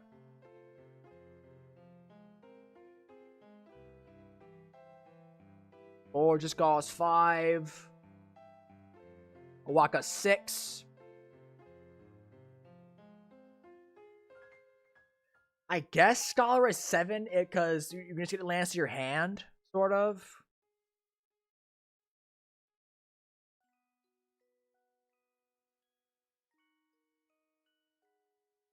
Tracker is 7.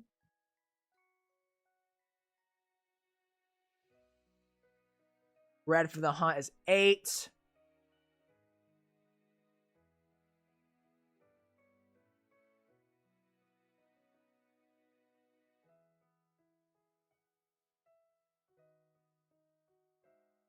Eight card draw. Chat. We can add more, 100%. Fenrir for ramp. What is Fenrir? Summon Fenrir, also a solid creature. Search for basic land, put on battlefield tapped. When you next cast a creature spell of its turn, it enters with additional counter on it. And chapter 3, you can draw a card if you control a creature with the greatest power or have greatest power. Okay, sure. He's an uncommon in the main set. And you can just trigger his stuff multiple times. I need card draw, chat. Is there more, like, remove a counter stuff? I want more remove a counter shenanigans to, like, get more Saga shenanigans. Dawn of a New Age.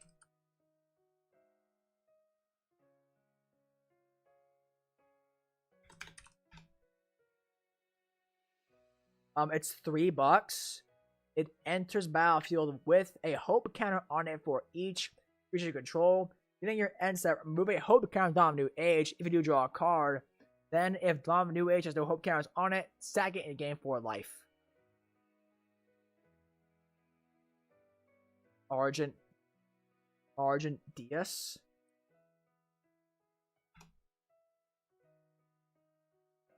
No. Like, I don't really want to exile my own things in this deck. I don't think it's needed, honestly. Like, I guess it is, like, somewhat decent removal. Is that why I'm stressing it? Now for card draw? Like, whenever someone recommends Argent Deus, I always think, oh, yeah, because for the card draw, because you can exile your own things, draw 2 cards. But I guess we can proliferate oil counters and actually kill things at instant speed too. I guess it depends on how much you don't like your opponent drawing 2 cards.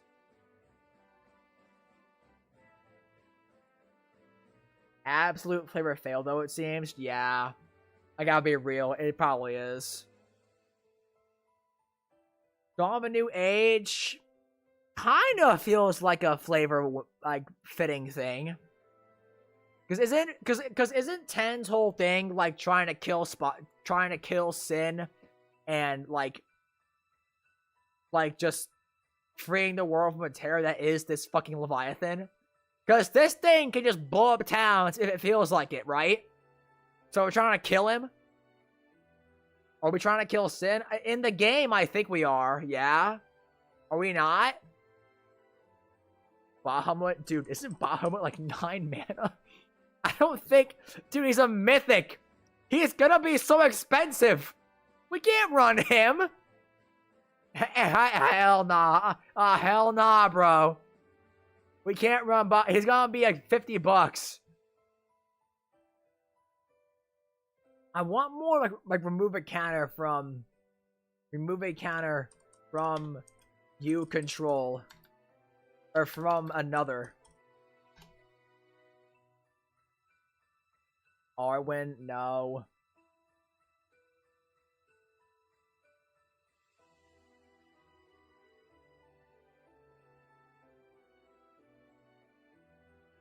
What does Soul Diviner say? Remove a counter from and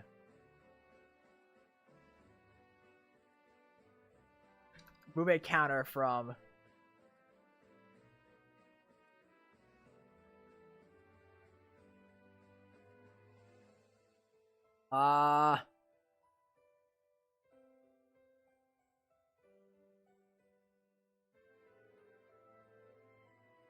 I just do like from permanent.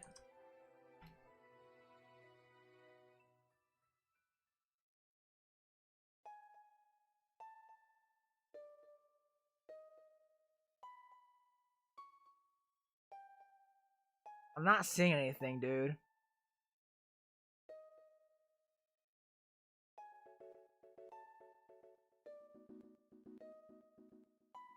Power conduit? Maybe? No, not clock spinning. Card's terrible.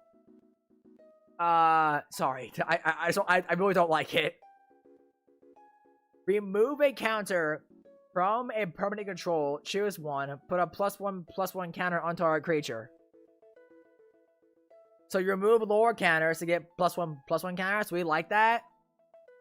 Then again, it's only good with lore counters, which we can't really guarantee we'll get every time. We have 5.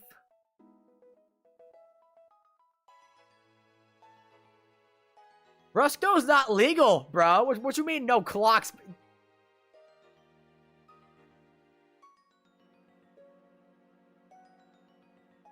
Let me get this straight, chat. Oh, let me see. Okay. 1 blue mana. Buy back 3. Choose a counter on target permanent or spend a card. Remove that counter from that permanent. No.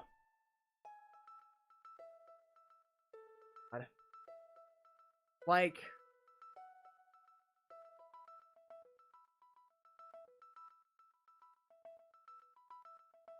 I don't think Precons worth it, bro. Like, we don't have that many sagas.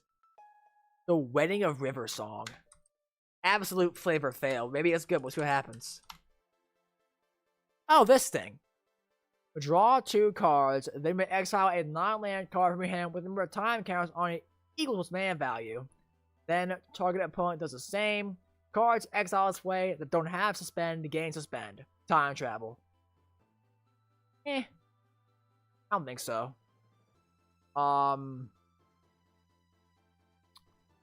Like, what do we need, chat? We have 6 slots left. Spider-Man? No. I add no Spider-Man. No, not Spider-Man. What the fuck? Chat tweaking. From...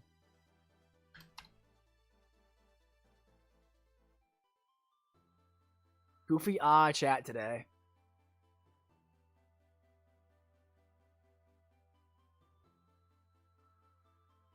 Can I get not Karwa stuff, please?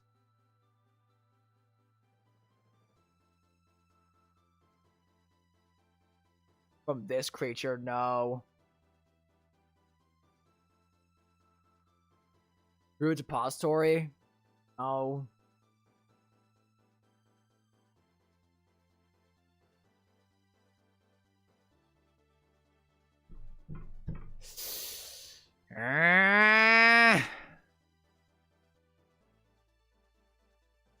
Come on, man. There's something here. I know there is. Remove a counter from No, I'm not making SpongeBob a commander. Fuck off. No. Oh my god. From hard respects. Ah! Ah!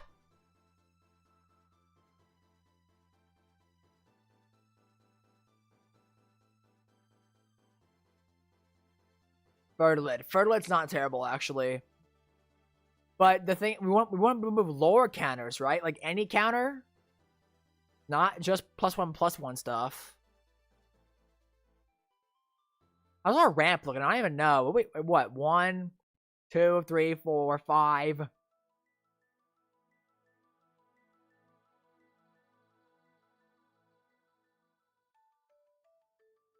6, 7.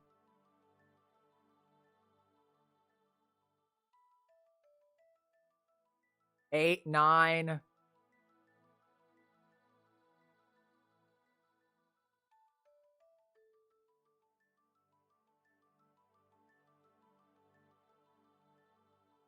10, 11. Okay. Fine. Fertilid puts us at an even 12. The 40k cards. So 40k cards are massive flavor fails, I think. Is ramp good? I mean, we're at 12 now, I think. That's probably a good number. Like, our curve is not high at all. It's a little higher than Cloud's was. I could maybe be convinced to add, like, 2 more to go to 14. We have 5 slots left, though, to be honest.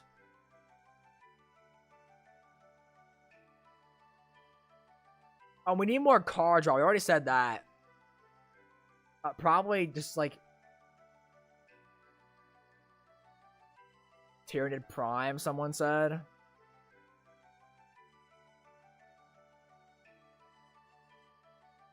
What's Tyranid Prime? This card better be really good if I'm going to add a Tyrannid to my Final Fantasy deck. Evolve. Other creatures in control evolve. I think this is actually like, really not good. Because the creatures... Okay. Whenever a creature enters the battlefield under control, if that creature has greater power or toughness than this creature, put a +1/+1 counter on this creature. I think once your whole board has like 2 counters on it, it'll stop working. Sanctuary Warden, what is that?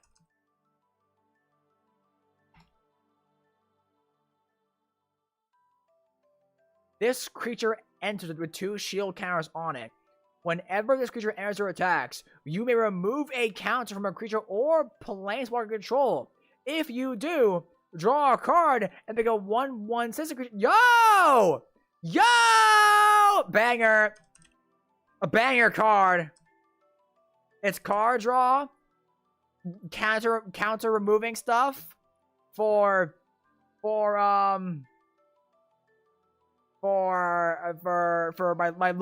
my sagas, and makes tokens to buff. Yo, absolute banger. Good card. 4 more slots, chat.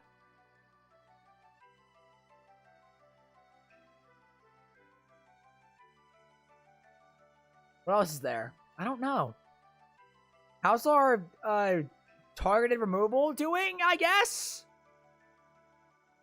Oh wait, I said Beast Within, didn't I? Yeah, I said Beast Within. Because we cut Endless Detour. I also said Eternal Witness earlier. Because of because we cut the Yuna's Decision. I'll add that as well. Yo, chat, are you noticing how all we're adding is green cards? Huh. That's really strange.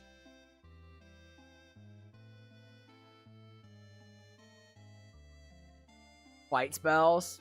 We need fight spells?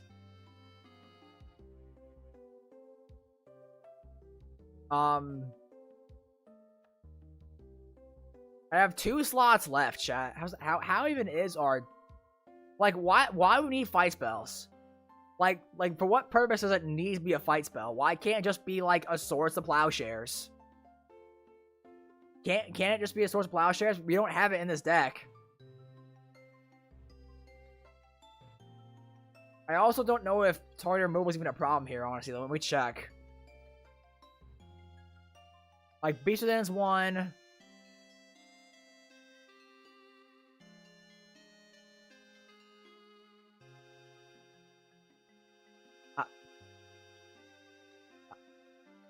Oh. Ixion is 2. Yojimbo is 3. Valifor is... No, not Valifor. That's not Mass. That's not targeted. At 3. Waka's 4 if it hits someone. Ballista is 5-ish? An Offer is 6. Destroy Evil is 7. Path to Exile is 8. Okay. Collective Effort 9. Bro, this deck has no holes. What do I do? Add a tutor, I guess? Wait, do I just add a Court of Calling and call it a day? I mean, I have 2 slots. Do I add a Court of Calling, gang? It's Convoke. We have lots of things making little rinky-dink tokens for Convoke purposes. And this deck kind of does feel like a toolbox deck. Also an instant. So I could, Tifa got some, okay. Alright, bro. I guess Court of Calling. It's like $3 for the bundle version, or whatever this P means. It's kind of on flavor, I think, because there's Sin in here for some reason. Also an instant.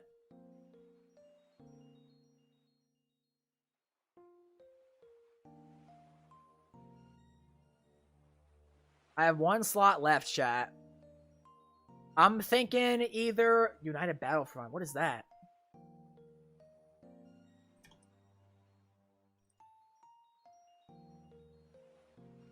Look at top 6 cards in your library. We put up to 2 target non-creature, non-land permanent cards with mana value 3 or less from among them onto the battlefield. Non-creature, non-land? No! I'm sorry. Respectful bounce, man. I don't think that's good. It has to be a permanent. We have 4 artifacts and 8 enchantments. I disagree. I don't think it's that good.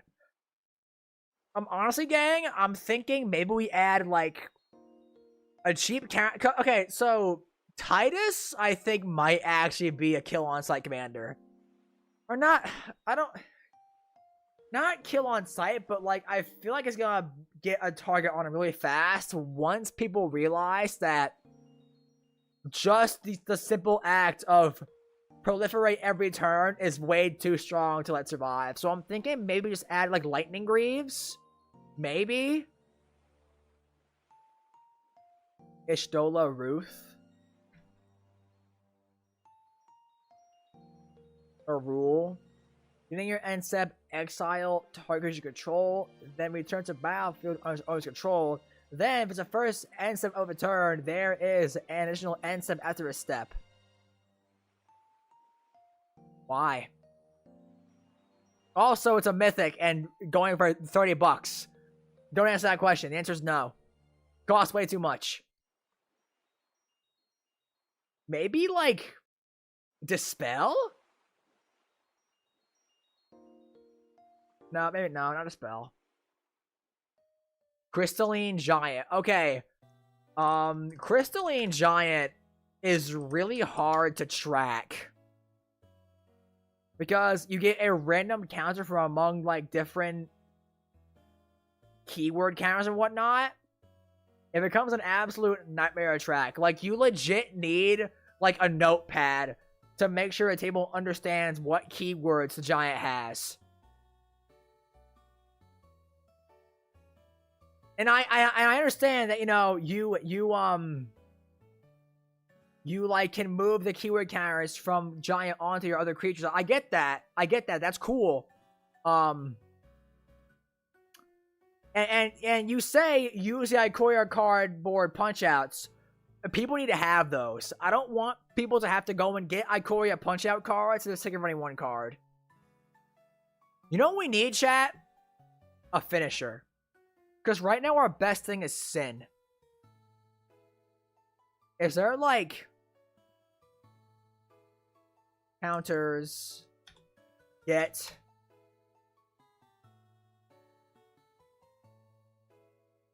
beta progress? We already have it in there.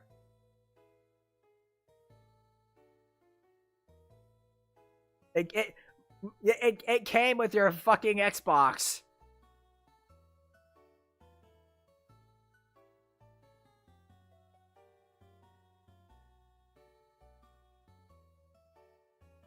Got the cut earlier, now we kept them.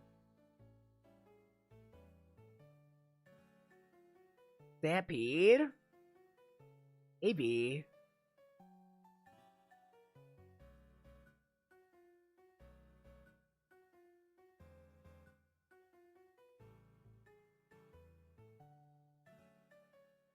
Like, I'm thinking either Bristly Bill is very expensive. No, we cannot add him. Stampede. The elephant. Oh! Hamza! Yeah! Hamza's a banger, bro. Okay. Okay, Hamza, chat. 4 green, white, 5/5. Legendary elephant warrior creature. This spell costs 1 less to cast for each creature control with a +1/+1 counter on it. And then, creature spells you cast cost 1 less to cast for each creature you control with a +1/+1 counter on it. Makes your entire deck just free. Makes your whole deck free, bro. Nice and 0 mana for a 5/5 counters Ballista. Also a mutate target. Why do you keep going on? Yeah, sure. Got it, man.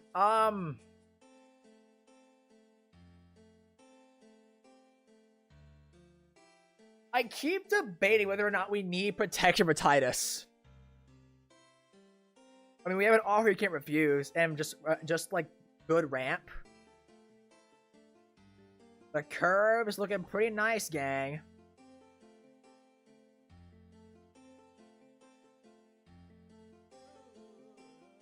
Is that good? Only cut 9 cards. We cut 12 in Cloud. We cut even less in the Tidus deck. That's pretty good.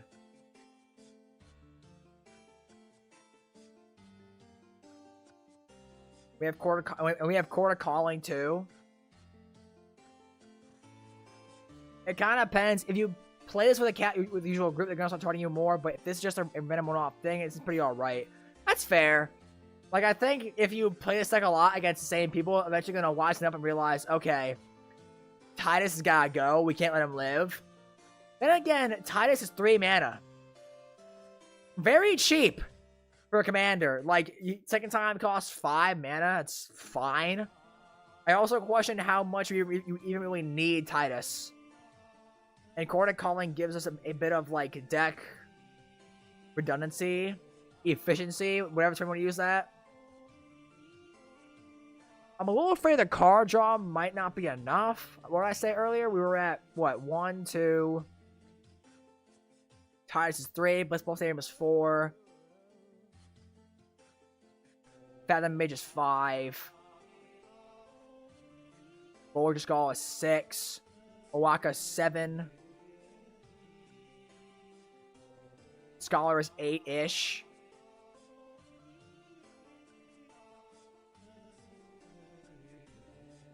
Tracker is 9.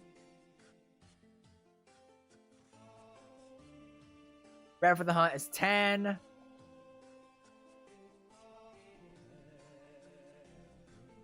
And we have a cantrip with Yuna's Whistle. We can abuse his card draw. True. Like, Tidus being drawn in the commands was very good. What is it? Laura Driscoll can always draw, like, if you need to, crack a clue on every opponent's turn with a Chasm Skulker out, and you're fine. You're so chill. Can I add a Tooth and Nail in this deck? Didn't they put Tooth and Nail in Foundations? They did. Oh, no, it was in Commander Masters. It's... Bro, Tooth and Nail is $1.50? Okay. Nah, bro. I gotta make room for Tooth and Nail, bro. Being able to grab any 2 creatures to your field in this deck, specifically, has to be so nuts. Like, bro, just grab Bane of Progress. And I grab Bane of Progress and, like, a Sin. So you blow up the board, make Bane of Progress a really big creature, and then Sin trigger happens, so you remove all counters from Bane of Progress, put the counters on Sin, and make him a 20-20, or, you know, 25-25, flying champ or whatever. Yeah, okay. I want to add to the nail. So maybe cut... Inexorable Tide, maybe? I want to cut one more card, chat. I mean, we cut literally 9 cards. Usually videos are like, okay, we cut 10 cards. Usually I got cut like 25 in these streams in the past. We've cut 9 in this deck. Deck is so well made, bro. What do I cut? Like, with so many creatures, it feels correct to just run, like, a couple of creatures to the field, too. Like, Quarter Calling, like, with a deck with this big of a creature density and variety, it just feels correct to add in to the field creature tutors. Quarter Calling is 1, that's good. I think 2 is a bit more consistent. Also, Tooth and Nail by itself is a finisher. Inexorable Tide, Reasonable Cut, I think it is too. Like, with the deck's low curve, it's not terrible, but it can be a little, or no, not additions, no. Like, with the deck's curve, it can be, it's not as bad since the deck's curve is so low, but if I'm gonna add a 9 mana card, it makes sense to cut the a bigger mana value thing and add Tooth and Nail.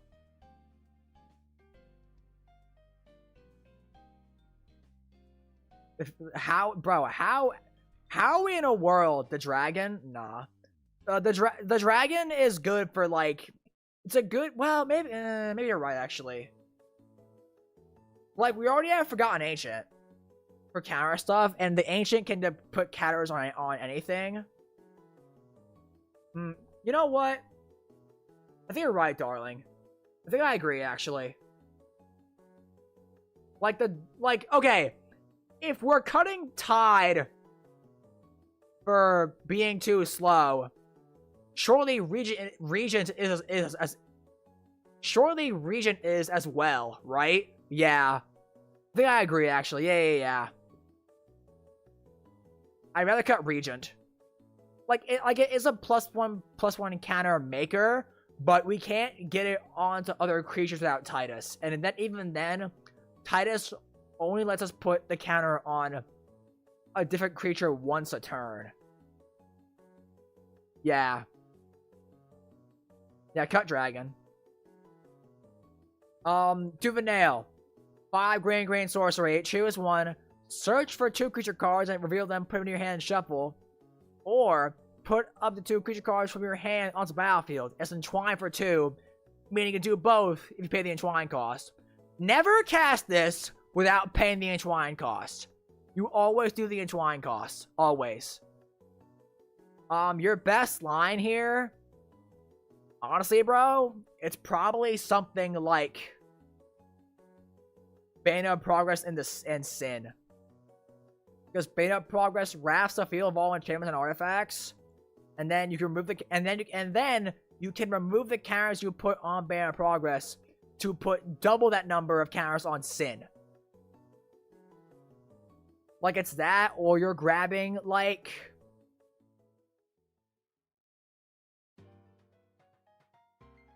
Like, Walking Ballista and... Oh, no, not Ballista.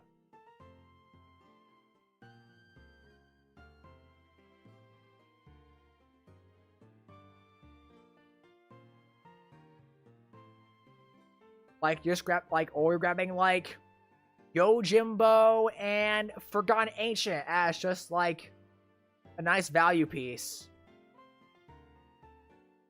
Okay, so you can't grab... So you can't grab Ballista with Tooth and Nail, because if you do that, it dies because of 0/0. But you can do that if you have one of these several cards that's like creatures just enter with an extra counter on them. Like, what is it? The, I know there's one here. Like Shalinda. Or JK, no. Doesn't work either. Tromel does it. So if you have Tromel out, you can do that. Is it just him? I guess there was more.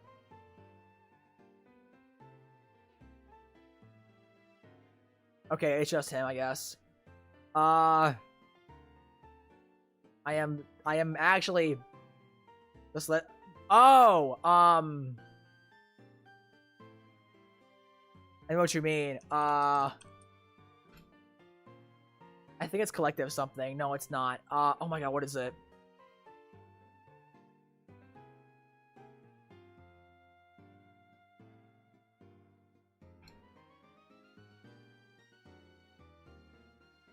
Conclave Mentor. Put it that many +1, yeah. I ain't gonna lie, Chad. Tooth and Nail kind of seeming not great all of a sudden. Like, okay, you can't really end the game with Tooth and Nail in this list like you can with like other decks. Like, your game-ending play is probably just like Bane of Progress Sin, honestly. Like, that probably is your ending play. If you just want to do, like, a value play, you can just do, like Chocobo Knights and Bellafor or something. If you have Tromel out beforehand, you can grab Walking Ballista and Gata and Luzu with Tidus out to have Ballista just go infinitely big with counters and then kill the board that way. But that's a lot of pieces you need to get beforehand. I don't know. Like,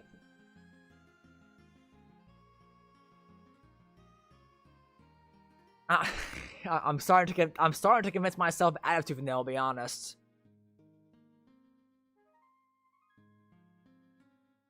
Any Heliod help this deck? Do we need Heliods? Honestly, they're expensive too. Sun Crowns when everyone plays.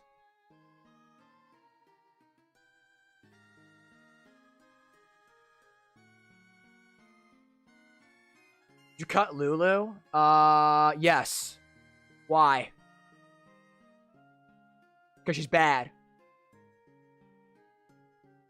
She's just like a really bad fog. She's just like a really bad ghostly prison. Doesn't prevent damage at all.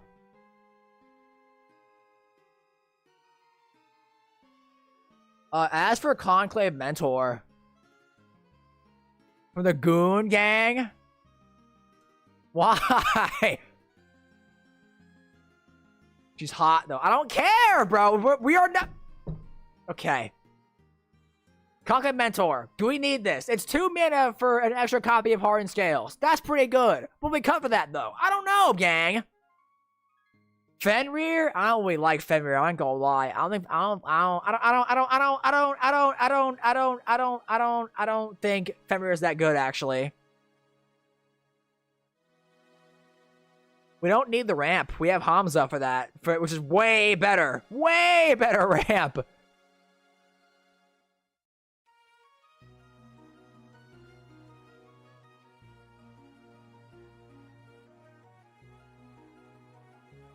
Nah. Like, do we even need the Conclave Mentor, gang? At least a rap already. I am experienced in music production, so I could. I'm not going to, though. I'm white. Can't rap. I don't have it in me. I don't got that dog in me. Yeah, man. Like, look, I see the vision with Fenrir because, you know, the summons and whatnot. I think I'd rather have a second copy of Hardened Scales in a second, honestly. Like, believe it or not, somehow Hardened Scales is the only, like, counter doubler, I think. Yeah, I don't like him. I'm sorry. I'm sorry, gang.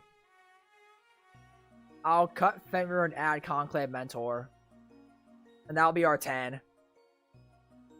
All things considered, not a bad deck at all. Like, dude, usually I need to cut, like, 20 plus cards from these decks.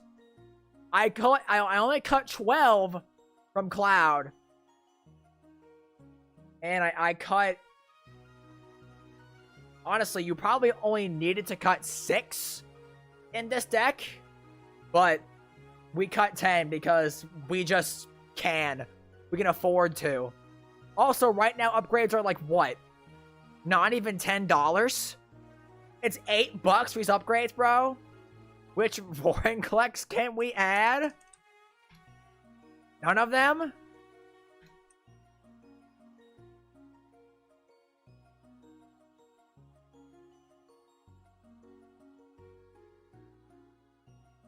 They're all flavor fails. Holy shit, $50. I'm good. Yeah. I think I call it there, chat. We call it there. We added, so, Tooth and Nail. The ideal line with Tooth and Nail in this list, as it is, I think your best game-ending play, assuming you have no, like, pre-established board state that makes certain choices better, is Bane Up Progress into Sin. And you stack the ETB triggers as Bane Up Progress first, Sin second. That way, Bane Up Progress rafts the board and gets all the counters, and then you remove all the counters Bane Up Progress has with Sin to put double that number on Sin. Likely making Sin a, like, 26-26. Just a massive flying trampling beater. I think that's probably your most consistent line with Tooth and Nail.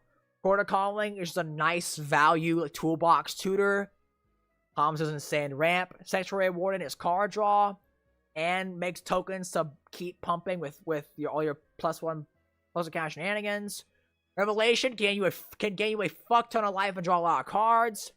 The forest should be a regular forest. It is not even snow covered. We only added that because Moxfield won't let me tag a single forest as an addition. Thank you. Beast Within, just a great removal spell. Fertilid, great ramp spell. And Conclave Mentor is just a second copy of Hardened Scales.